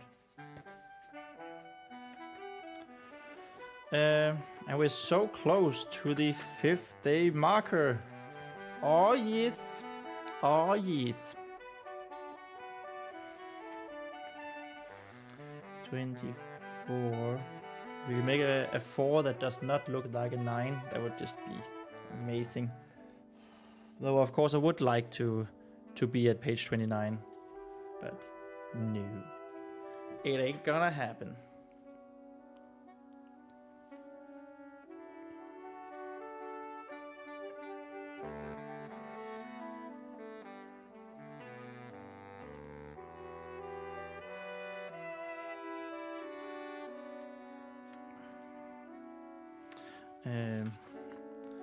This time Vespa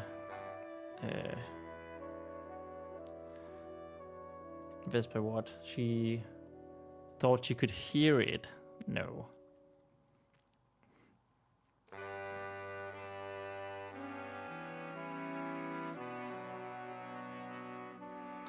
This time Vespa something.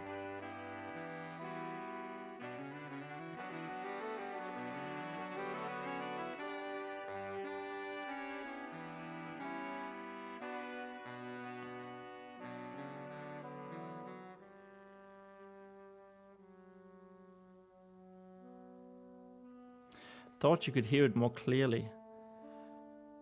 Thought that she could hear it more clearly.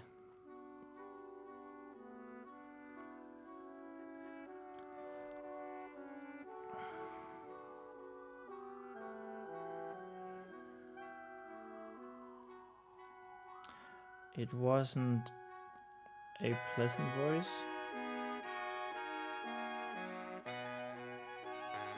Pleasant.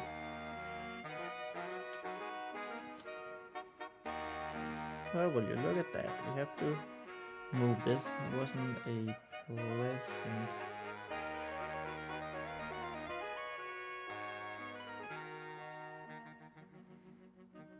Maybe this should be a full stop. And then here, it wasn't a pleasant voice.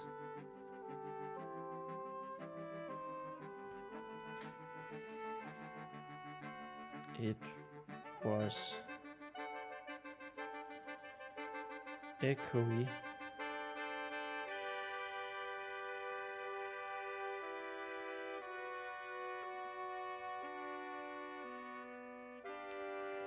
And hard. but not demanding.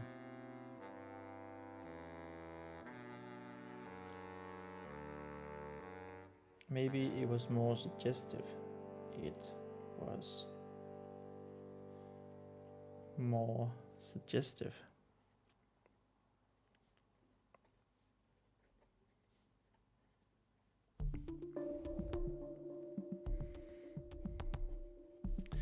She realized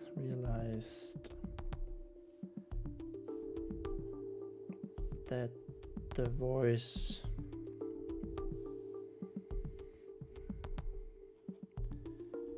didn't sound like Brendan's. Didn't sound like Sire Brendan.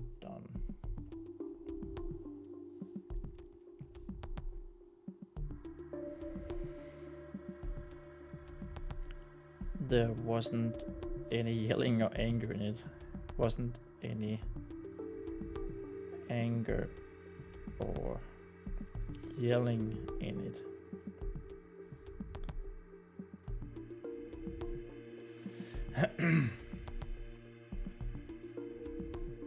Hey, that is more than day 5 marker.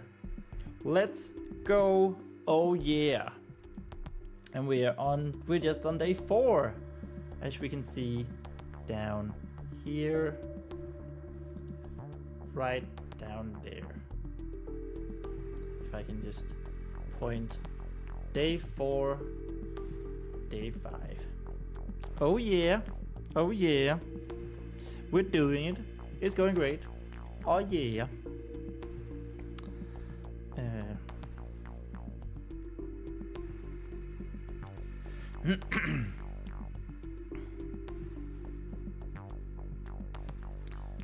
But whose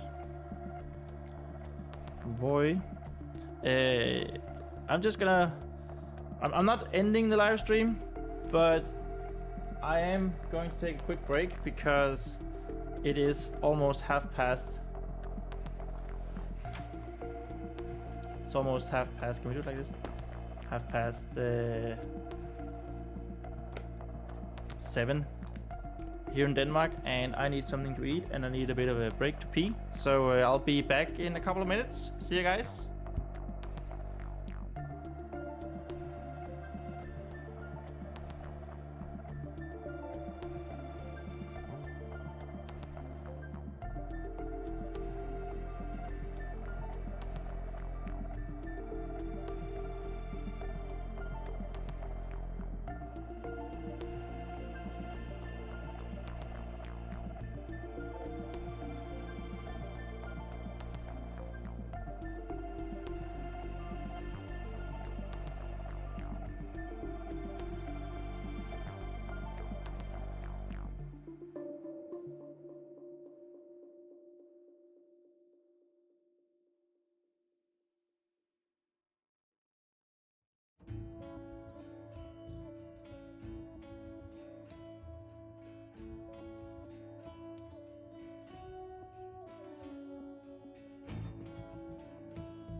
Right, we're back.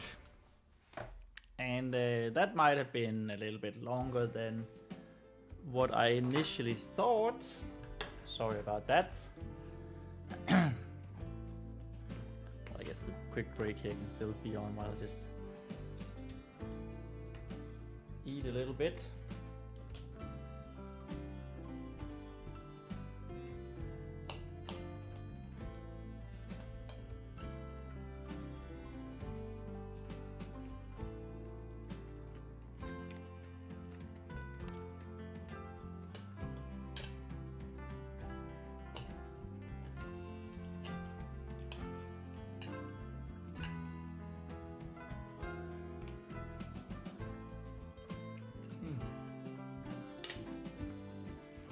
I know. This is probably the best part of the entire stream, right? Watching me eat and not writing anything down.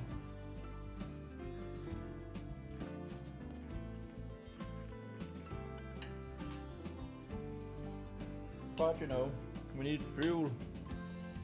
Brain needs fuel.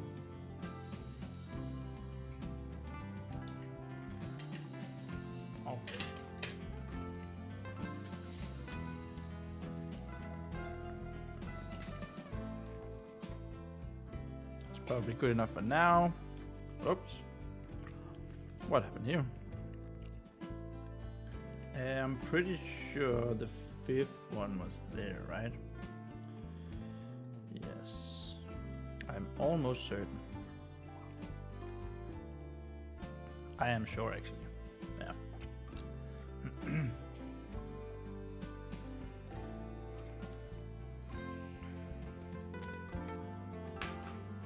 But whose voice was it? Then?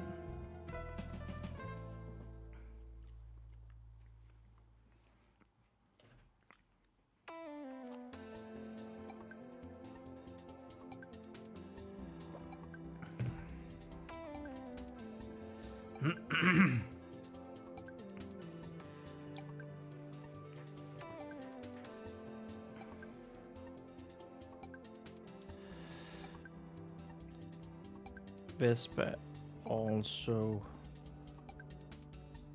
wasn't sure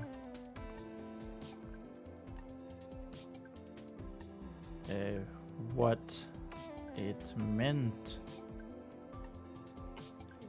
with down this time around.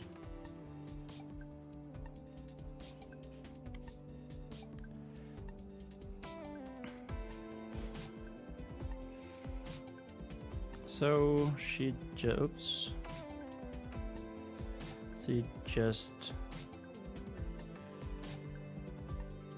went ahead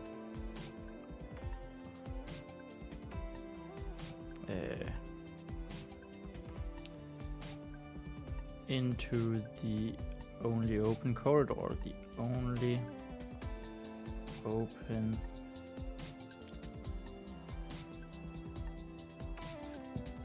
corridor.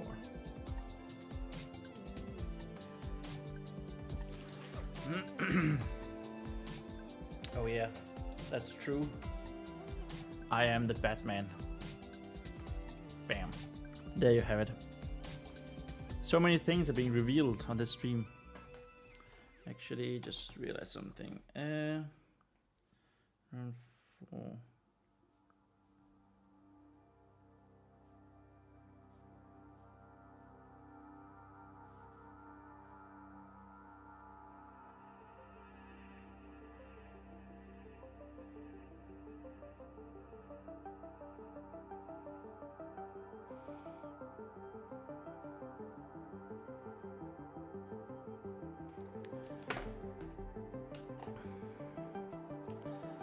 I went into the only corridor.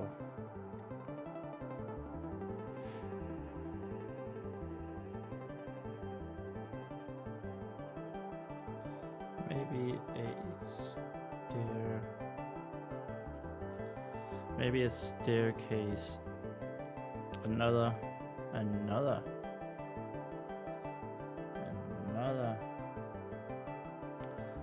flight of stairs. Flight of stairs would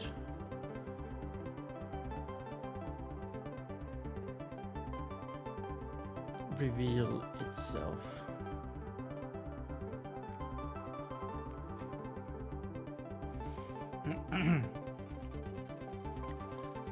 So, yeah, okay.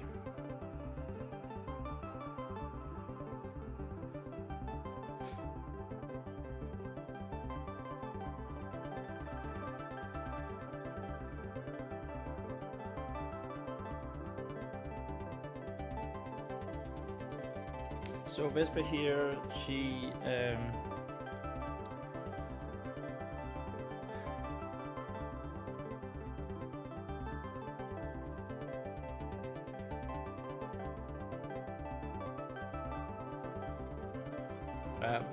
not Vesper right now. What do I mean? So Vesper here,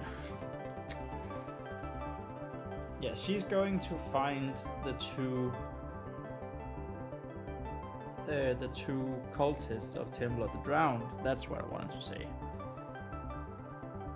And they're going to be talking about a plan to assassinate the Grand Protector of the Paladin Oath here, of the Black River's Keep. At least that's what she's going to hear.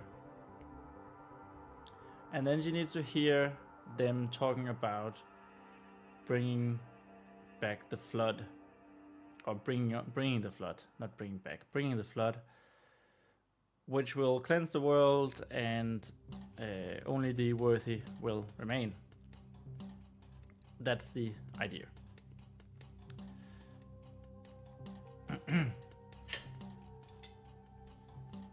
And so we need to come in at like a point in their conversation where guess who's back? It's Kai, and I'm back as well. So, you know, all good.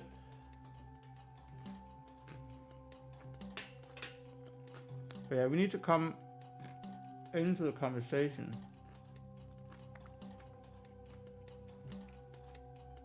where like it should be the end of that conversation, basically, right?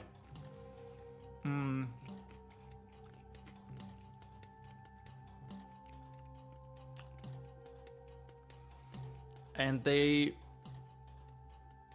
I don't want them to explicitly state what the flood is, but they need to say something formal, religious, and maybe do a gesture of sorts.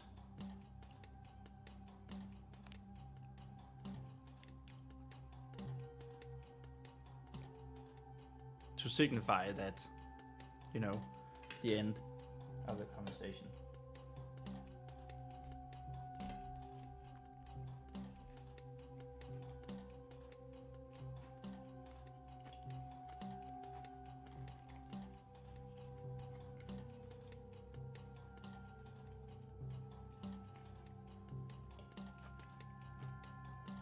Pick a number between 1 and 16.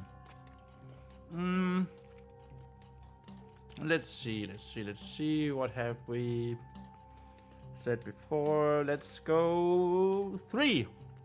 3 is the next chapter that you're gonna go for, Kai. I know it's strange, but you ask yourself.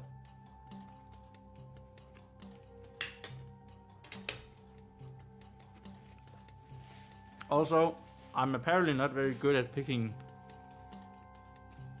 numbers from the larger half. 10 plus.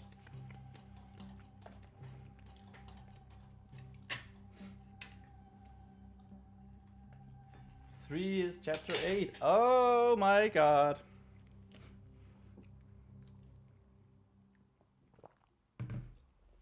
So it's like double random. It's not just me who's random. And then you've assigned numbers to chapters or what?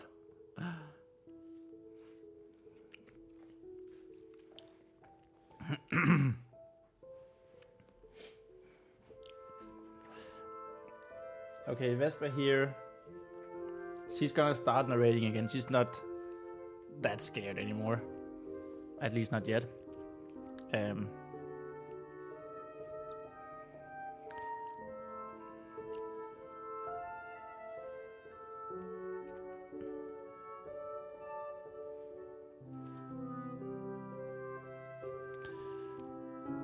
So what she's gonna say? She's going to our heroine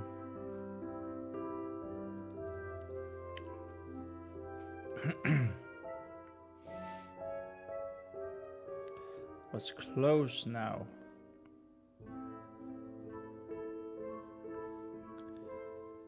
She could feel it.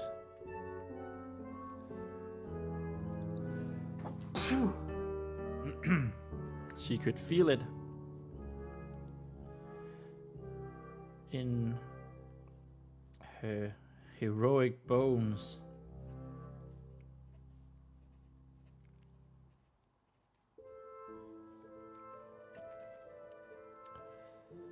Vespa once again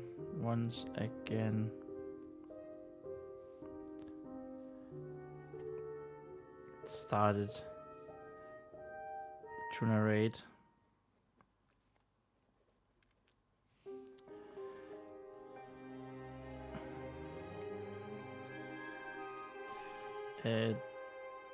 The view of another light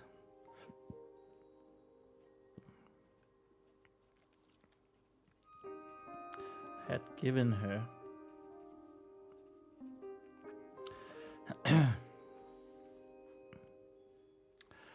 I guess what about had driven her nervousness away? Had given her.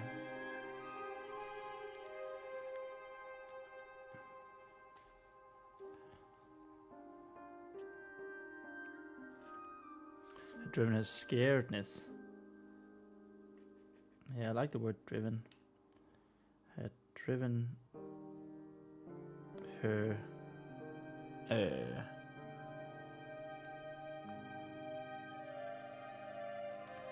if you're scared, oops, wrong one. If you're scared,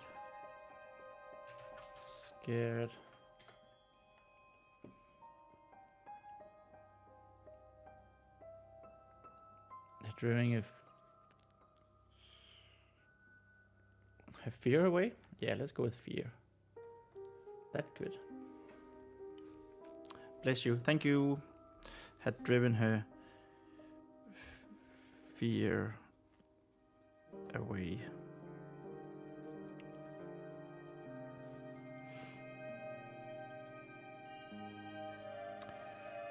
Ready to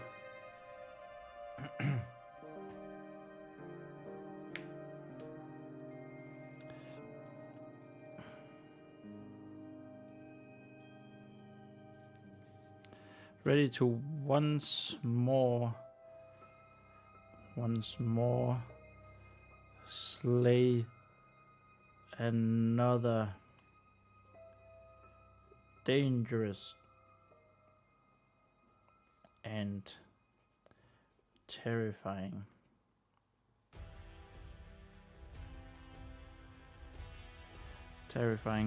beast. Vespa of the vigorous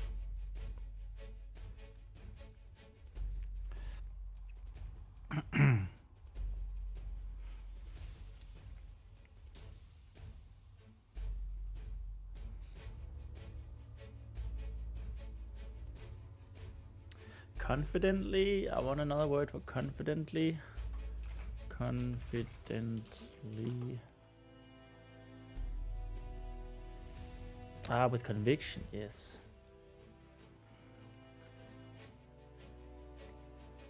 Vesper of the Vigorous Oath.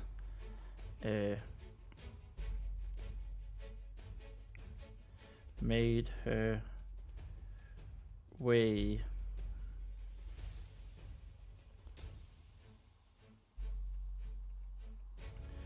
through the dark and dangerous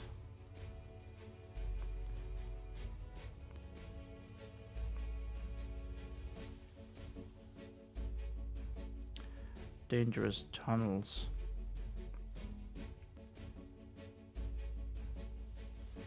Oh my god.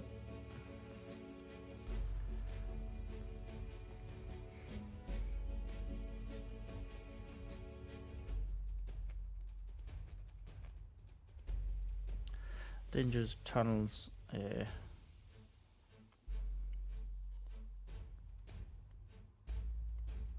Dug by the worm beast.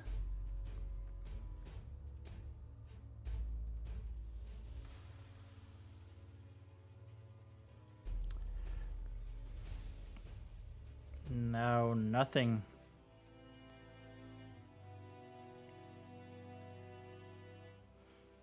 could stand in the way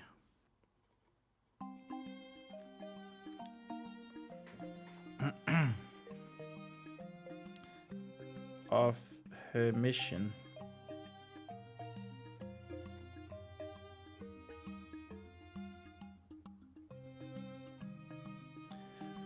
To rescue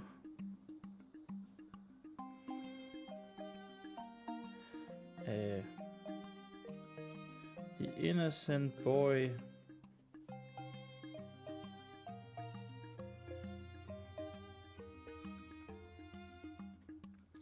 and the innocent townspeople.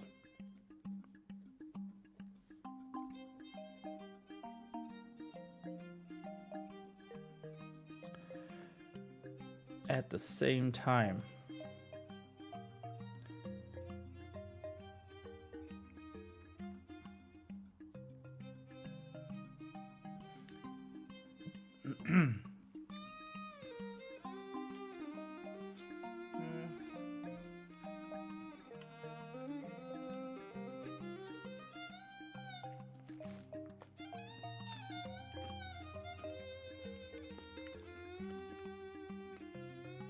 Damn, I was getting so hungry.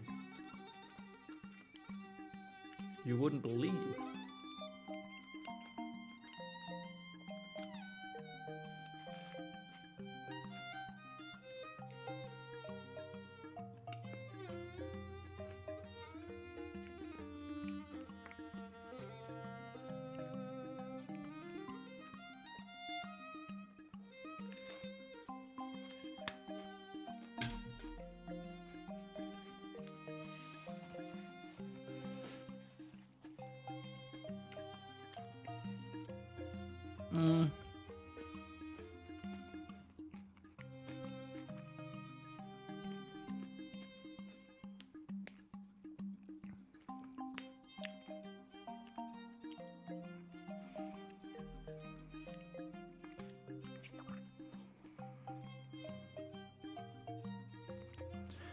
With confident, Kofi,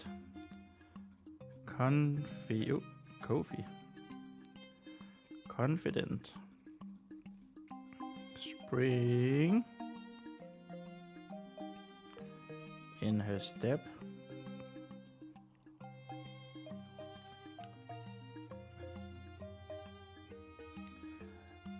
why do I write my case like my ages? Oh my god. Have you seen the way I write? It's terrible. And I always seem to find a new word every time, every new live stream. I seem to find a new, not word, but a new letter that I just mess up. And I don't know what's going on. It's peace today. P's are very bad. Looks kind of like my handwriting. I don't know why. And it just doesn't seem to get better, really. Got that author handwriting, yeah. And maybe it's just it has to be faster, right? Faster and faster and faster. It's just because we have so much we want to write down. That's why.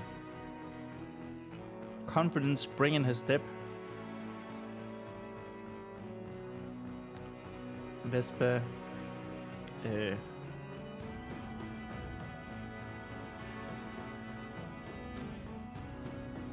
made her way down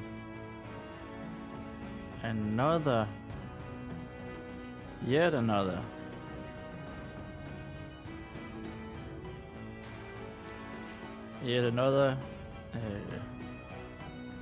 long corridor, damp corridor of the black stones.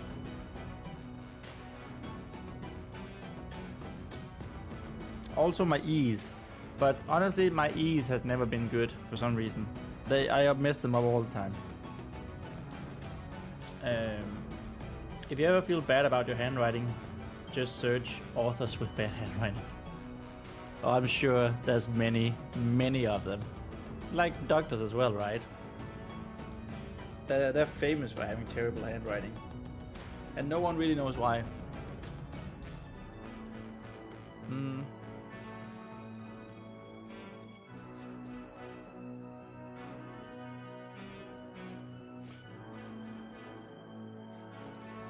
Corridor of the black stones.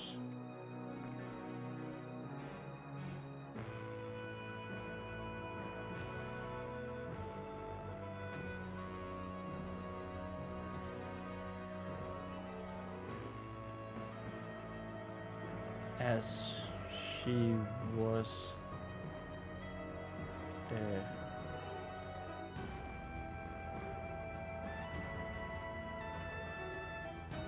was nearing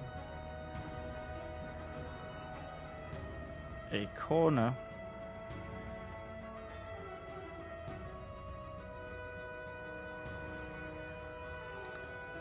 from where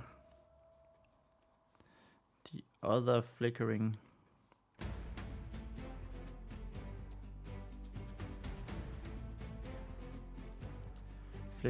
torch light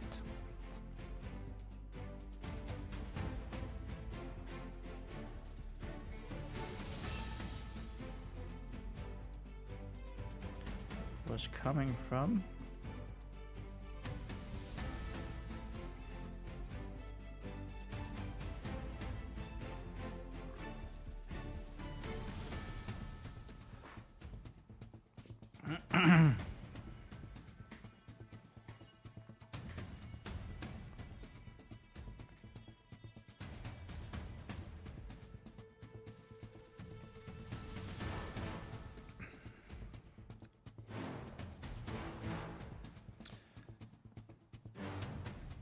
She started to hear voices.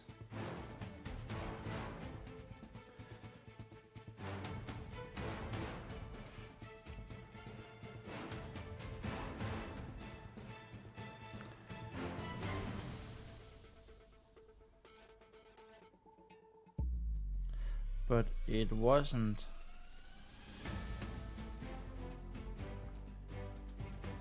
the same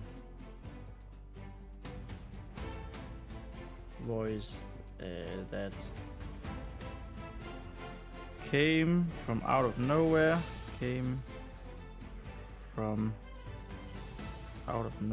that seemed to come,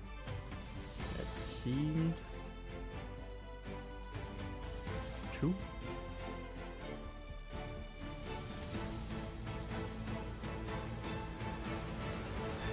seemed to come from out of nowhere.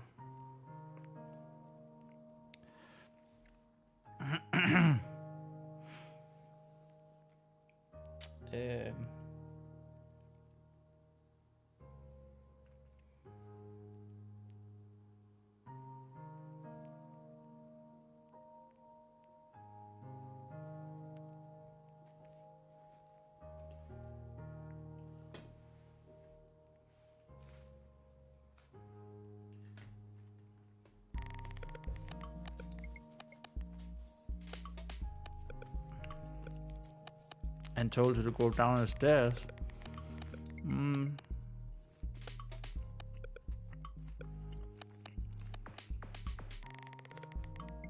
Hear a voice.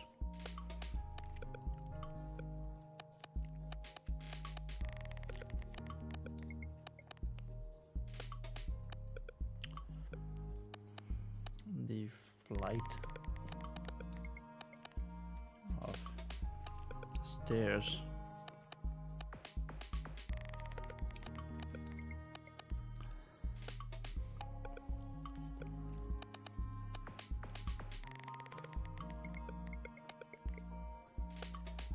It was a new voice.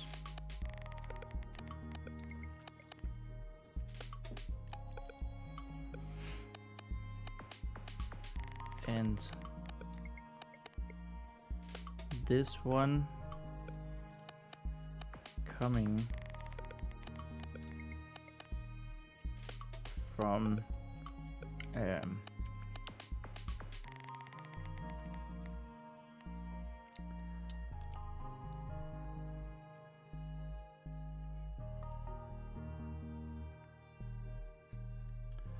from there. From where? From the same place.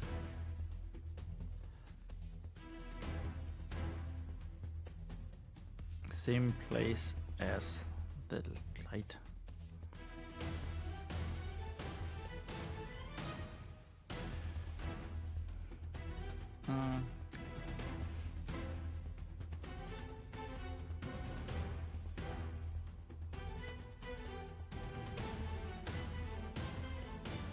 How are we looking on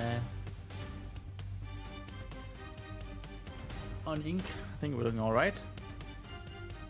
We're closing in on. So the last ink cartridge gave up around page 15, right? We're closing in on page 30, so we might need to change it up, change it soonish.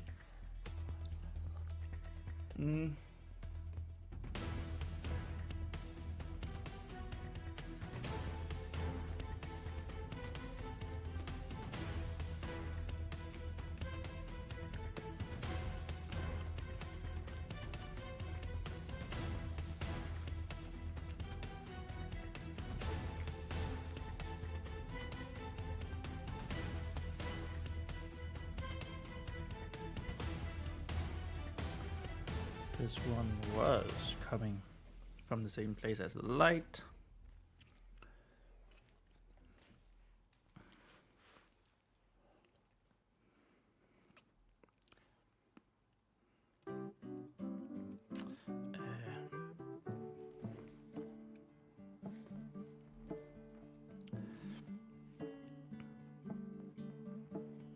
In fact, as Vespa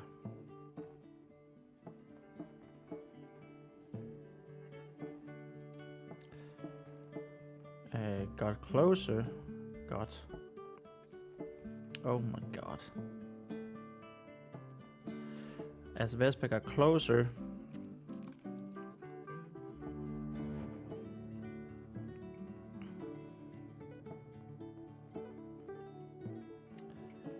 she heard not one,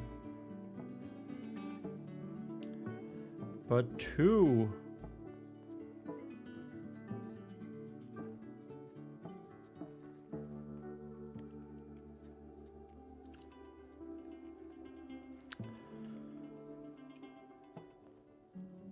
someone was having a conversation.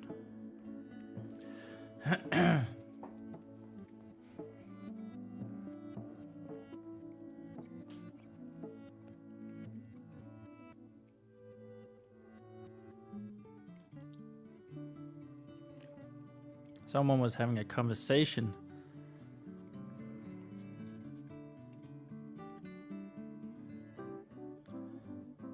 All the way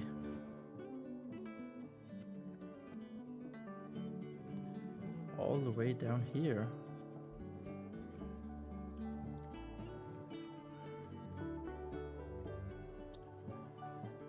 Who was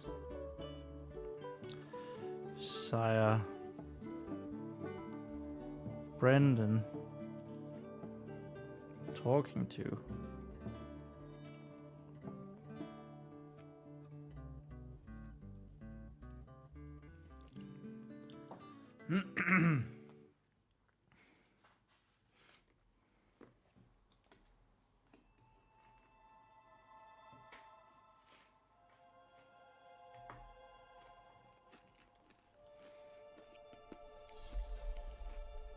Who indeed was he talking to?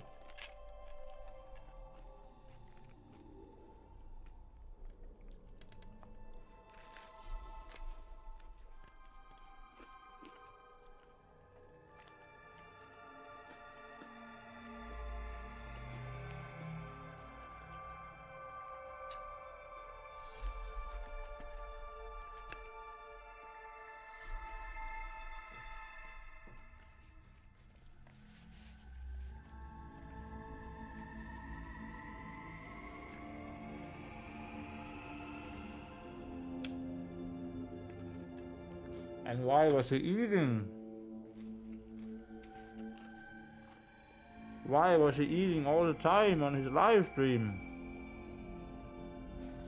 And why was he talking with food in his mouth, Sire Brendan? Nobody knows. No one is here to answer all these questions.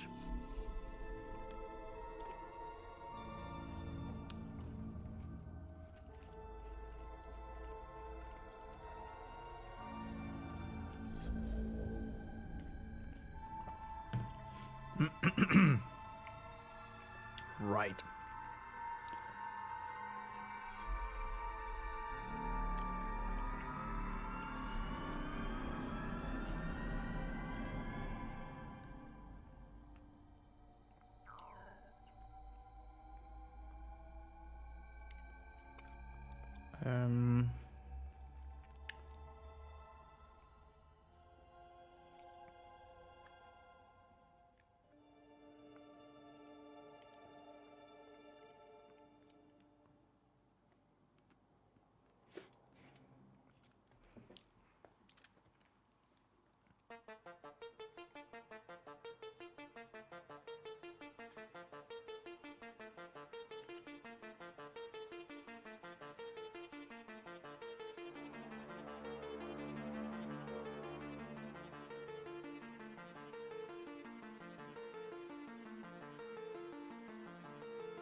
But it didn't sound like Sire Brendan.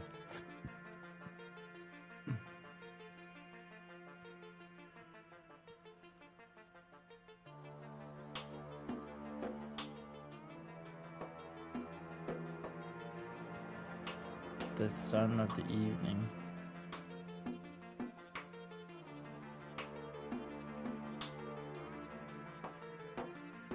Oh my god, how was that an E?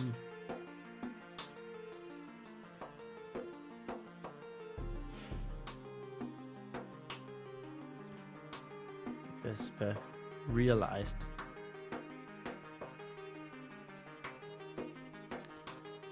as she stood by the corner.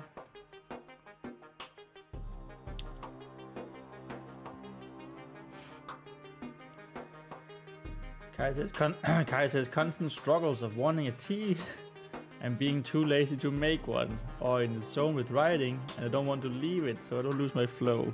True. Oh man, you just have to keep writing, Kai, and then once you feel yourself to have a little break, you go make the tea. That's the solution. You can't give up the flow state. Never.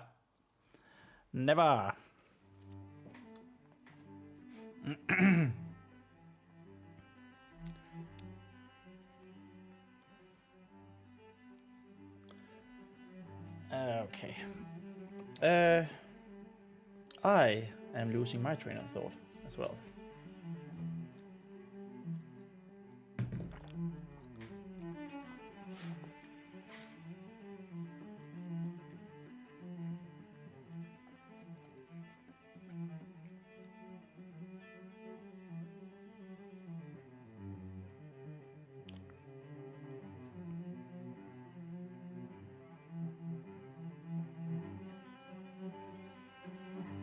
She stood by the corner.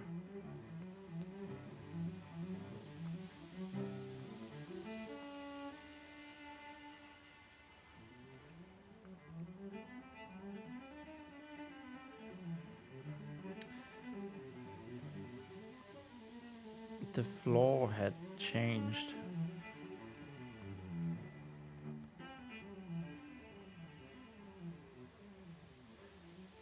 From the black stones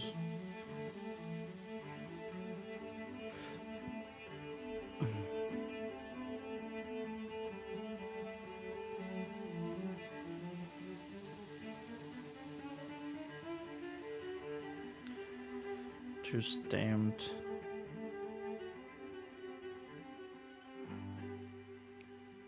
black soil.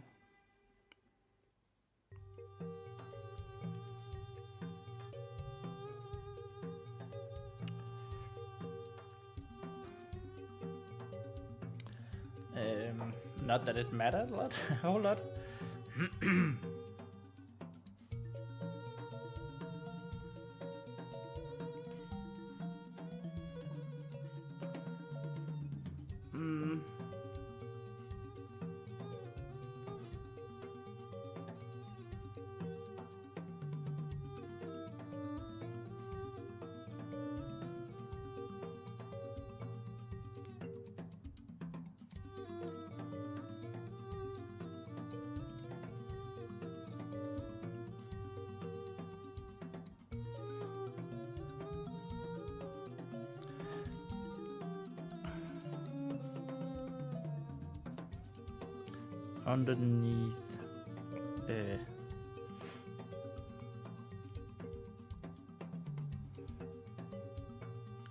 Underneath Vespa's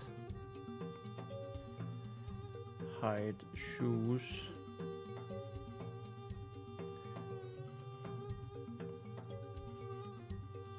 making the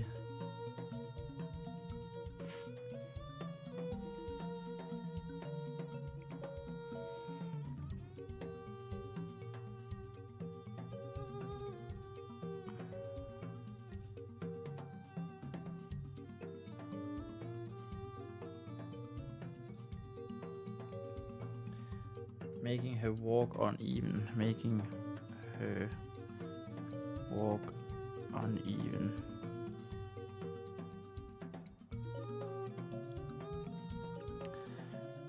But that didn't seem to matter much. Why do you write it then, Thomas? Well, because I wanted to fall and trip to make a little bit of extra tension.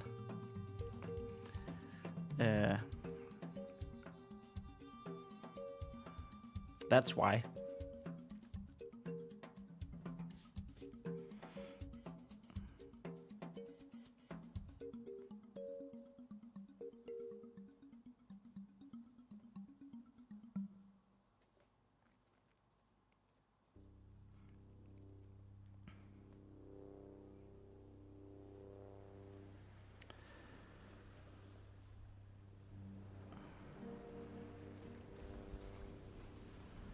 as Vespa.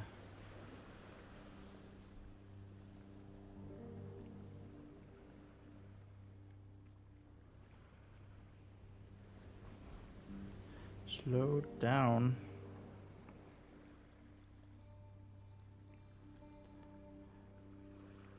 And stopped by the corner and stopped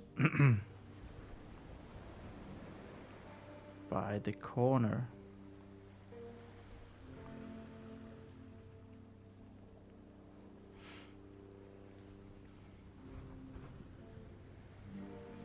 So that she could better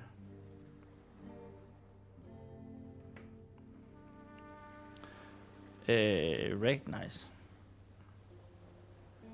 Try to recognize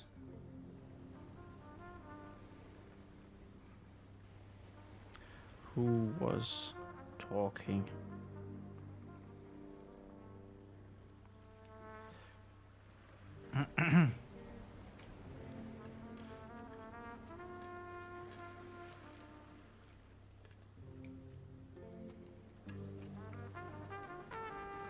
So yeah, I wanted to be to become kind of cautious and wary here, and then I think it would make sense if she left the torch on the ground, or like behind the corner or something.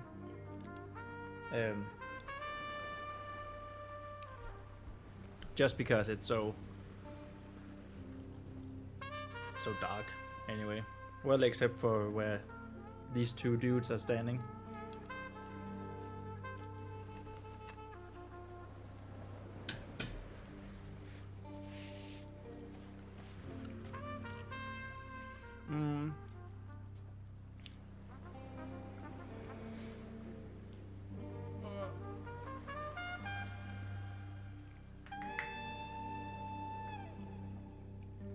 Yes. Right.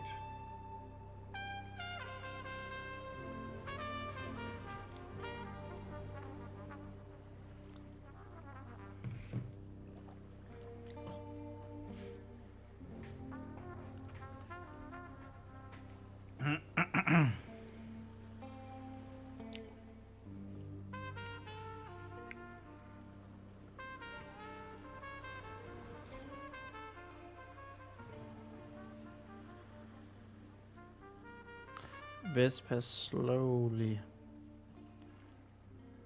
looked around the corner.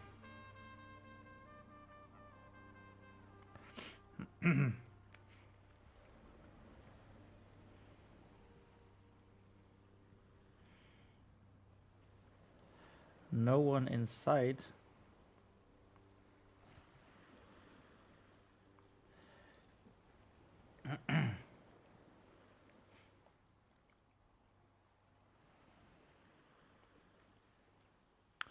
No one in sight, but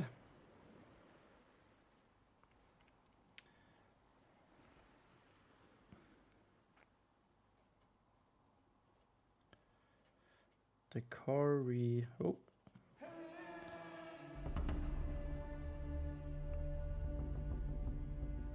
but the corridor seemed to end.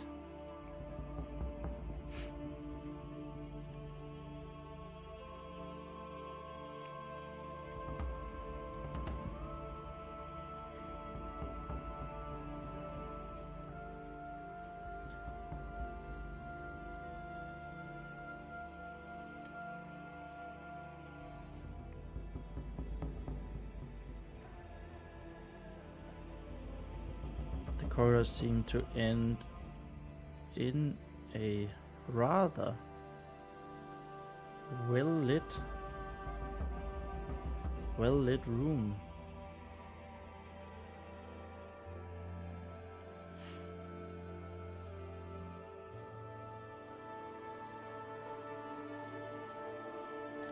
So she decided. She decided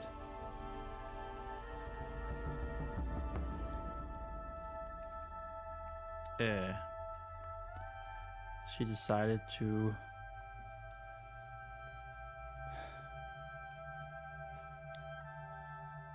go and check it out.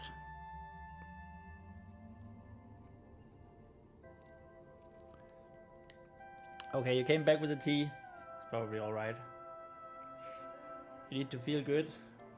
You need to feel good when you're writing. That's the main part.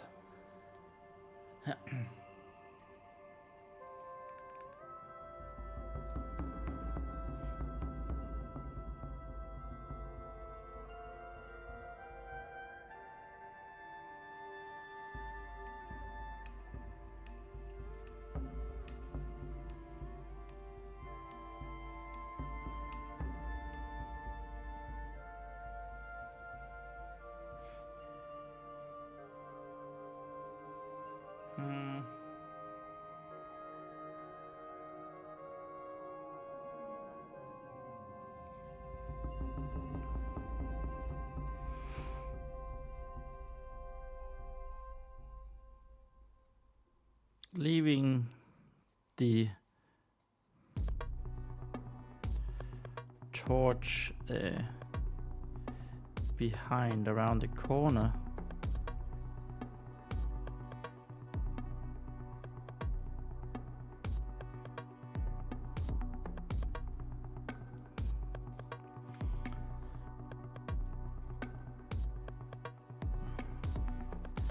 Vespa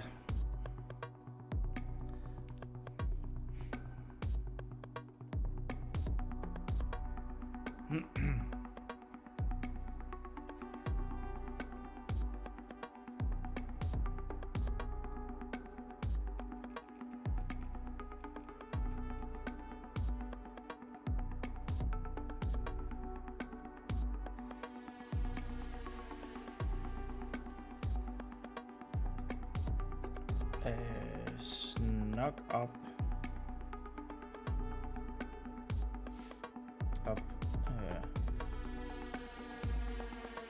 to the wall on the opposite side.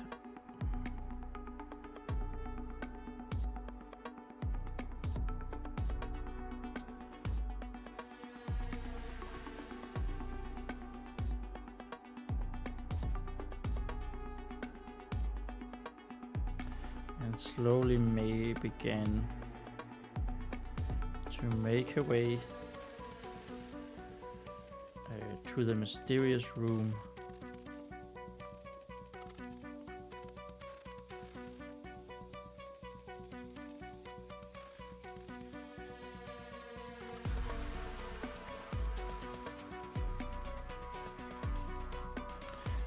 Where the talking seemed to be coming from.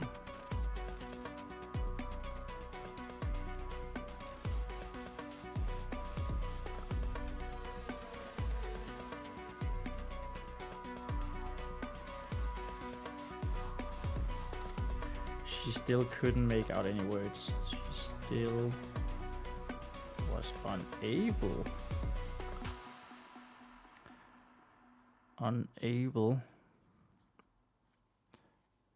to make out any words.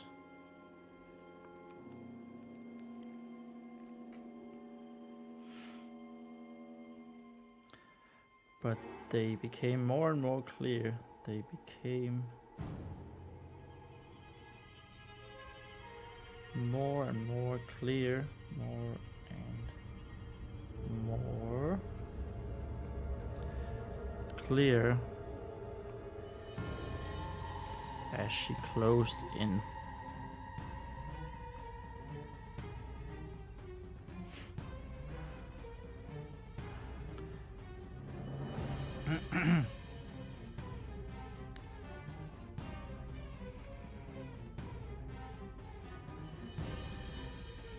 The plot thickens.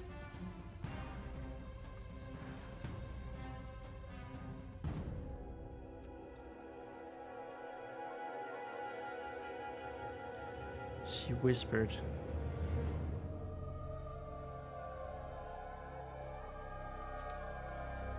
against the wall.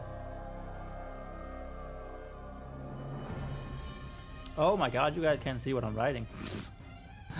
I'm so good at this. Up against. I was just so much into it that I completely forgot to move the book.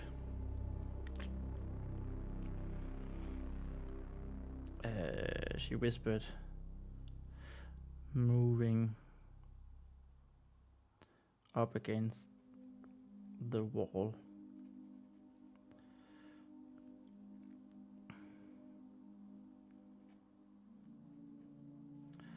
Our heroine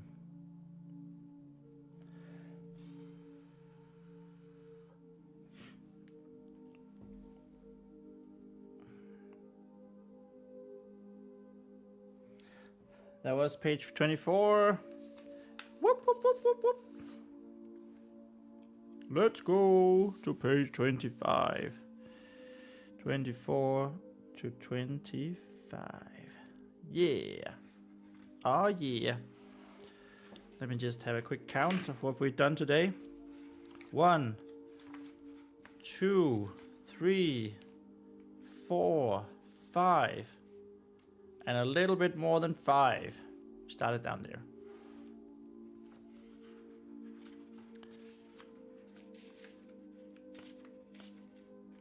Oh yeah.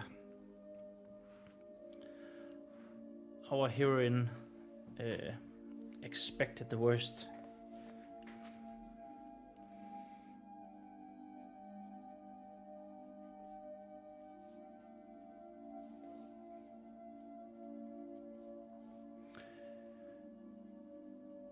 Maybe she would meet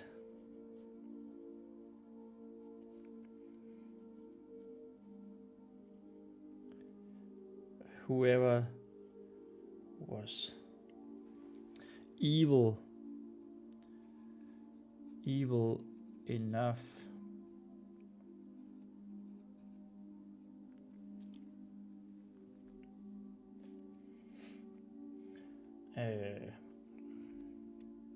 whoever was evil enough to unleash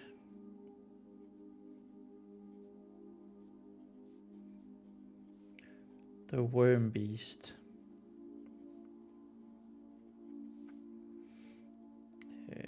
in these good lands.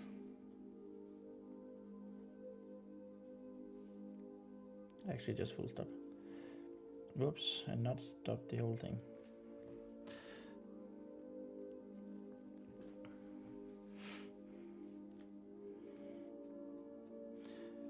If she did,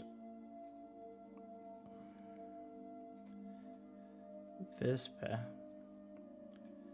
of the vigorous oath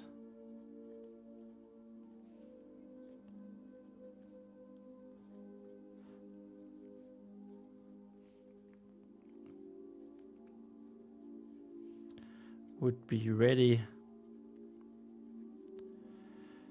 to take down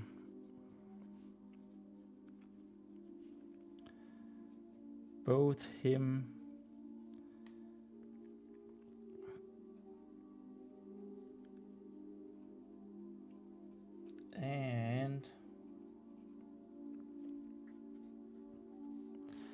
and the worm beast.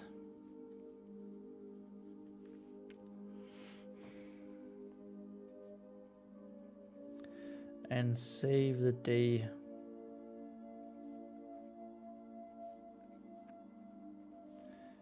Once again. And for all.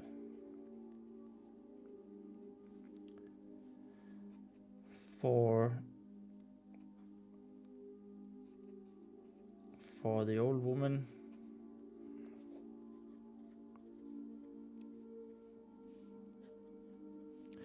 For her son. And for the innocent townspeople.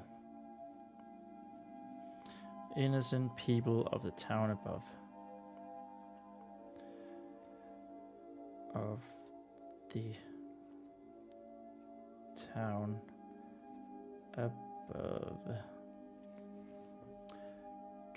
Exclamation mark. There we go. Just failed 3 times to write skin. Oh, 3 times, that is nothing. No, no, no. That is amateur numbers of failing to write a word. But at least you managed to do it in the comments, so you know you got that going. You got that going for you, which is nice.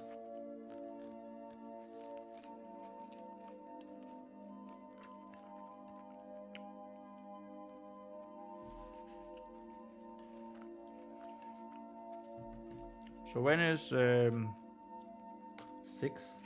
Oh, it's soon. There. 1, 2, 3. 1, 2, 3, 4. Oh yeah, that makes sense. I was just worried that I had miscalculated something. And the 6th marker, not that we're gonna hit it today, but I was just worried that the 6th marker was placed wrong.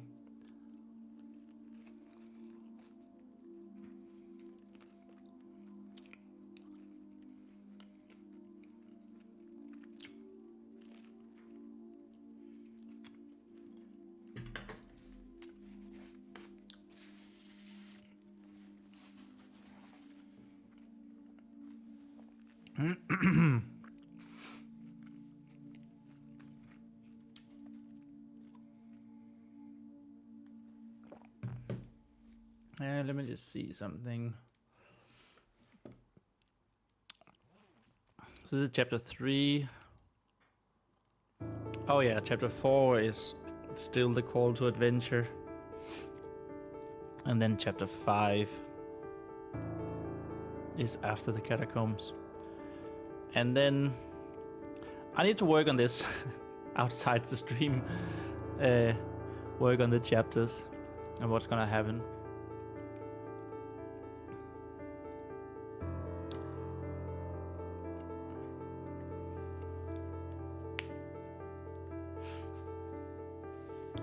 Let's go! Yes, new page indeed, let's go!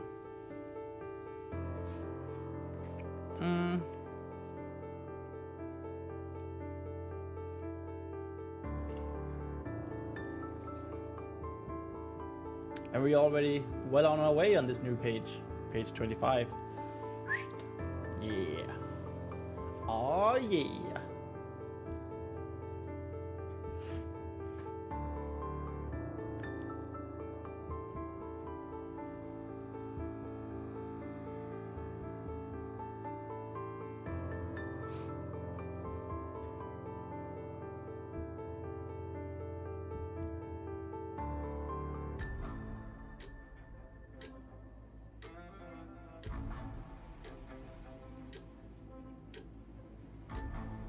Where were we? Oh yeah.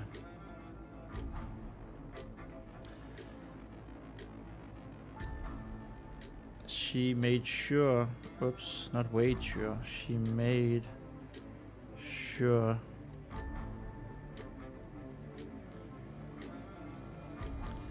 to keep her voice down. And to not make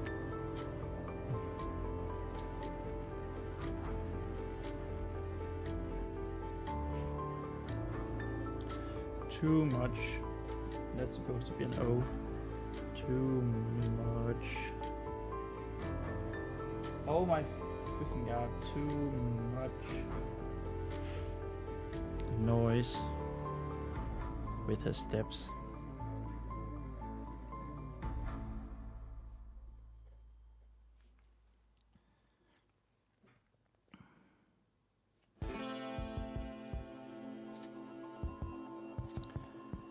And she, of course, kept her wooden ladle at the ready.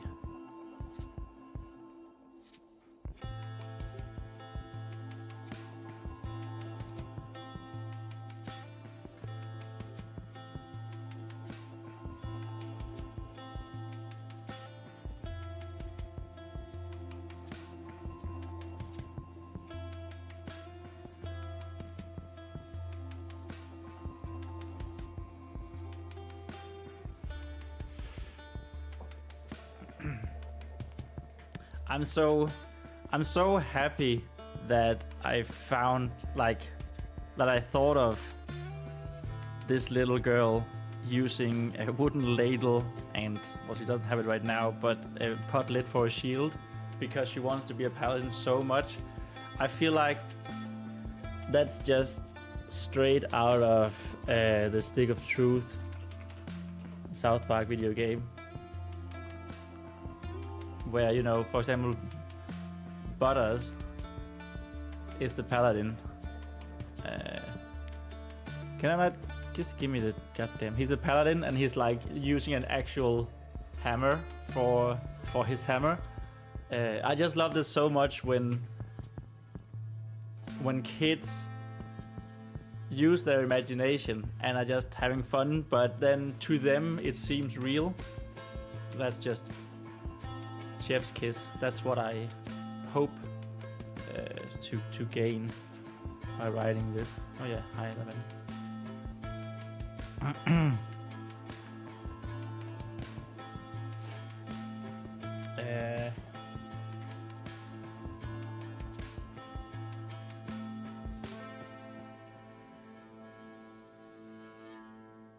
Maybe you should just say weapon here instead of wooden ladle. Weapon.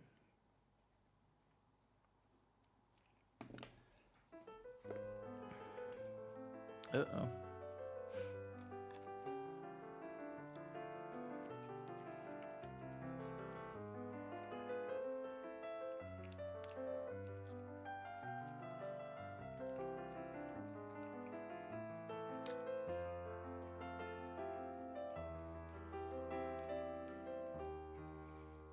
I'm just gonna finish eating this.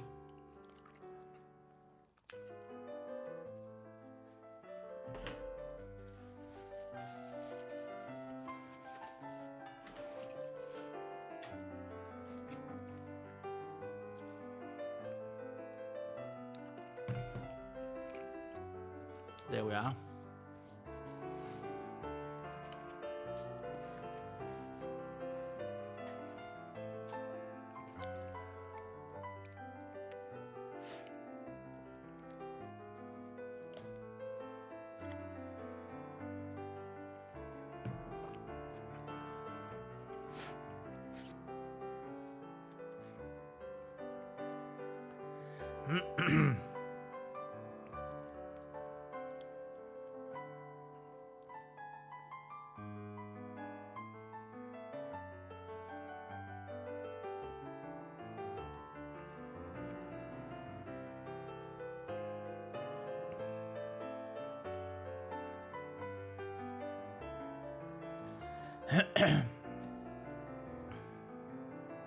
So now we want the very first thing that either the villain or the shadowy figure says.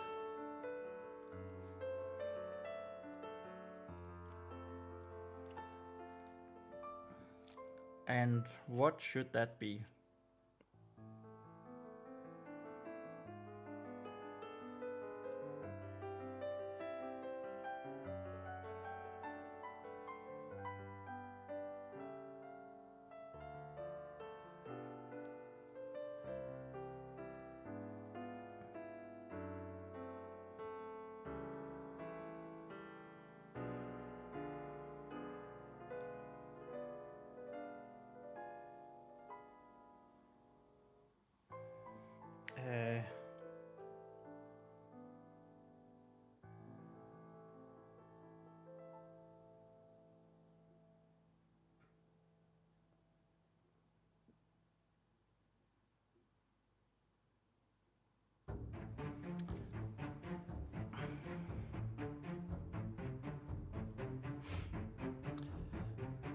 maybe tie it into the what the Son of the Evening mentioned with the dragon pyres. Maybe not, because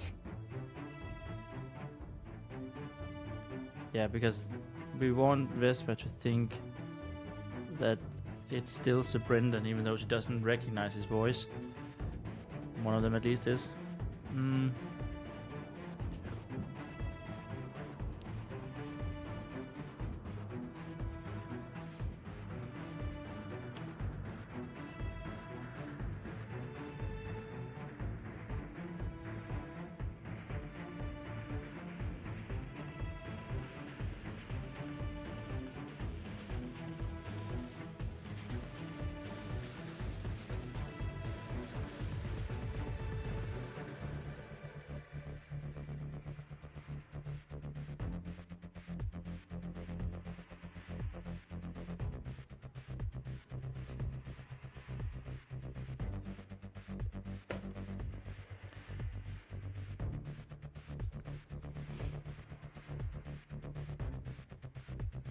The attempt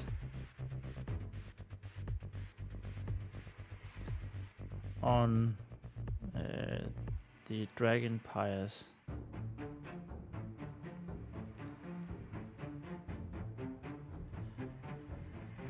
went better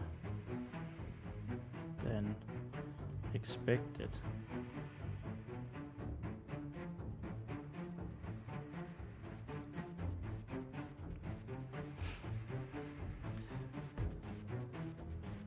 Just as we thought,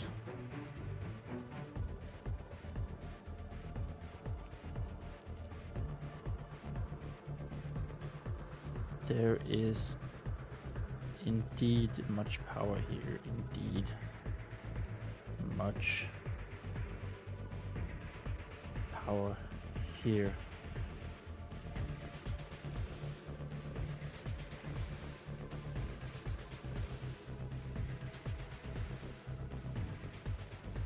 A voice said, as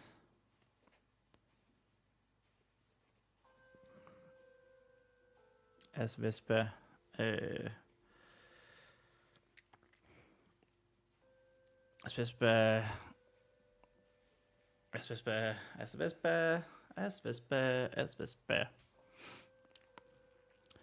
turned the corner. No, she didn't turn the corner.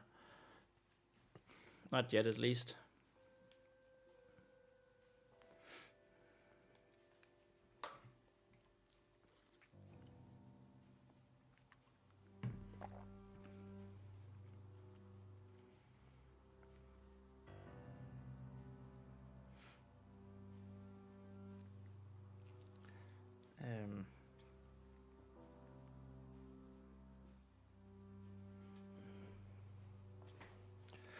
Approached the room.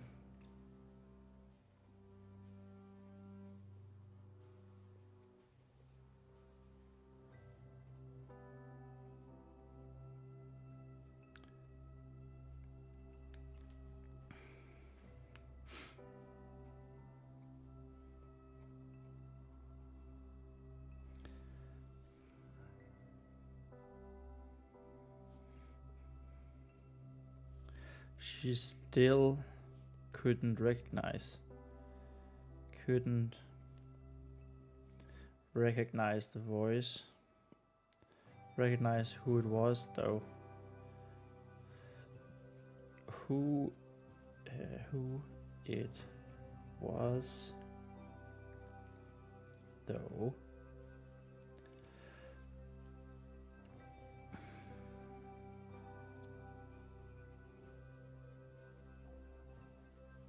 The voice sounding muffled.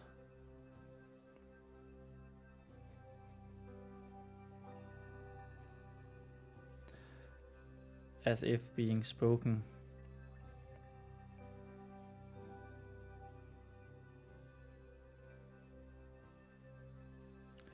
underwater.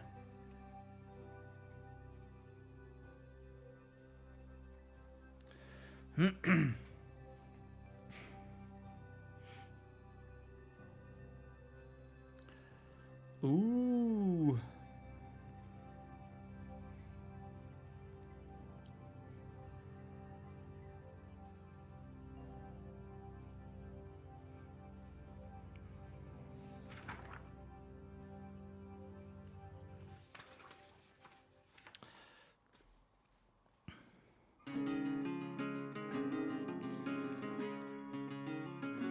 Tilting her head.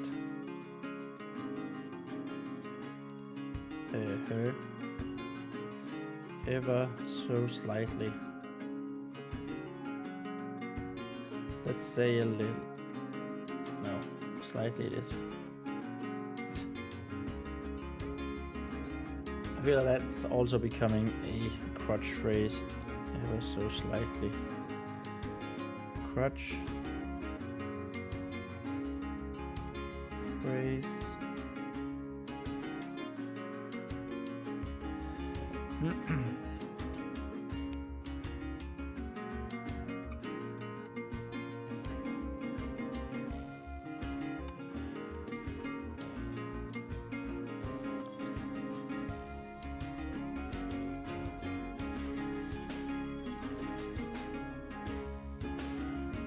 Vesper looked inside into the room.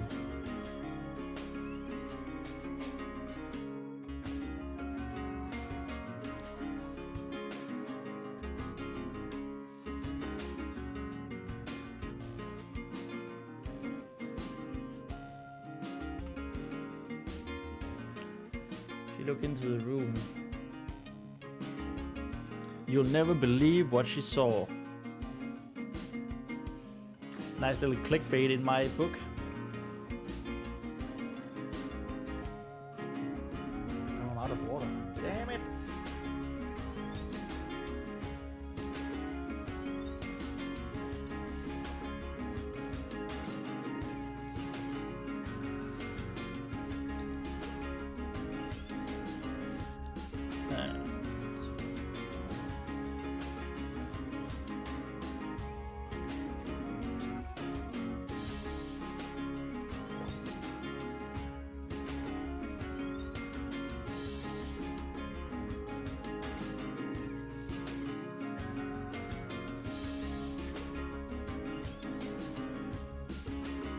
It was a small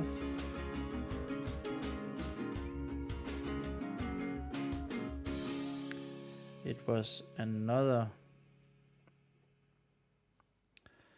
room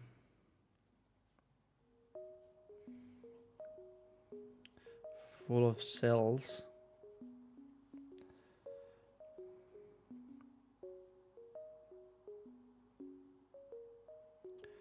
Though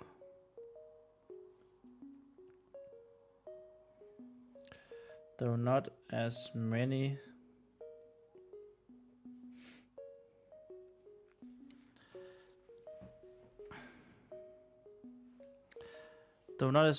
as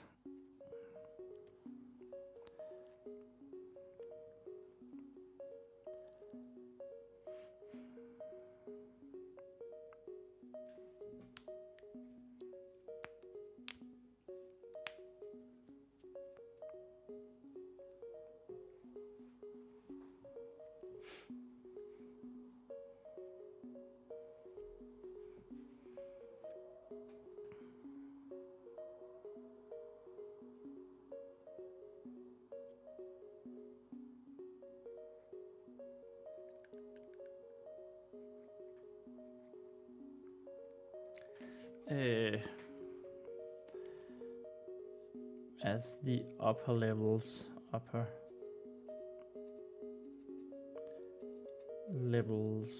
boasted of.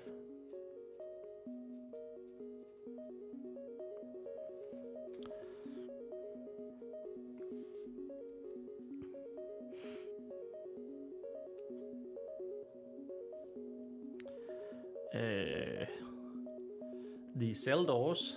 What's the cell door called? It's like There's gotta be a name for that. Oops. Cell door. Old cell door. Is that not called anything? Old prison cell door. Jail door. Jail cell.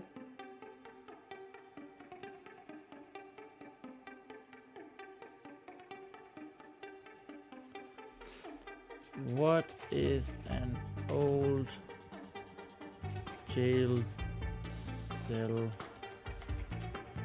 door called?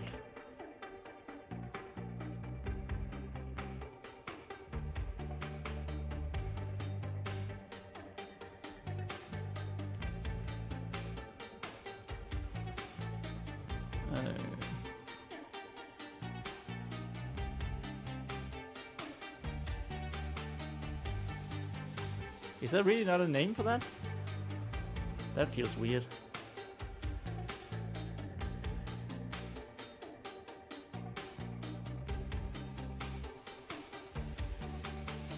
Maybe we can work our way around it.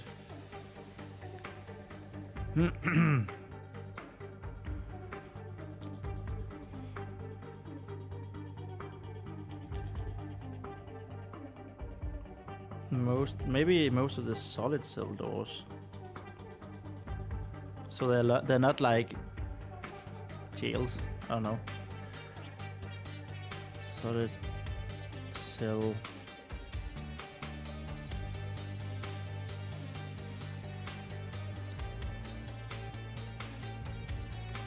Most of the solid cell doors, however.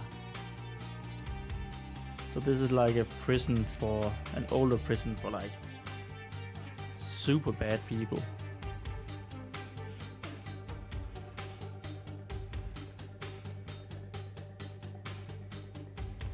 Seem to have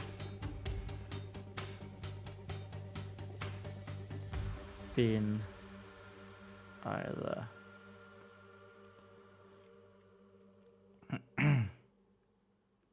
not destroyed, but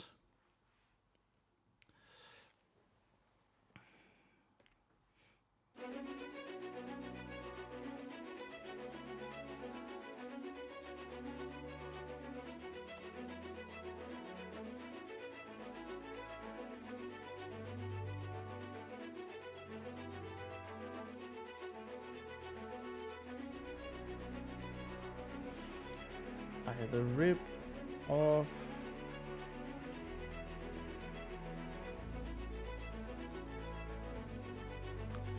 their hinges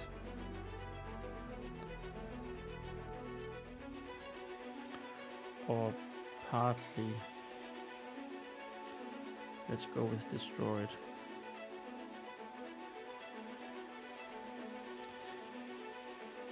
Same with the room, it looked like, with the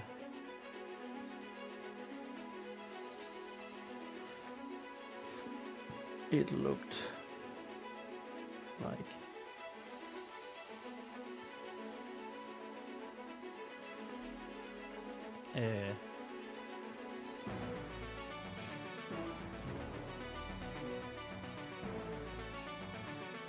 stones were missing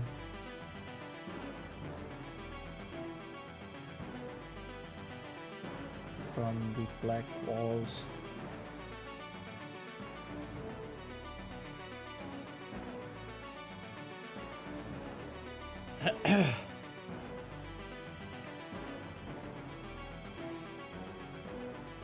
And debris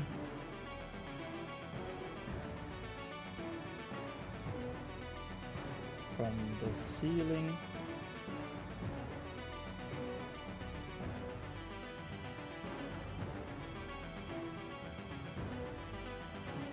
was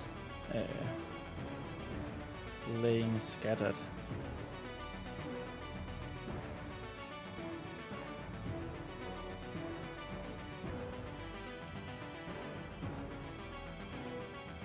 A corner seemed to be a far corner. seem to be completely caved in. Seem to be completely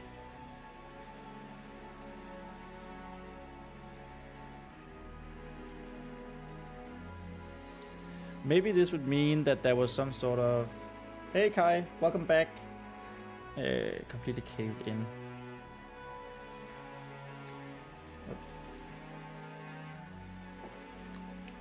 Some sort of pit or something on the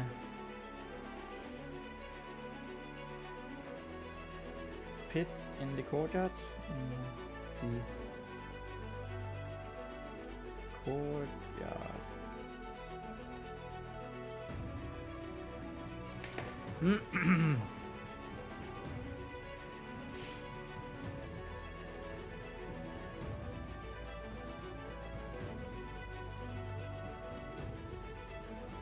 And on the other side of the room, and by the other far corner,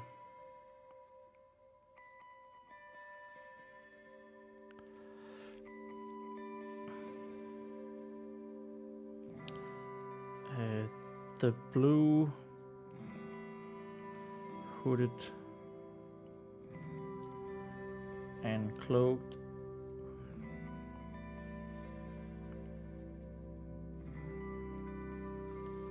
figure was standing.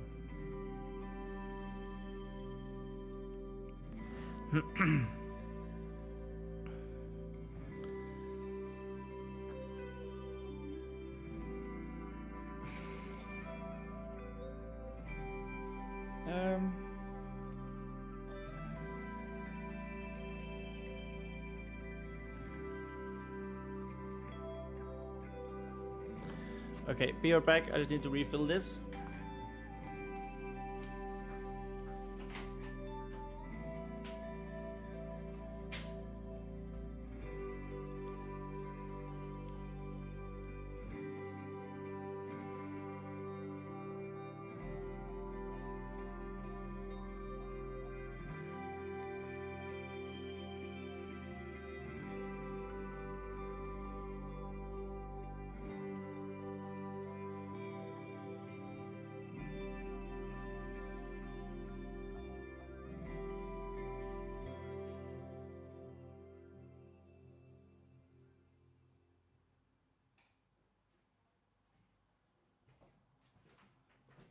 Back.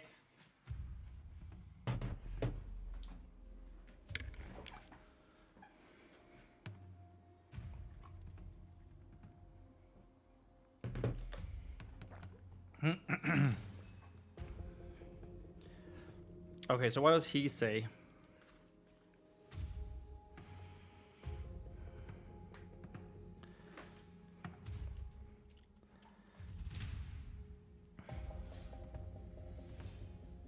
I would like them to specifically say like, so what do we need?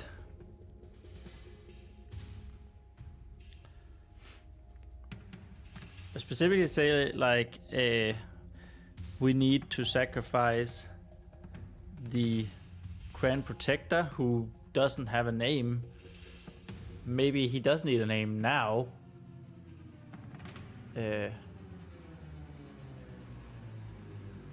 But like, and more. So they only mention one person, and that's going to be Vespa's like,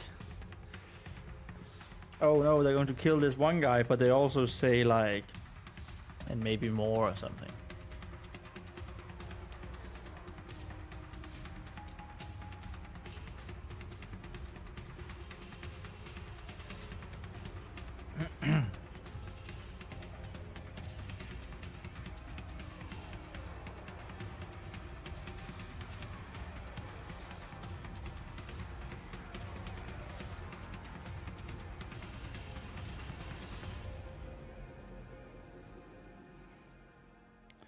Yeah, something like that. So he is going to ask, this is of course the actual villain, and he's going to ask something. going to be very intriguing and make super much sense. Oh my god, I can't think. Thunk.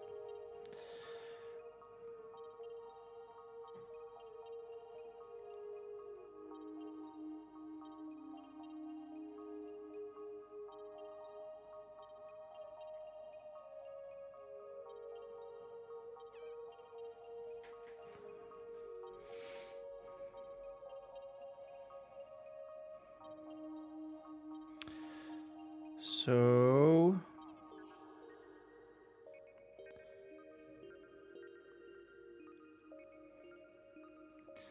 do you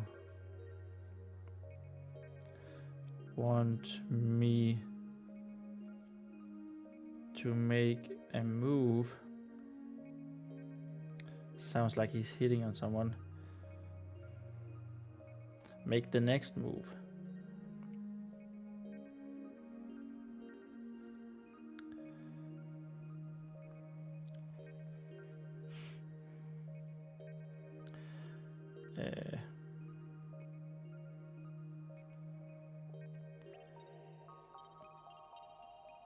The blue hooded cloak.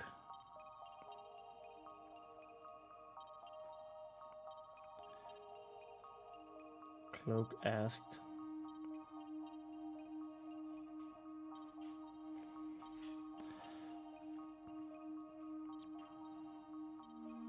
It was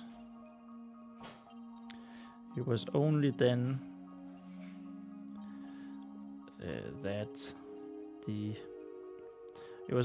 that the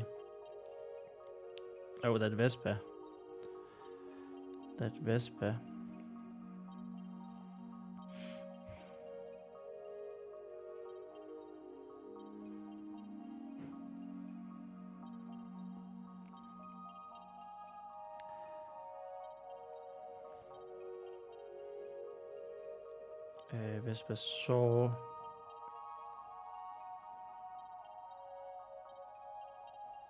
that another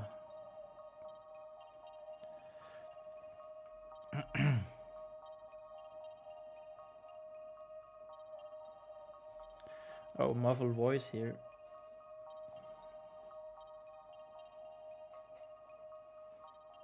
Muffled voice. It's only then that Vesper saw that another figure was standing in the shadows of the corner.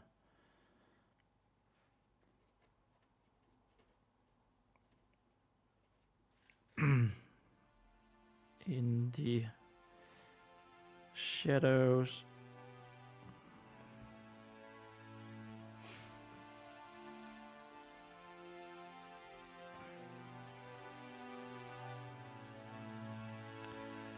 of the only corner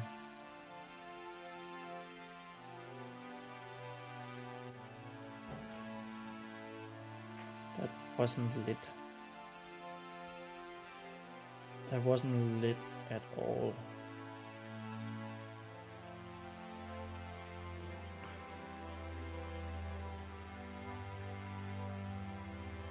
If she hadn't seen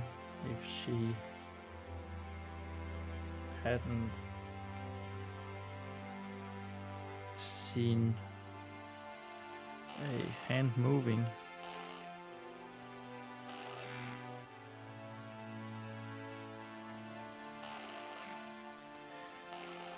she probably never would have noticed. Probably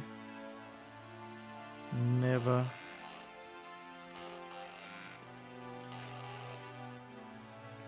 would have noticed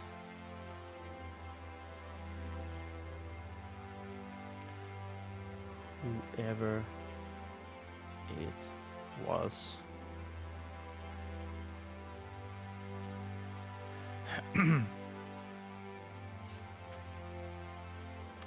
Yeah.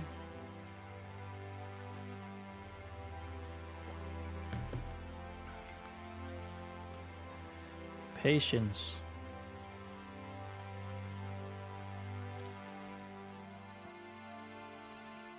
the shadowy figure said.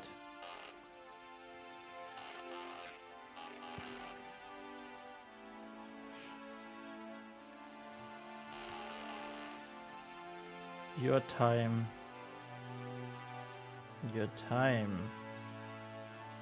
will come, but there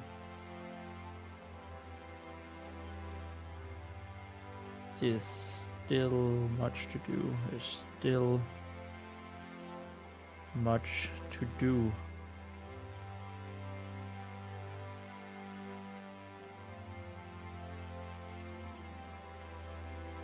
El Cuervo! So good to see you in the chat. El Cuervo says, hey, I came in to check how you guys doing. We are doing really, really well, I gotta say. I don't know if you can see it really, but we are a page, almost 2 pages actually. Have written almost 2 pages more than the day 5 marker in for our NaNoWriMo, which means we are more than a day ahead of schedule. Let's effing go. How about you? Are you doing NaNoWriMo as well?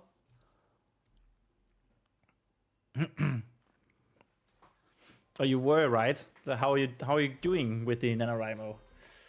I hope it's going just as well for you as it is for me.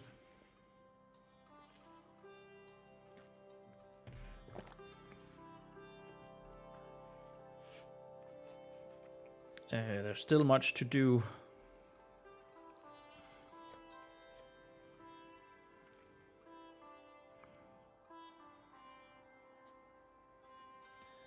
There was, oops, something not quite right with the voice coming from the shadows.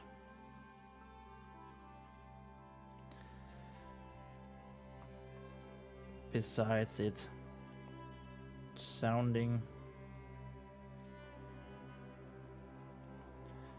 like coming from underwater.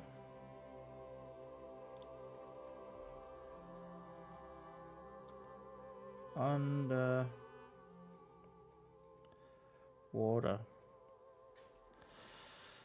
Vespa thought.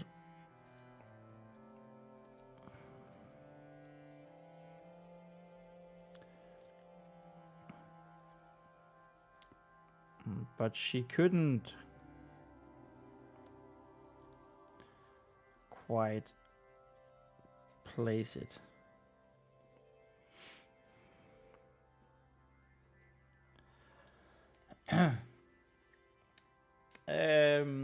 Like I was saying, great, you're doing way better than me. I'm 600 words late. 600 words, that's not too bad.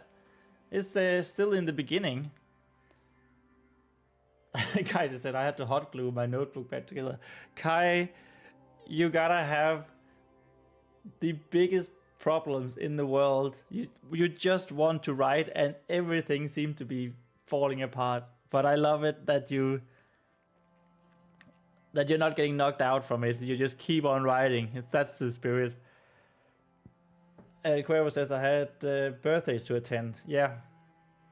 Okay. Well, you know, I got stuff as well. I got a birthday and a Christmas lunch. So there's definitely 2 weekends where I won't be streaming and I probably won't be writing very much. That's why I'm actually very eager right now to write much more than I have to per day. Kai says, oof, if it makes you feel better, I've only done around 2k words so far. You know, it's good though. What are you writing for this NaNoWriMo, Kai?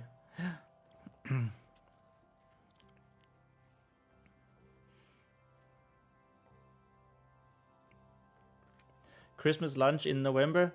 So, yes, we have these. We call them Christmas lunches or Christmas parties. It's an. I don't know if it's specific to Denmark or the Nordic countries, but around November to January, depending on when people can gather. Businesses, or in my case, my family, my cousins, tend to gather and drink a lot and eat good food and call it a Christmas lunch, Christmas party. And then actual Christmas around the 24th of December is much more chill and cozy and nice, where this is much more party. So I got one of those in like a couple of weeks. And 'tis the season, indeed. But it could very much just be a Danish thing, like have an excuse to just drink. Christmas is so stressful. Good thing we're doing NaNoWriMo then, because that's not stressful at all. Right up to the season that's stressful. Yeah, but yeah, it can be. There's lots of stuff that needs to be taken care of. But it's also really nice. I love Christmas. I love the street decorations, and everyone seems to be just a little bit nicer. So that's great. And of course, the lovely Christmas parties. Are you sure about that? That NaNoWriMo is stressful? Nah, it's just something I said to fill in the time.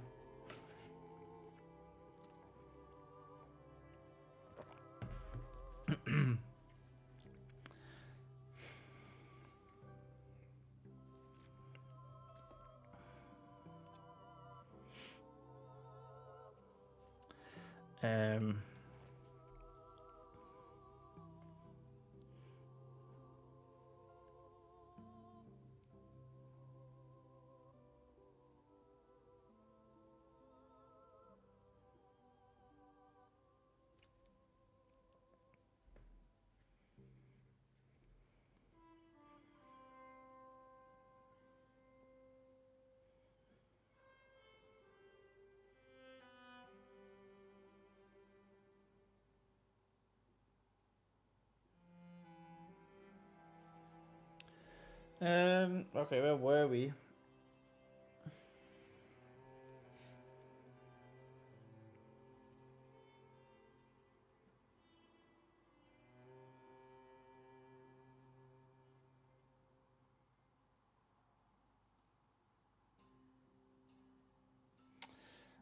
What would they say? She couldn't quite place it.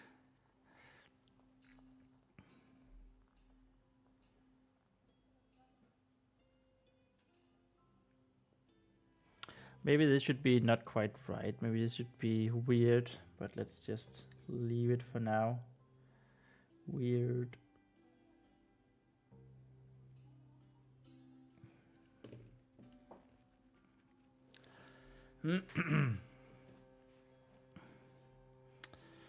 Couldn't quite place it.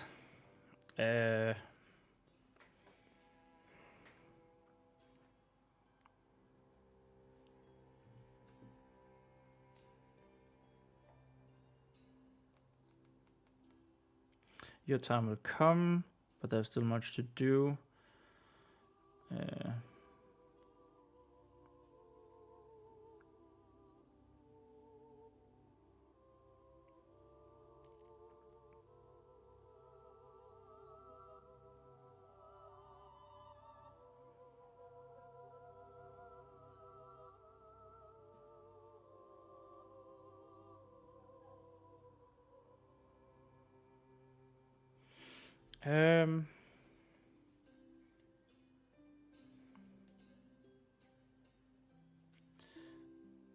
But rest assured,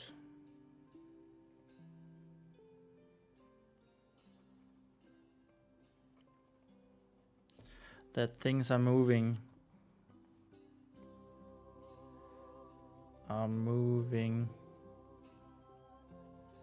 at a satisfactory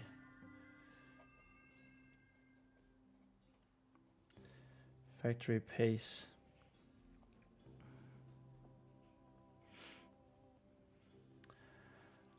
Kai says, I'm flying through chapters right now, so pick a number between 1 and 15. We will pick number 14 then.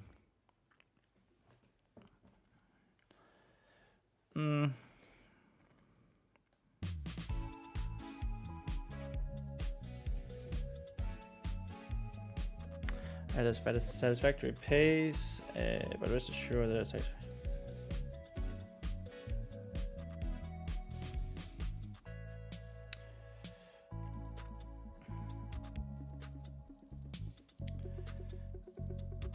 The shadowy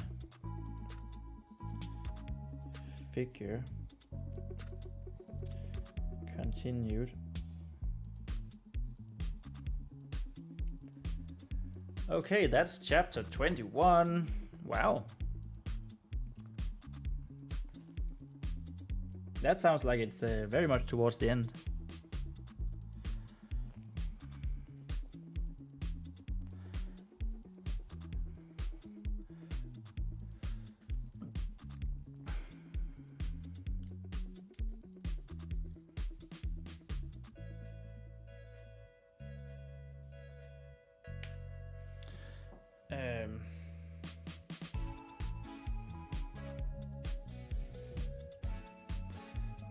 Will you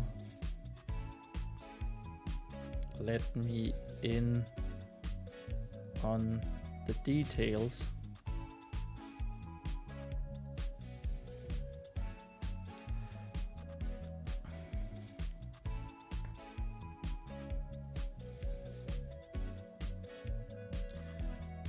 the blue cloak ad, the blue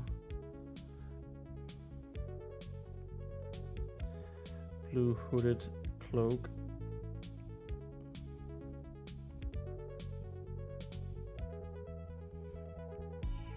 asked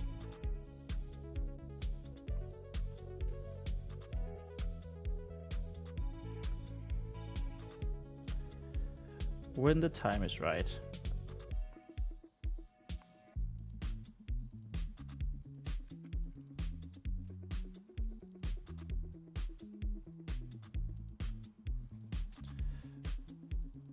Do not worry.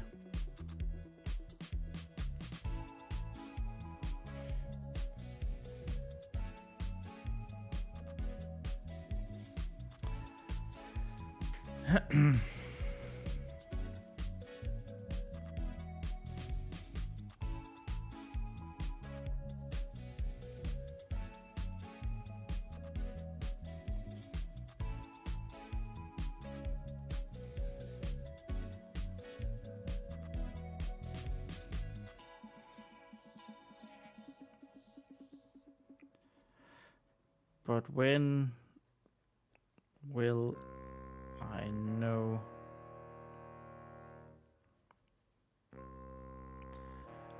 that the time is right?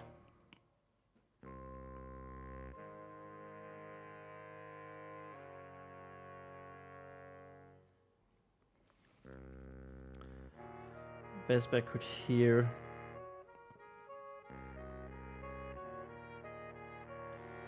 the thinly veiled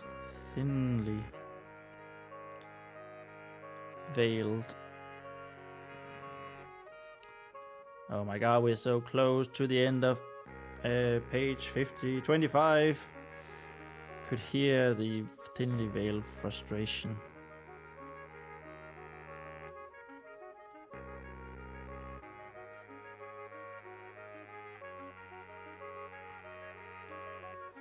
of the man in the blue hooded cloak.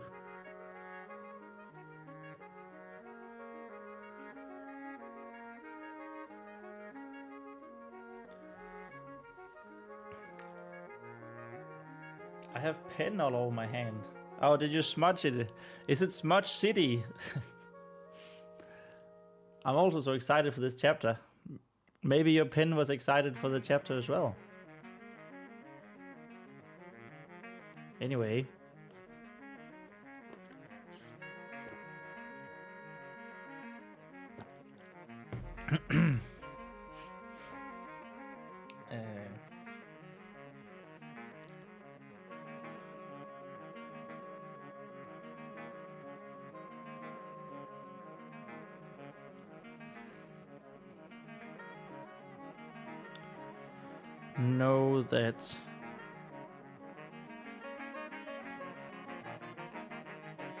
Know that you're actually I won't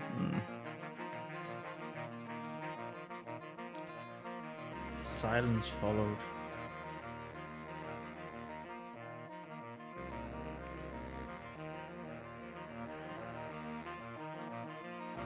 Know that you will be the one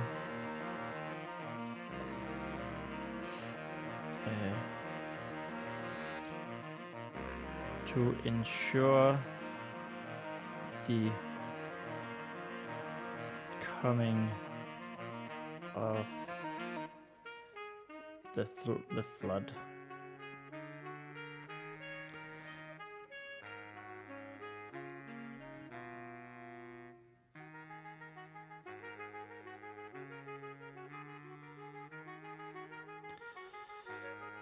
I will not rob you of that glory.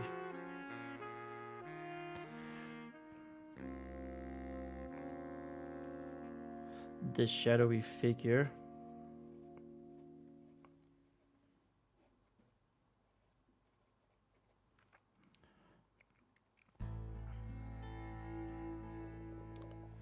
then replied,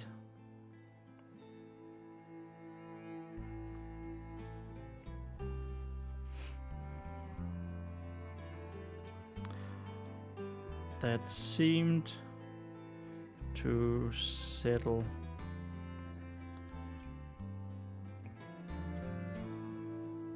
the blue hooded cloak.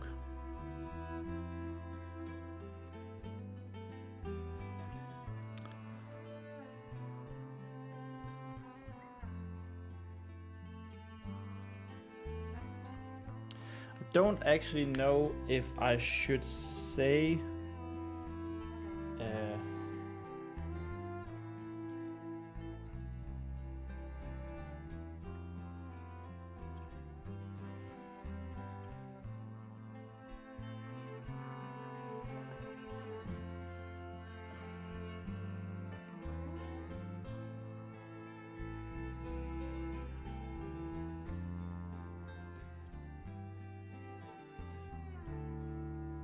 I don't know if she should think here that this is Sir Brendan. I guess she should. Sir Brendan.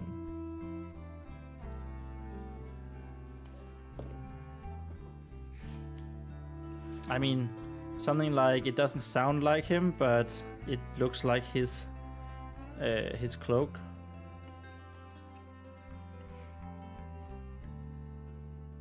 Yeah, I think that makes more sense. I actually think it does.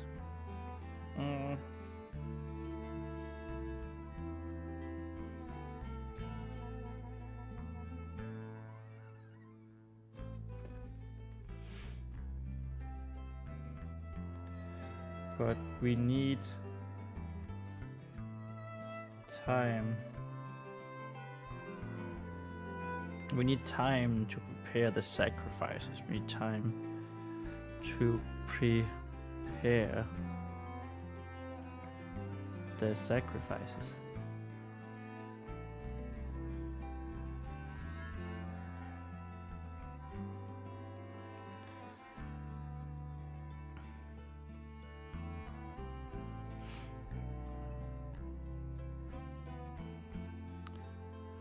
I'm going to keep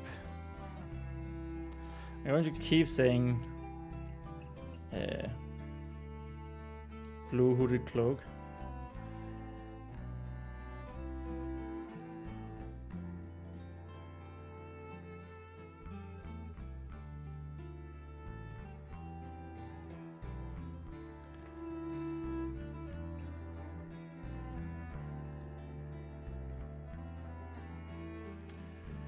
He sounded puzzled.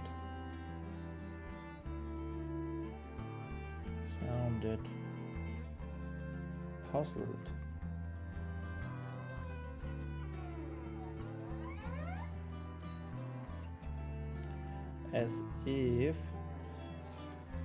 page 25 is down.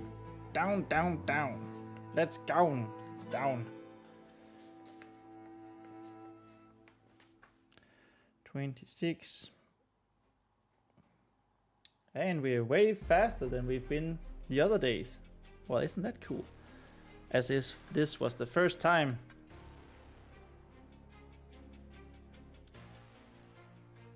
Was the first time hearing it.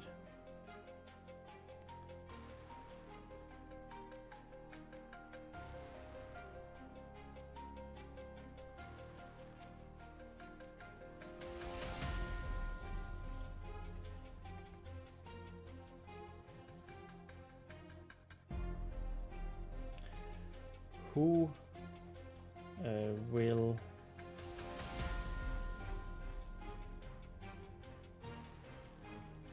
you sacrifice?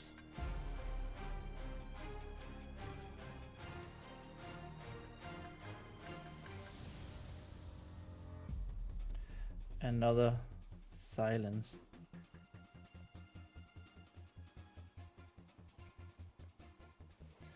If Vespa didn't know any better,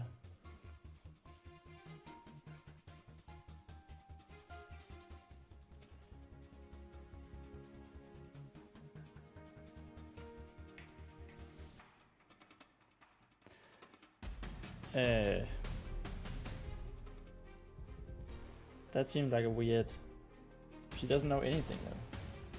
This is a weird sentence.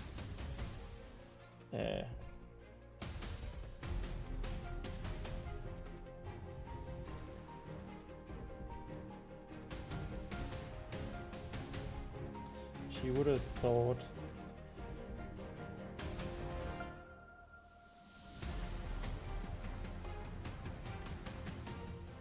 the shadowy figure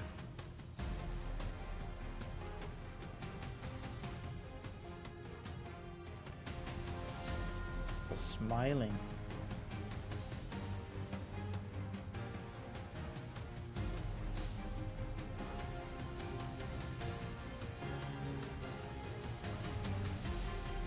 Just by how long?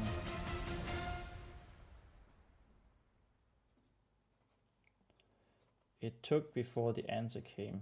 It took before the answer came.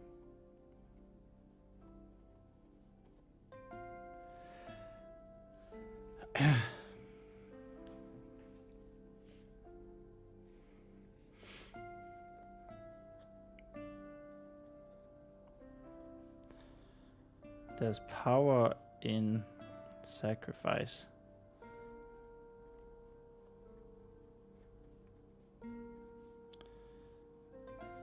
As a drowner,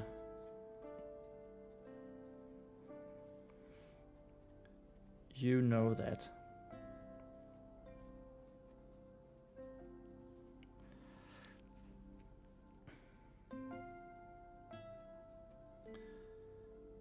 But sacrificing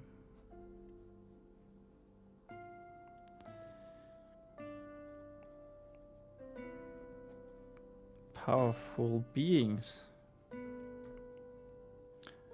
but drowning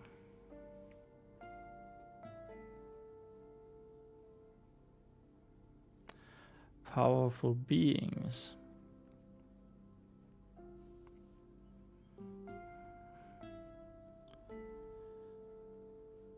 and drowning.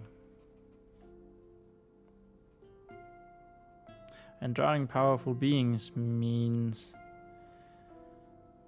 even more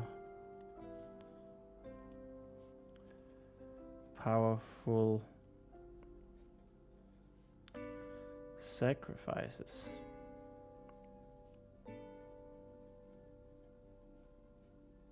Dot dot dot. Almost finished that page, I see. Well, I'm sorry I didn't see your comment before, but yes, wahoo indeed, we finished page 25 and we are on page 26 and it's going great. But it is also going to end soon. I gotta say, I'm quite beat. So I just want to finish a little bit more of this conversation and then we're gonna do the count for today and end the live stream. It's a little bit earlier than we've done the other days, but you know, I think we've earned it. We've actually also written more, I think, than any of the other days, even though we've spent over half an hour less so far. Wahoo! It's power and sacrifice.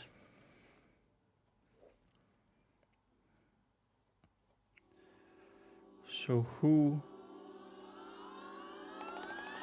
will be this powerful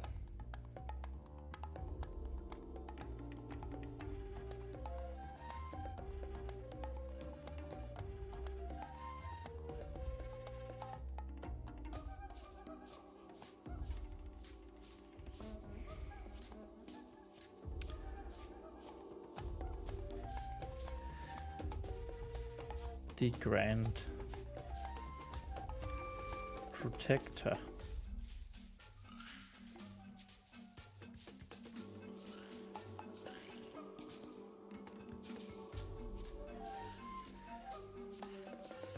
The answer came promptly this time.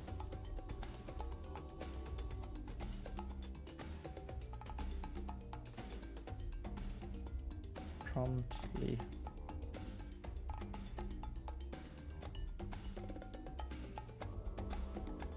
This time. You've been quite fast with writing today, lol. Dialogue is a blessing. It is. It really is. And also, this is the only day that we actually haven't had any naming to do, which of course does take a lot of time because I usually want the names to get right. And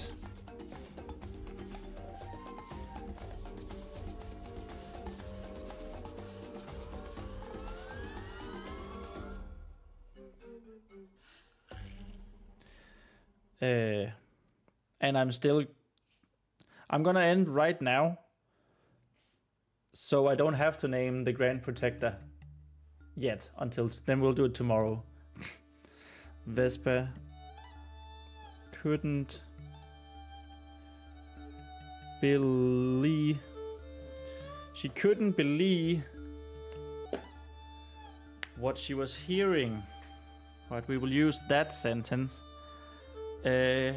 To start tomorrow. Okay, so let's have that count.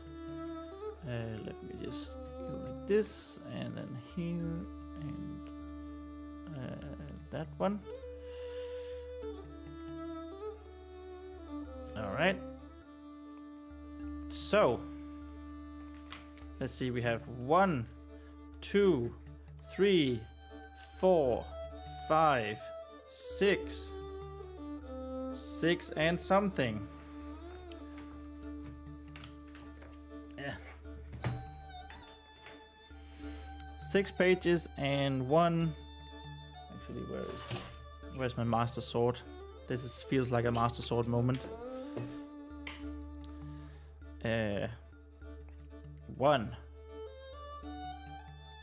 1, 2, 3, 4, 5, 6, 7, 8, 9, 10, 11, 12, 13, 14, 15, 16, 17. 6 pages and 17 lines. That, I think, is quite good. It's very good. It's at least the most we've written so far, and we did it in less time than all the other days. All right. So let's see. I have updated my. Where is it? My word count for NaNoWriMo. We've updated that slightly. So let's see. Daily progress. We did 6 pages as well today, and then it was 17. I just need to be sure. 1, 2, 3, 4, 5, 6, 7, 8. Oh, 16.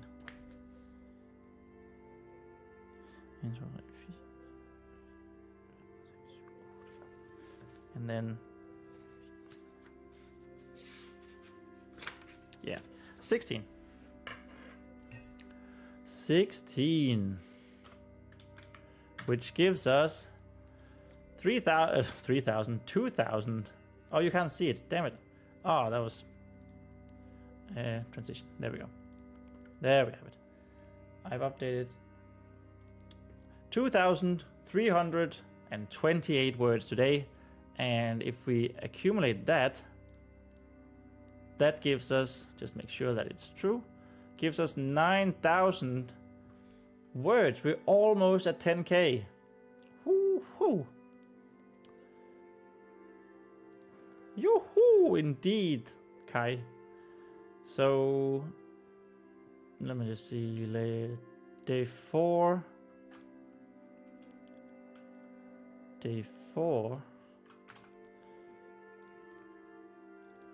We were at 9,042. 9,042. Yowza. And then that meant the progress bar should be, let's see here, see what it says. Hopefully it'll work. The progress bar should be 181. I don't think it's the correct one. No, it's definitely, it has messed something up. So let me just reset that and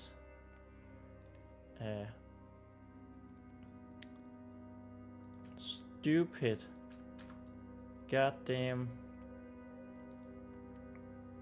stupid Streamlabs. And what did it say? Bar position? No. Yes, bar position 891. I guess we could just do that actually. Oh yeah. And the jewel should be at, let's see what it says.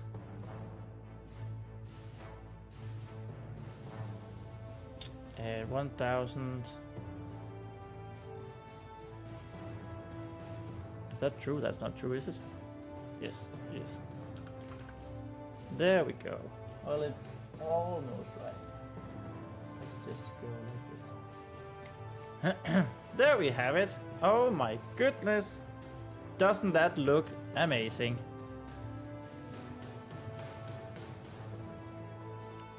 And yeah, there we have it. Almost at 10k words, 4 days in. That's not supposed to be until day 6. We're so close. And yeah, thank you guys so much for watching. I hope you enjoyed it. I know I did. And we're doing so well in this. I was actually a little worried about this whole conversation, but I think it's turning out to be really, really nice about this chapter, that it would be, I mean, this is where some tension needs to rise, and I'm not sure that I could do that, but I think we're going about it in a good manner. Anyway, if you liked this live stream, please remember to like it on YouTube if you haven't already, and maybe even subscribe to me. That would mean so much. And also, remember that Kai is impressed. Thank you, Kai. I am also. I'm very impressed by myself now. It's actually going much better than I could ever have hoped. So that's nice. Yeah, thank you guys for watching. Remember that we write our own stories, and I will see you tomorrow around 3 p.m. Central European time. All right. Kai is already subscribed. Thank you so much. I really, really appreciate it so much. All right. Thank you guys. Bye.